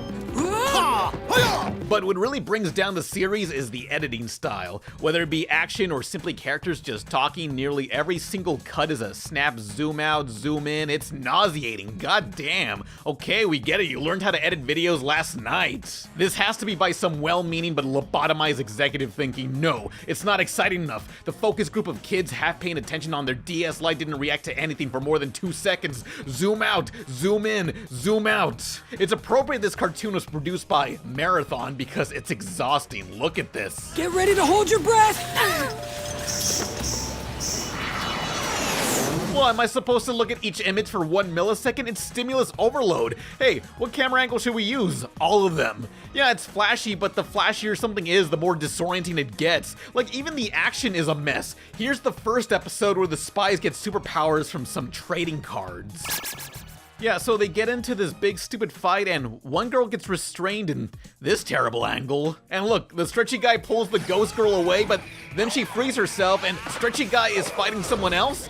I gotta rewind it because I didn't understand what just happened. It feels like everything is just layered on top of each other. This is just a sequence of isolated action shots with no flow to anything. There isn't even any consistency. Like, here's the bad guy whose bomb will explode if there's any sort of movement. Although that bomb is placed on a boat that's constantly rocking, yet for some reason that much movement does not blow it up. 1, 2, 3!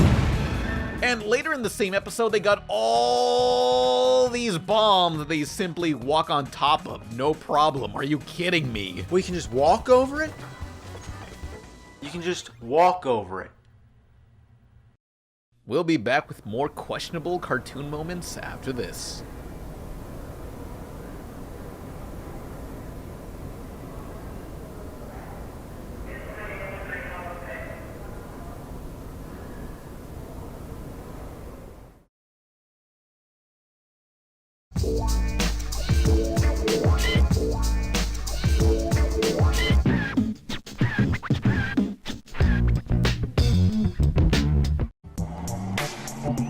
Now it's Totally Spies.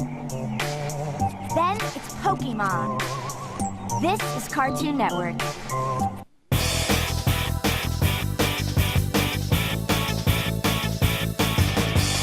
When it it comes to crappy cartoons, I gotta give it some points for having an interesting idea or effort for trying something beyond their reach, but The Amazing Spiez feels so robotically put together. It's not horrible, it's just incredibly standardized. Generic is the perfect descriptor. At least a horrible cartoon is an adventure, an alright cartoon is just boring and wastes everyone's time with an emotionless product. So why am I even talking about it? Well, besides it getting kids involved with fetishes, honestly, one night I was thinking, Beautiful Joe was a pretty cool game. Just go for it! Why haven't they released that in HD? Look at that graphic shading with the white highlight on the side. Not too many games look like that. I do got a friend making Kings of Hell, a 4-player beat 'em up with a stylized 3D look. You should follow his stuff.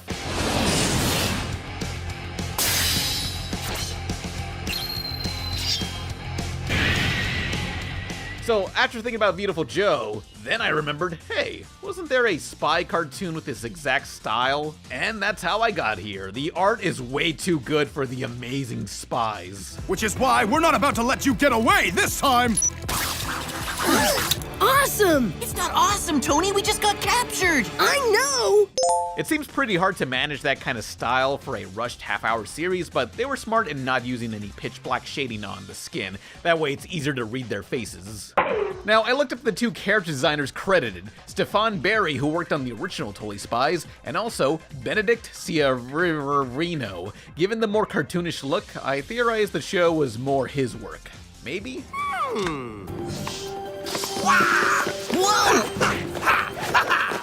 I guess they forgot to draw the background here.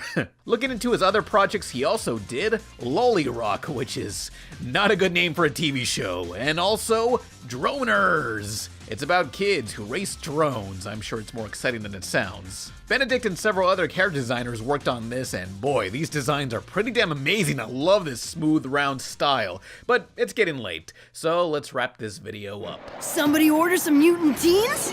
Ah, yes. Excellent work, Spiez.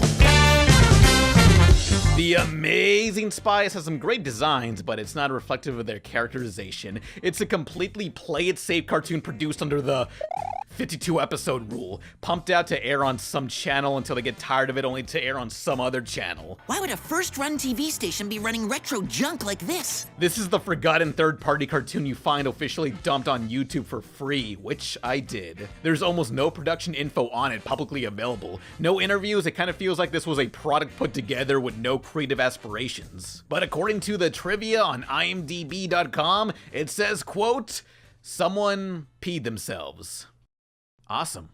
After the show ended in 2012, the crew quickly went back to producing more Totally Spies episodes a year after. Like, I assumed The Amazing Spies was a failed attempt at a broader demographic, so they just went back to focusing on just girls and maybe also boys who had weird feelings towards Clover like me.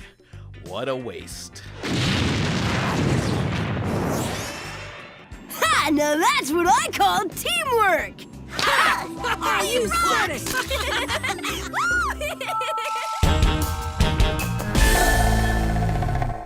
To make the world they're about to enter a better place for themselves. Fetus Force 5. Think outside the womb. Sponsored by Factor. See us at MomoCon 2025. Check the link for info. A series of video shorts for an upcoming Comedy Central show called Lil Bush have developed a cult following on the website YouTube. Here's a clip.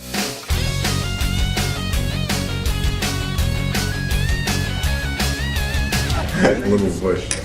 That's funny. Released less than a year before Bush's presidency ended and being a part of a disastrous cell phone service, Lil Bush was one of the most poorly timed cartoons ever. With jokes that land about as well as Flight 93, this was a parody of George W. Bush, the greatest American president in the entire world of 2001. It's been a while since I've done a worst cartoons ever vid in no particular order. So here's number 19, 2007's Lil Bush. Worst political cartoon ever? Or surprisingly funny at times, but other times it's kinda eh. Let's find out. It's Juice and Jam time. Come on, gang. Let's Iraq and roll. But first, this video is sponsored by Factor. With my passion for video editing, I don't always have time to cook or pay for takeout, which is why you and I need Factor. Factor offers chef-crafted, restaurant-quality meals to your door, ready to heat in 2 minutes. This stuff tasted way better than I expected. Which meal was my favorite so far, you ask? Roasted garlic chicken in the Calorie Smart Pack. If it's got garlic, I'll eat it. What else is there to eat? Keto, Calorie Smart, Protein Plus. There's so many meal options to pick from for any diet with a schedule telling you exactly what's coming up. Eliminate prepping, cooking, and cleaning. Heat and eat. Breakfast, smoothies, vegan, veggies, keto. There's 35 meals to choose from per week. Head to Factor75.com or click the links below. Use the code 50RebelTaxi at Factor75.com to get 50% off plus free shipping to your first Factor box. Again, code 50RebelTaxi at Factor75.com to get 50% off plus free shipping on your first Factor box. Support me by supporting them. Factor. Or go portable and take it along. Radio Shack's complete transportable cellular phone system. Just $7.99 only at Radio Shack, the technology store. Now, it's not a true RebelTaxi original unless I explain the lore to some unrelated BS, as Lil Bush originated as a cell phone exclusive cartoon. Imagine having to change mobile providers just to watch a show. So, cell phones today, they can do it all. Streaming, TV, or playing games, even though all mobile games are shitty, except for the ones that also happen to sponsor me. Most likely you're using apps from either iOS or Android. Well, in the 2000s, as technology was constantly evolving, buying a phone was a mystery as to what features you get. Can your cell run video files? Hopefully, but in 2004, a new phone service came along, Amped Mobile.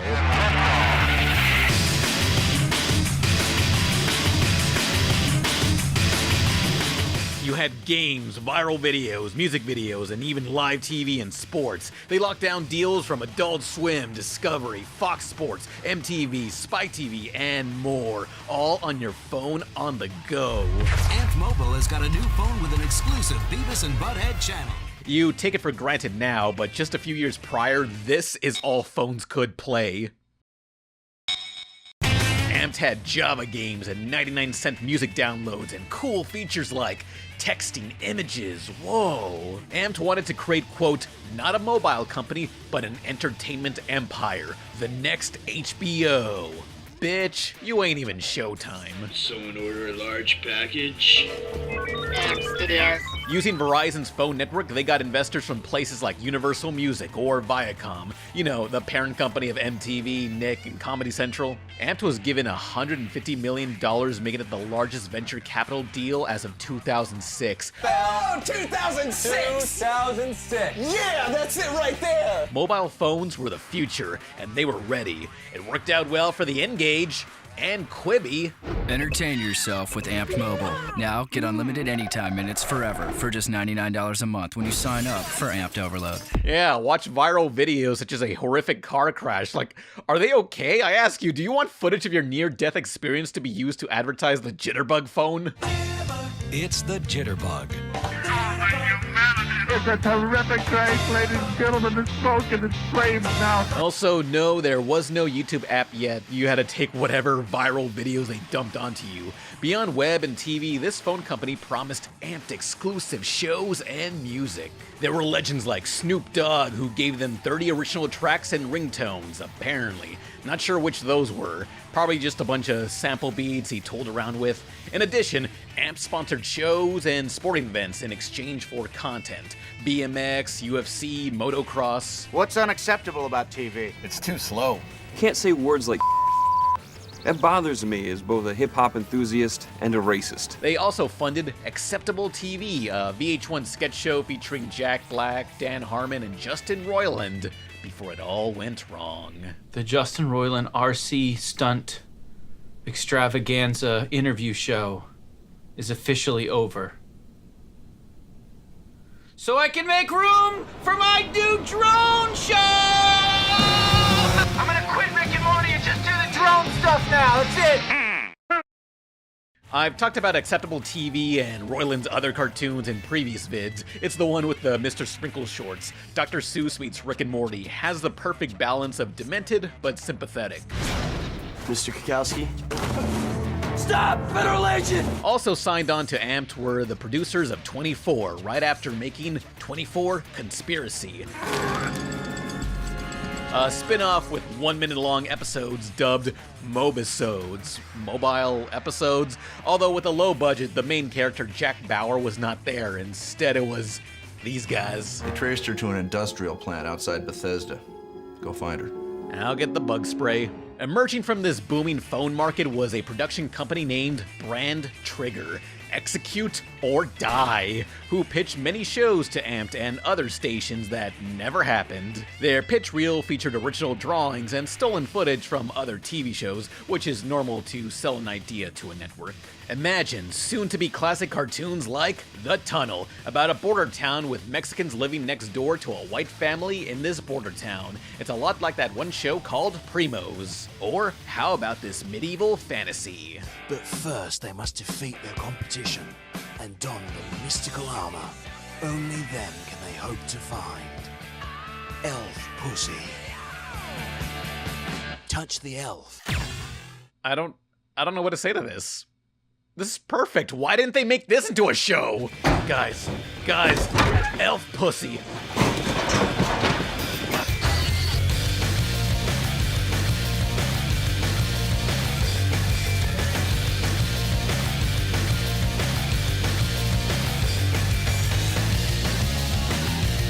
The rest of the ideas were live action, except one about an Irish family being Irish, and then you got this baby pitch. Tonight on I Can't Believe It's Not a GTA TV Station. Melanie and Brad Thompson were your typical American couple, except that Melanie was pregnant with quintuplets.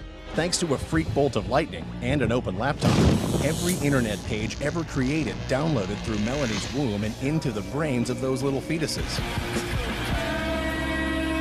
Now they're all smart and stuff, and they can talk, and they can walk, and they've even given themselves a name, Fetus Force 5. And they have but one mission, to make the world they're about to enter a better place for themselves. Fetus Force 5. Think outside the womb. Okay, Uma, I'm sorry. I think you should have read the script first. For reasons unknown, all these great projects never happened. The Amped originals that did happen were inexpensive man-on-the-street interview segments, sports documentaries, or sexy cooking shows. Anyone that can cook already is sexy. Well, Amped and Brand Trigger did have one hit together, their biggest and only hit. I take you now to Donick Carey, a writer for talk show host David Letterman, and co-executive producer/writer for The Simpsons in the late 90s. Classics like the one with Mr. Sparkles or the Treehouse of Horror with the Hell to Pay wig are under his name. The man's got experience, yet struggled to get his own series. The mid-2000s were tough on comedy writers, as TV networks shifted more towards drama and reality shows. But a good opportunity fell onto him. Seth Cummings, an executive at Amped Mobile, made him an offer. The guarantee that Carey's show would be put into production, and with little to no interference from the executives. This was too good to be true. So, with his satirical writing skills, Carey began work on Lil Bush. I prefer full. Hi, I'm Lil Bush, President of the United States. This was a parody turning Bush and his running mates into dumb kid versions of themselves. George is portrayed as a complete goof, which was standard at the time. By his side was the Secretary of State, Lil Condoleezza Rice, a girl who crushes on Bush while he's too stupid to notice. Well, now I gotta figure out how to get a girl to kiss me and win this bet. What about me, little George? Yeah, you can be in on the bet too, Con. Now quit yapping. I'm trying to think. Bro, seriously, you just gotta tell him. I don't know if someone's into me or mad at me unless I'm directly told. I am socially inept to hell. A therapist I contacted ghosted me. This is not a joke. Next is the Secretary of Defense, Lil Donald Rumsfeld, the level-headed one voiced by Iggy Pop, best known for his voice work as Circumcised Baby from Rugrats the movie. Man, they cut my cord. Oh, consider yourself lucky. I can barely hear myself sock. My dad kisses me all the time. That's what he calls punching. Yeah, I remember when you kissed that dog. That was weird.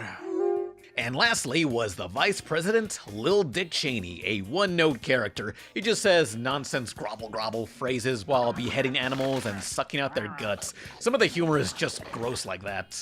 For the first episode, Bush is mad his school cafeteria canceled Hot Dog Day. Instead, they serve multicultural food. So what does Bush do? Well, these kids remove the cafeteria workers' clothes and torture them.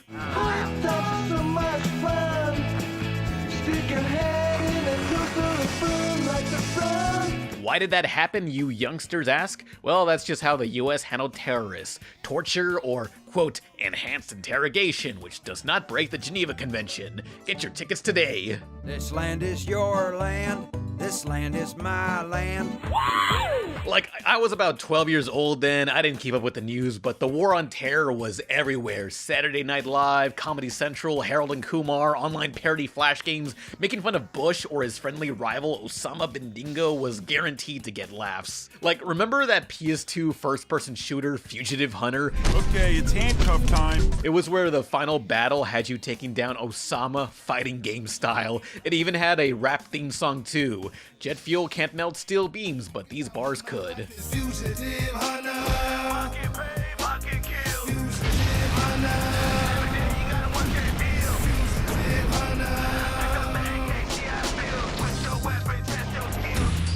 The influx of Bush satire flooded comedies such as Lil Bush, an exclusive to Amped phones, but after officially releasing on YouTube, the world was partially never the same. Normie-ass news reporters whose favorite cartoon was probably Family Guy were soiling at the mouth. While the show may be controversial, it is also somewhat revolutionary. It's the first show to start as a cell phone series, then move on to YouTube, and then get picked up by a cable TV network. Called Lil Bush. It's the animation that pokes fun of President Bush and his cabinet. The first that's ever been able to make that jump from mobile shorts. The idea is obviously super clever. I love it. And you know, I think Lil Bush is one of the most genius cartoon adventures I've ever seen in my life. Little Bush.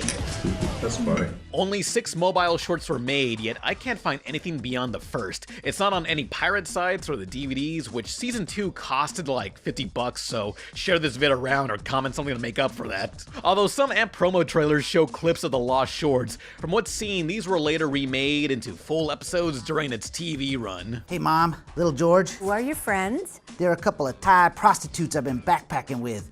One of them's a dude.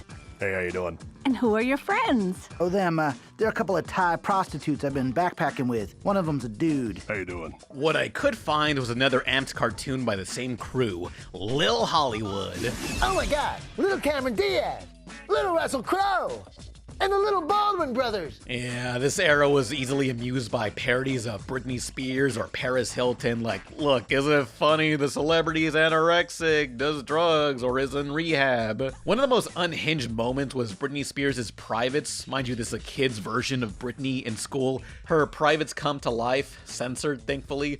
Her front and donut butthole escape her body and run off to someone else. Wait! How will I pee? Don't worry, Brittany. You can have my vagina. I haven't used the old gray lady since I banged Churchill. Cool. Thanks, Barbara. That's the stuff.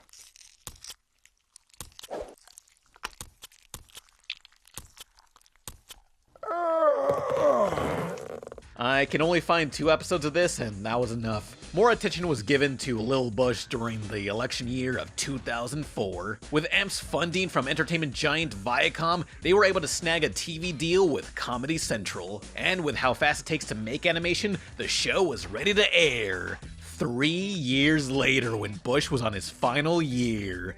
Topical. All right, gang, see if you can spot the illegal alien during this commercial break.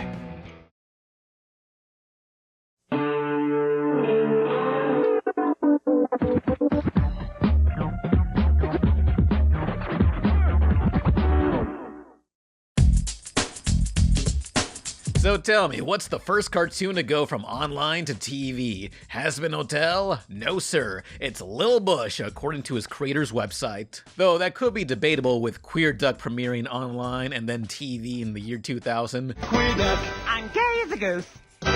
It always comes back to gay shit, don't it? Queer Duck threw the first rock at Stonewall, and I threw the first cinder block off a highway overpass in 1993. Now, Lil Bush needed a studio, so his creator co-founded Sugar Shack Animation.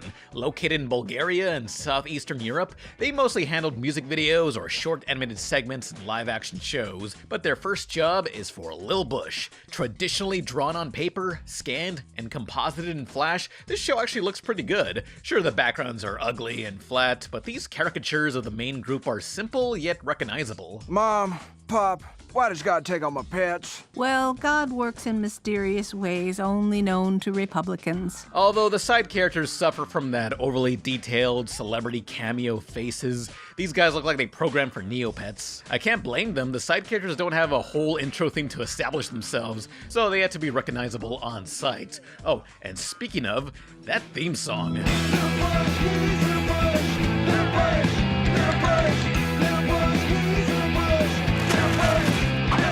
Lil Bush. Lil Bush. He's Lil Bush. Lil Bush. From how politically charged this show is, these lyrics I think we can all agree upon. So Season 1 used paper and pen, though Season 2 was fully done with Flash and just looks so jank. They had a year to make fun of Bush, just crank it out, man. The shelf life is on suicide watch. Even on the audio commentaries, they mock the sometimes rushed animations, like, look at that drawing of the US map. Did they get rid of California? Thematically appropriate. But and here we go. I'm gonna do it's the like same three individual like blood drops here go. Bloop, bloop, bloop. It's like an LCD game from 1987. Look at Condi's lunch. She's having a few nuts, or possibly toenail clippings and a couple of beans. Yeah, I always like the animation there. Yeah. It's like it's from a different show. Flash, so to get the text on their shirts and keep it on there the whole time, God. had to be hand-tracked by people in Bulgaria. Bulgaria. Yeah. No kidding. The formula for this show is a lot like Moral Oral, which I'll be covering sometime soon. Bush is a dumb kid, he causes problems, and his dad, George Bush Sr., sets him right. It's a mixed show to criticize, because some of it's pretty funny. Like, I love a character who is a complete asshole, though other gags can just feel like obvious, overdone buzzwords that were played out at the time, or cheap shock value, like, again, killing more animals. One of the grossest was the pudding hole. You may want to look away at this one. So, Jeb Bush, oh, you remember Jeb Bush, George W.'s brother? Please clap. Yeah, well, they portray him as a special needs kid bumbling around, riding a short bus. On one episode, after getting surgery, he undoes his stomach staples, eats pudding, and it keeps falling out. So he eats it again, and again, and again, and again. Later on, it becomes a trendy thing because anorexia was big in the 2000s, so all these models got stomach holes. Oh, George. And look, you can barely notice my pudding hole. Jesus Christ, I gotta design more fat chicks. Heads up. Oh, jump that ball. Kid, stop. You'll get killed. Now, I showed Lil Bush to a few 20-somethings who barely remember this era of politics. A few events parodied were lost on them, but for the most part, we were laughing every so often. While not every joke lands, this cast of evil kids are amusing without knowing the history. For those who do remember, well, turn on the TV now and you're not gonna find many jokes at Bush's expense. Without the oversaturation of everyone making the same gags, Lil Bush is a little more new now than it was back then. Anyway, here's this Clockwork Orange type scene where Jeb Bush is forced to watch a slideshow of all the dumbest aspects of America here in this clip from 2007 that I did not edit.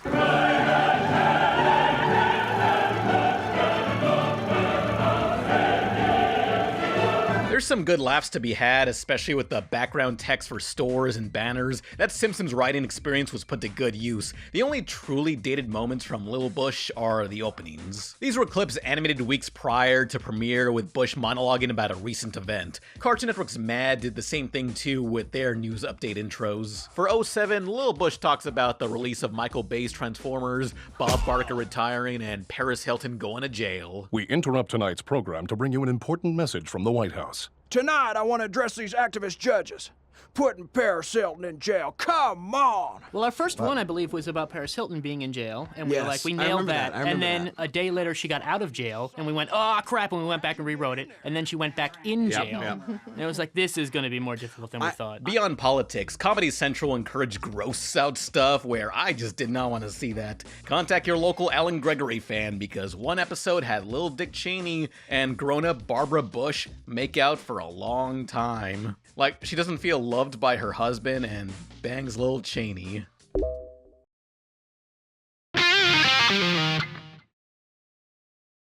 Oh no, did she get pregnant? No, apparently he's inside her womb just vibing.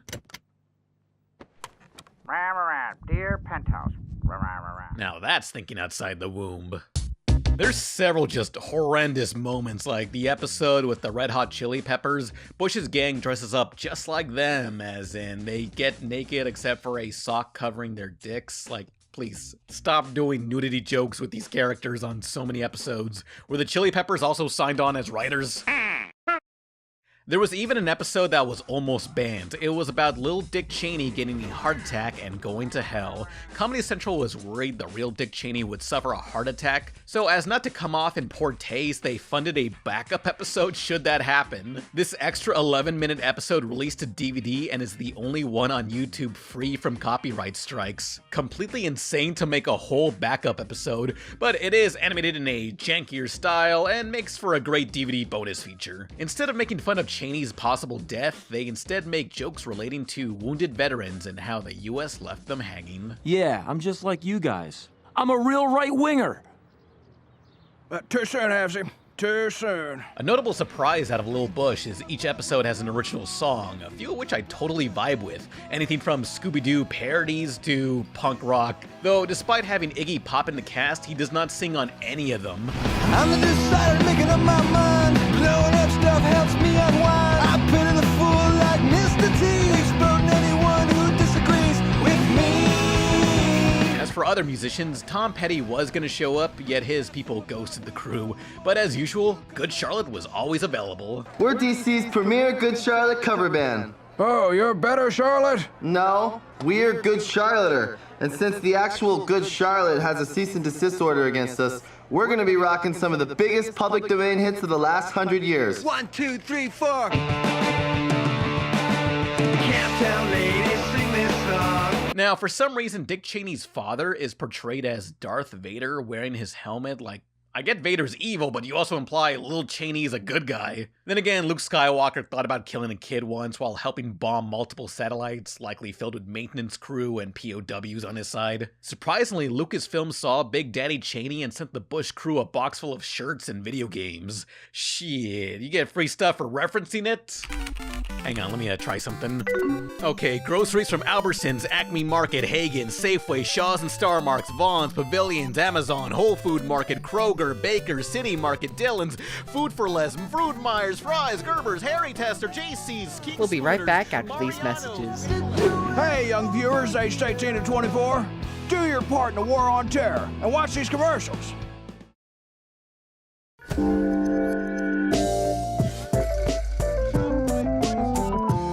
Market, Wingnums, Tom's, Chenery, A's, Market, Basket, Food Town, Alex Lee, Brookshire, Food City, Ingle Market, Piggy, Wiggy, Publix, Winn-Dixie.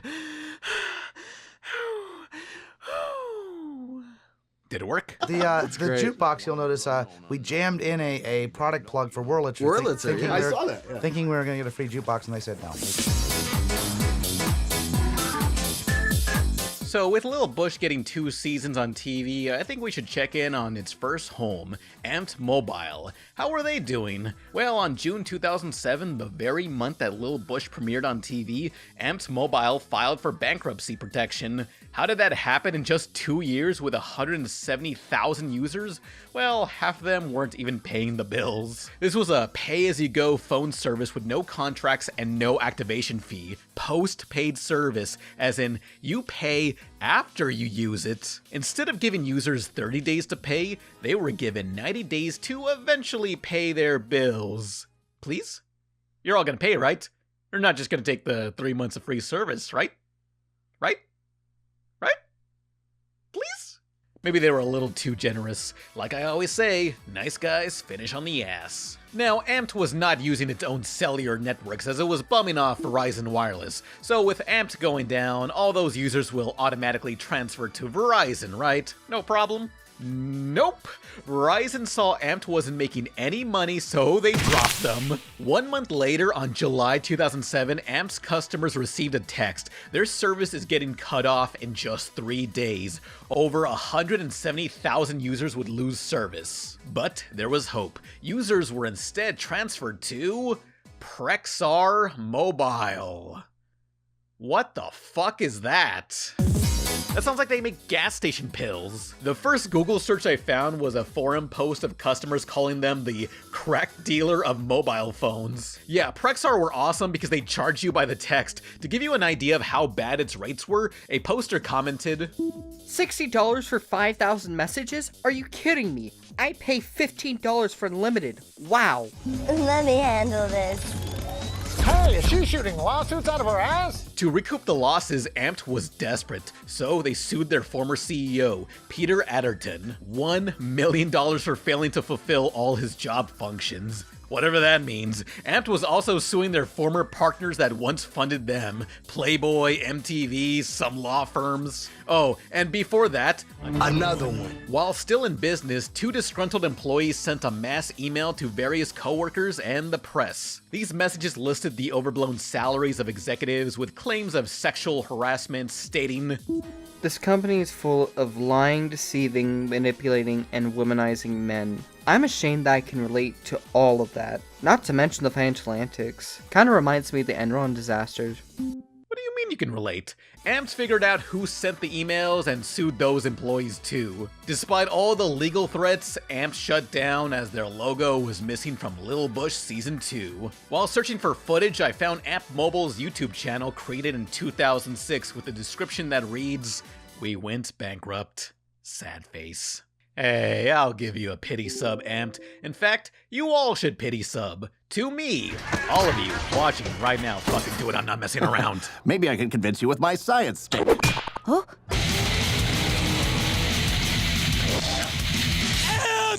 It's almost respectable. A lot of new startup companies can be a bit more pro-consumer. They'll bend over backwards for the customer in hopes they'll sign on, start cheap, weaken the competition, steal their customers, and once the customers are hooked, charge more later. It's like Netflix or MoviePass.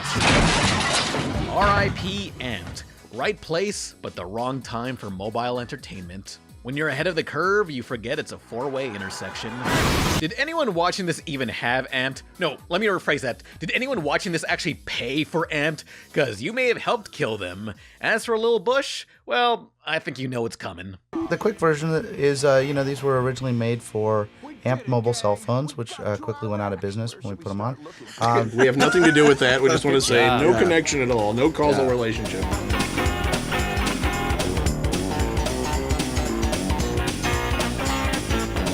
After 16 half-hour episodes, Lil Bush ended because, well, it was 2008. It's over. Bush is gone. What's the point? Comedy Central already dumps out cartoons that last like 1 or 2 seasons. Who cares if it's dated? Might as well squeeze the last bits of Bush's relevancy. Is it bad? It has its moments. I would say it's okay now, but back then with all the Bush stuff, it probably was just more grating than it was funny. Today, you can kinda enjoy it in a vacuum. As for its creator, Donna Carey, well, he moved on to make comedic documentaries and founded Muzak.org, a charity providing instruments to underserved schools around the world. So, that's pretty cool. Maybe in a few years we'll get another cartoon for... insert president here. Hopefully not another one by Stephen Colbert. Please, no. I don't want that at all. Watch out! We have a conservative broadcaster on the loose. We're a pretty fucked up country, aren't we, Pop? Yes, we are, son. Yes, we are. Ching chong, ching chong, ching.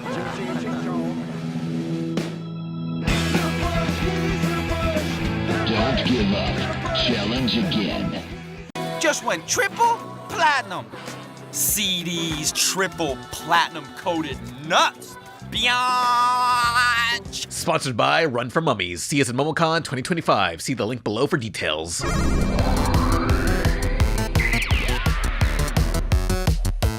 You know, making long 30 to 40 minute videos can be straining. Sometimes I need a topic not filled with rabbit holes of old websites and articles. So often I think a video will be easy when, nah.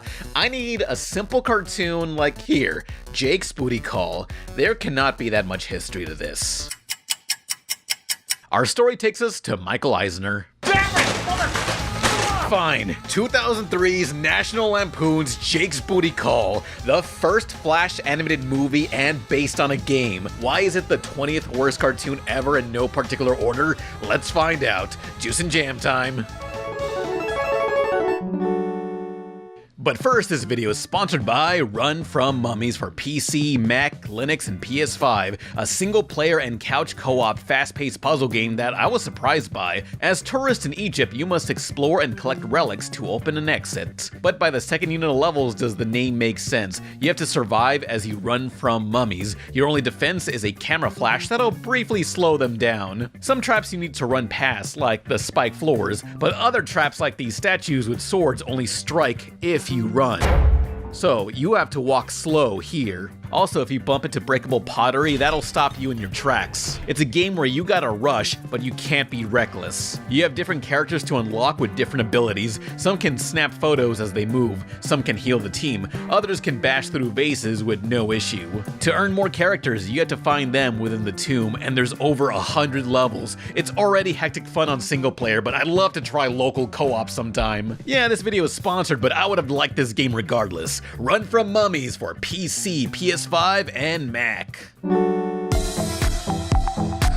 Okay, I mentioned Disney CEO Michael Eisner. Well, our story actually takes us to his son, Eric Eisner, and his friend Bruce Foreman, who both founded Romp.com. The site is no longer up, but a fan archived it as theromp.biz. Don't forget the. In 2000, they hosted flash animations, saucy images of women, and message boards. Their aim was to be the internet's South Park and Maxim magazine. Romp had flash cartoons mocking the Bush versus Gore elections, or sex and the inner city with beloved characters like Officer Clueless Klux Klan. Yes, these cartoons were very woke. Previously on Tards. Motherfucker. Even a series mocking the Metallica versus Napster piracy battle. Napster bad, money good. Napster, what you gonna do? What you gonna do when we come for you?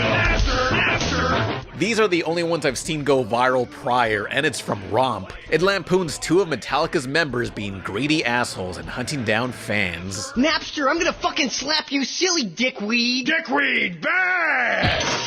Got something to say? You got something to say? Gonna cry? You gonna cry like a little sissy Mary? Not so tough, not so tough! Nearly 20 years later, the creator of these, Bob Seska, still gets hate mail from Metallica fans, even though he himself loves the band and his time on Romp. Back then, big companies were throwing money all over the place for the blossoming internet crowd. One of the site's most popular games was Celebrity Piñatas, for people who wanted to beat up O.J. Simpson, Woody Allen, or David Hasselhoff. Hop 2011 wasn't that bad. Even if you kill me, I'll be on reruns forever. But a big piñata was reserved for John Rocker, a former baseball pitcher for the Atlanta Braves.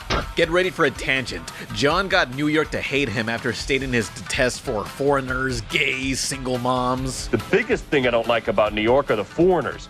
How the hell do they get in this country? I can't find any photos, but throughout the streets of NYC, Romp.com hung John Rocker piñatas, letting people swing at and throw batteries at him. I know nothing of baseball, but his attitude is believed to have inspired Kenny Powers from HBO's Eastbound and Down. The creator says no, then again, no one likes getting sued for cash. Hold on to your dick!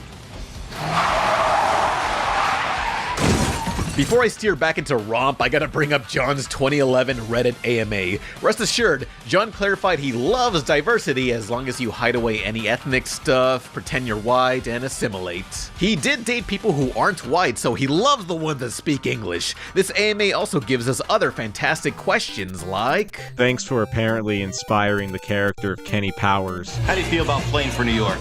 You mean Jew York? What have you inspired besides numerous abortions? So you're for women's rights. That doesn't sound like the John Rocker I know and love. That was a horseshit comment. You've been sitting there for 15 minutes trying to think of something clever to say, but that's what you come up with? That's the worst attempt by anyone all day. You must have just the worst social skills.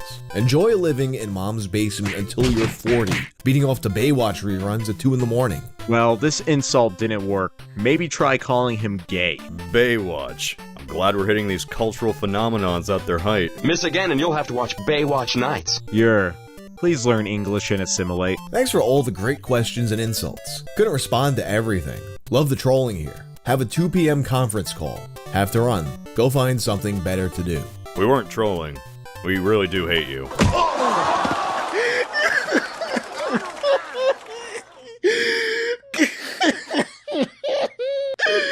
So you see, Romp was big into mocking whatever was trendy or making offensive interactive cartoons like tonight's subject, Booty Call. 300,000 volts of electricity. You're chilling with your girl C Boogie on Romp.com radio.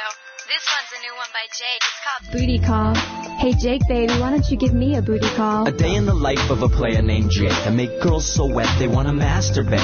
Bitches in every city saying, fuck me, Jake. So I hit that shit and then I tell them lay. Created by Jane Meter and Kate McManus, who laid low after this, Booty Call were choose-your-own-adventure animations. Real fun idea. You play Jake, who wants to get laid. Pick a girl and see how it goes. Though what sucks is if you pick the wrong choice, you have to redo scenes and there is no skip button. They took the time to animate these, you're gonna watch them. Holy flying tricks, pimp man! I'm just glad I found a cheat code site on Angel Fire giving us the right choices. That's because you're a stupid sorority bitch. Oh, like you have a better offer, you stupid bitch! Whoa, Jake, calm down. What the hell? Like, he was weirdly angry in some of the earlier issues. You ever heard of the Mile High Club? You did all a good pimp could do. Damn, I wish someone told me that growing up. Now, unlike all those weak sauce, hentai, ecchi AI art games on the Nintendo eShop, Booty Call's got uncensored hand-drawn titties. No vaginas, though. How about we do a shot of tequila? Should you make the right moves, you get...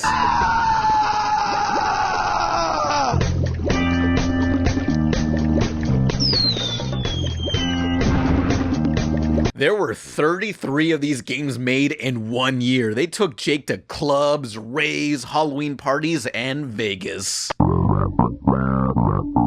Dude, that other chick got busted with a fake ID. Oh, fuck, I gotta go. The good thing is that's a losing option. Next choice. Hatsune Miku.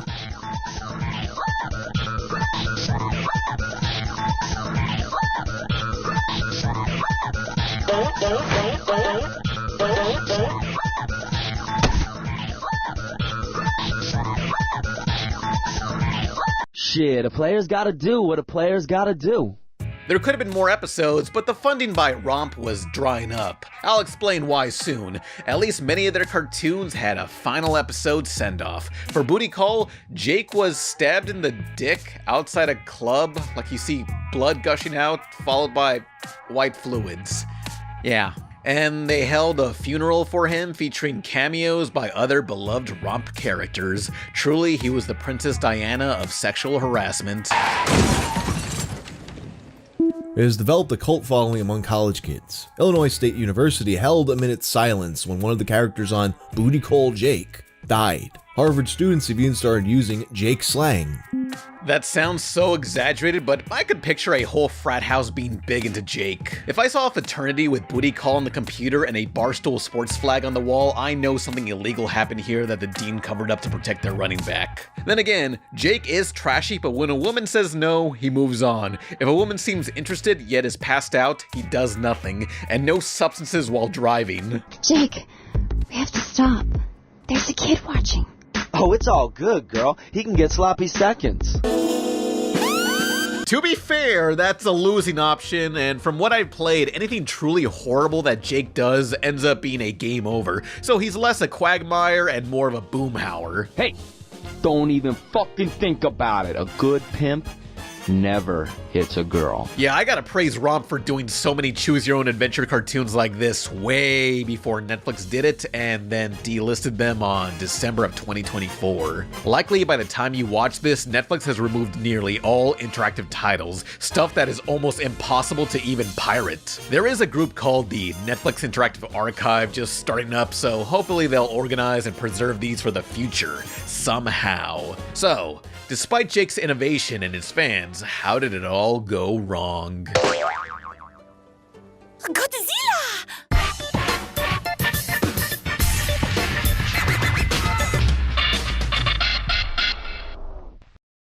Well, things started great. Prior to Romp, the founders Bruce Foreman was a merchant banker at Goldman Sachs, while Eric Eisner practically grew up around the entertainment business and was a talent scout for the Mighty Ducks or Anaheim Ducks. Not sure if they're indie cartoonists, they're not working with any major studios, but definitely business-savvy investors who saw the potential of online outside the Hollywood system. Romp had 35 in-house writers in LA and 50 animators scattered across the globe.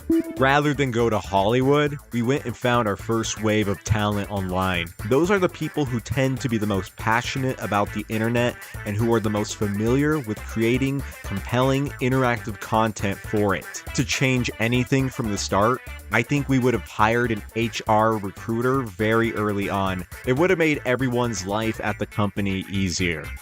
Oh boy, that last one is very relevant. I am 85% done with my Loki IRL pilot, though I need funding, thus I make videos. Share these vids around or comment. Though to make videos means no one's sending out acids or recruiting more people. Next time, look into a showrunner, I guess? Ah, the Bone Zone. Dynamite!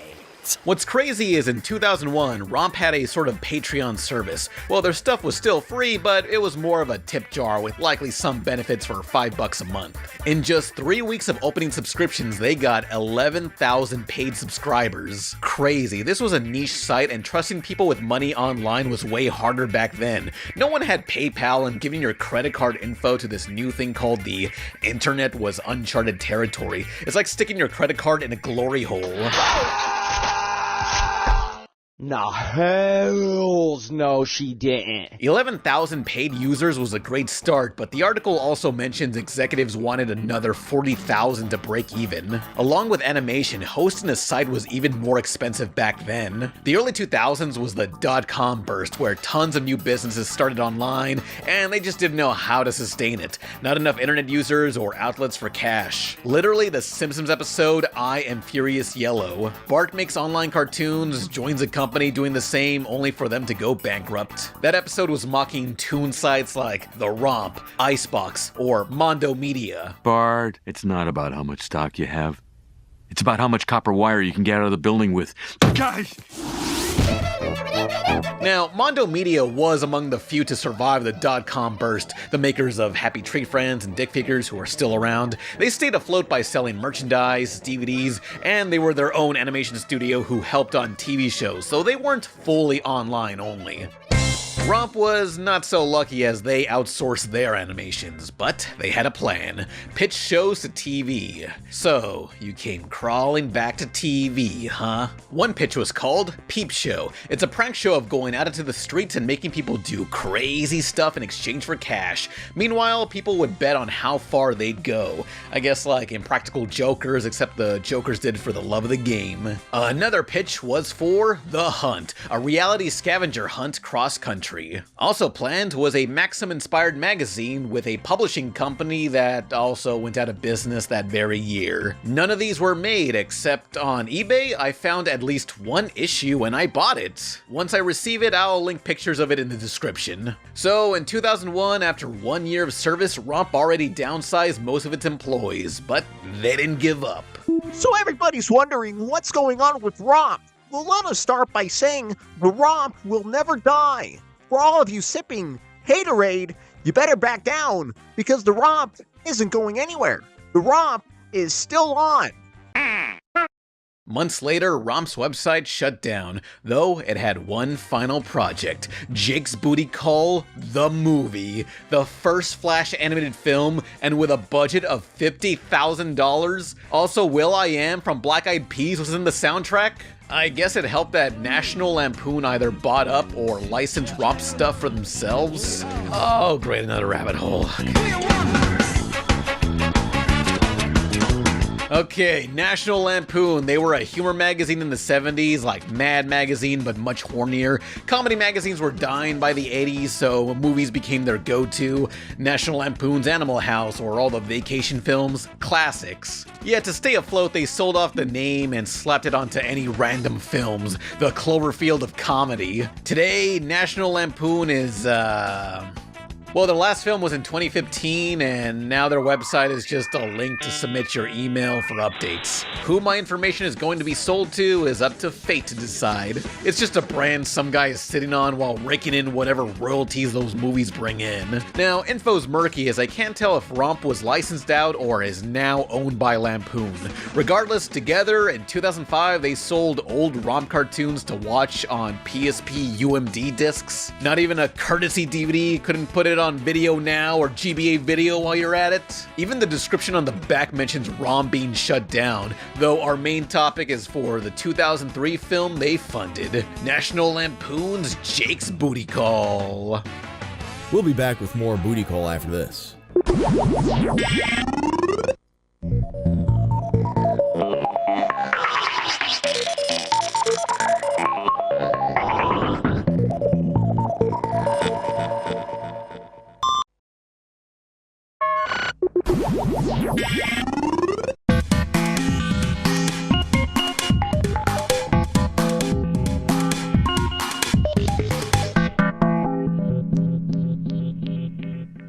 What do you want? You girls look like a bucket of Kentucky Fried Fuck, all wrapped up in original skin. Who the starts a conversation like that? I just sat down. Back, y'all. And I got a fat sack. And I'm looking for some ladies. If you're wondering, yes, this was played in theaters, well, a few select theaters on tour. As the first Flash animated movie, it's gonna look like ass, yet kind of impressive. While the colors are garish, the camera angles and parallax layers have a massive scope, and the subtle details like the overview of the city has cars and crowds moving in the back, it's very lively. And there's some effects like some extra lighting or more dynamic camera angles, stuff that TV animation made on a way higher budget rarely ever does. They were going for it. As for the character movements, they did as well as that era could do. God help them, as some scenes look eerily smooth. Did they rotoscope this? But yeah, writing-wise, what are you expecting? We follow Jake, who can score nearly any chick, though out of the kindness of his heart and wanting to bang, he helps this guy. A foreigner who's got no game and no life 2014. Turns out he's from a made-up, non-existent, non-offensive country of Bangslavoid, or whatever. I'm too sexy for myself. Too sexy. Ew! That's disgusting! Get away from me! What? What is wrong? Anytime he talks, I think Nightcrawler and X-Men Evolution, mainly for his accent and me wishing he can teleport into a wood chipper. No, it's not the same voice actor, though it turns out Seaton is actually a prince from Bangslavoid. He's royalty and has had everything handed to him by his father, so he wants to prove that he can get laid without his father's help. With this movie being co-written and co-directed by Eric Eisner, I do wonder if the plot is reflective of him, like Eric wanting to prove to his dad, the CEO of Disney, that he too can handle a big company, except replace a big company with getting pussy. Or maybe I'm looking too much into it. Yodely-ow, how, how, hey, hoo. So on this globe-trotting, dick-grabbing, pants-fapping adventure, Seaton summons his father's jet as Jake lights up the Jake signal. Once spotted in the sky, all the women leave their dates to hang out with Jake, an ability I unfortunately relate to. Some call me an accidental homewrecker. Hey girls, Jake's calling! Jake brings along all these women on his quest as they fly to other places to meet even more women there too. Statistically, one of them's gotta bang Citan. But uh-oh, would you have guessed Citan's brother hired assassins to kill him? Why? Because Prince Citan is next to be the king while his brother don't get nothing. How did it feel to finally get up inside a vagina? Oh no, I did not have sex with the vagina. Damn! Jake and Citan have no idea they almost died multiple times through the adventure. They're just meeting chicks and wacky characters like a rapper named Master Vanilla Puff Pastry and shit. Yeah, this guy's name is just shit. What? Late. Walking away from those future diss track victims, Citan is oblivious to the sniper aiming for his head. And it misses. Okay, if we're not gonna change the gun laws in the US, can we at least get some snipers that know what they're doing for once? Security!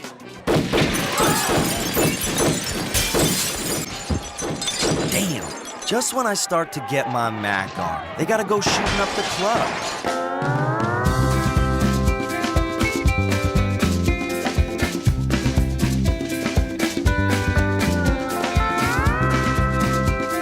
We're only halfway through the film and I still have no idea why Jake talks like that. I gotta say, you're looking fine. Do I have fuck me written on me somewhere? Like every phrase is just elongated, as if the arteries of his brain are clogged with the semen down the drain. He's like Mordecai and Rigby if they were dropped on their heads more than once. Lobotomizing Jake would only make him more powerful. Actually, you got buckets and buckets of fuck oozing from all of your orifices. Sure, big guy. Next! Seriously, nothing gets this guy down. If one chick denies him, he'll move on to the next. He is unstoppable, physically and emotionally. Running into these highly skilled assassins trained from birth to kill, they didn't know that Jake was bred to chill. I am going to finish you. This one comes from the street. Let's take this shit a little higher. Along with Coconut Fred, Jake is one of the most ultimate characters in fiction. He can take down Super Saiyan level 5 Goku with a single kick. Any woman who denied this man was a fool in the end. You know you love it, girl. No, I don't. Man, that chick's so basic, her favorite Pokemon's Gengar. Besides indomitable human horniness, what other powers does Jake have? Pimp vision. He knows when to make the right moves, and it's nice to see some mixed race representation. I'm half black. From the waist down. Wow, he's like Logic, except he can say the word. You know the one. The only time Jake has ever lost his cool was here. After his plane ride to Vegas, they rode on a yacht that assassins blew up. Jake and Citan washed up ashore to a desert island. That's when it became a psychedelic music video, which they were really trying here. The amount of layers and puppets on screen was probably throttling their Windows XPs. Though the storyboards look fantastic, much of the crew were experienced less on animation and more so on comics. Great illustrations, but they just didn't have the time and money to bring it to life properly. While on this sort of dream sequence afterlife of past musicians jamming together, Jake learns about one forbidden woman he's told not to mess with. So he does so anyway. That's right, a Vegeta monster. This is the only antagonist that has any power over him, and it's just a dream sequence. The only threat is Jake's own imagination. The reality outside of that don't mean nothing. No one can stop him but himself. He's gonna get denied, get rejected, but he's gonna keep moving on. No one's gonna stop him or you. So, you wanna wallow in fear, or you wanna get off this island and get laid, get paid, snort that crack, and seal it shut, man? After their big journey, Citan finally meets with a woman who understands him, loves him, holds him, pleases him, and does not share his hyperfixations, but will indulge in them anyway. Is that not what love is? Actually, no, he just ends up banging some nameless chick, and that's it. Conclusion: no emotional payoff or development of finding someone he loves. He just got lucky after 50 half-assed attempts. Statistically, someone's gonna say yeah. Honestly, if you're an incel, you just didn't ask out enough people. Well, sort of. I work for theromp.com. They send me all over the world documenting my adventures.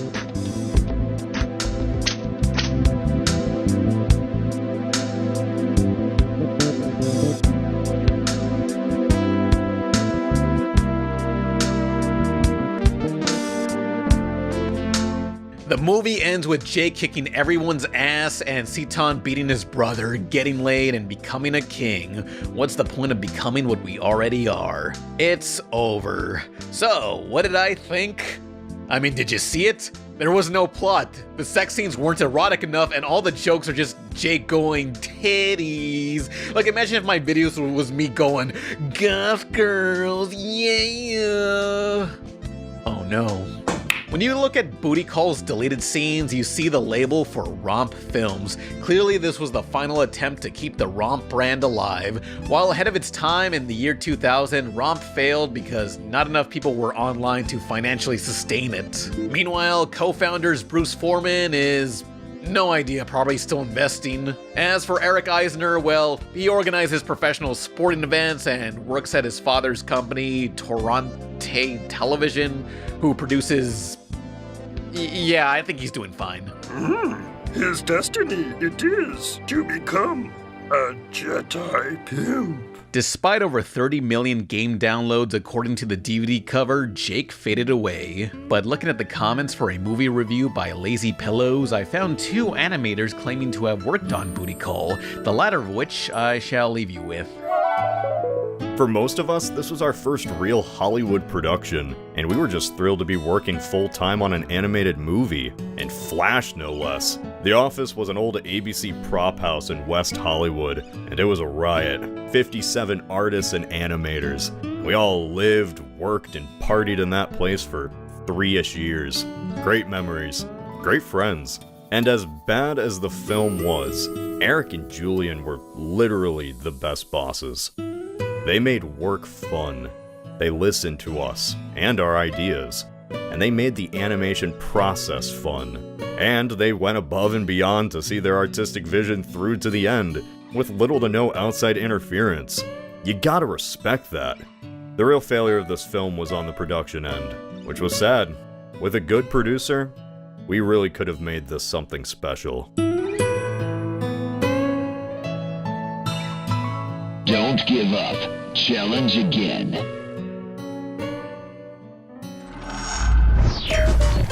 Cartoon Network has a lot of shows, like this one. You all right, Rod? And this one. Play together forever and ever. But sometimes, not everything we show is suitable for the entire family. So pay attention to the TV parental guidelines ratings and control what your children see. Learn about the V-chip and parental controls available from your cable operator. Visit controlyourtv.org. The world is the melting pot of pussy.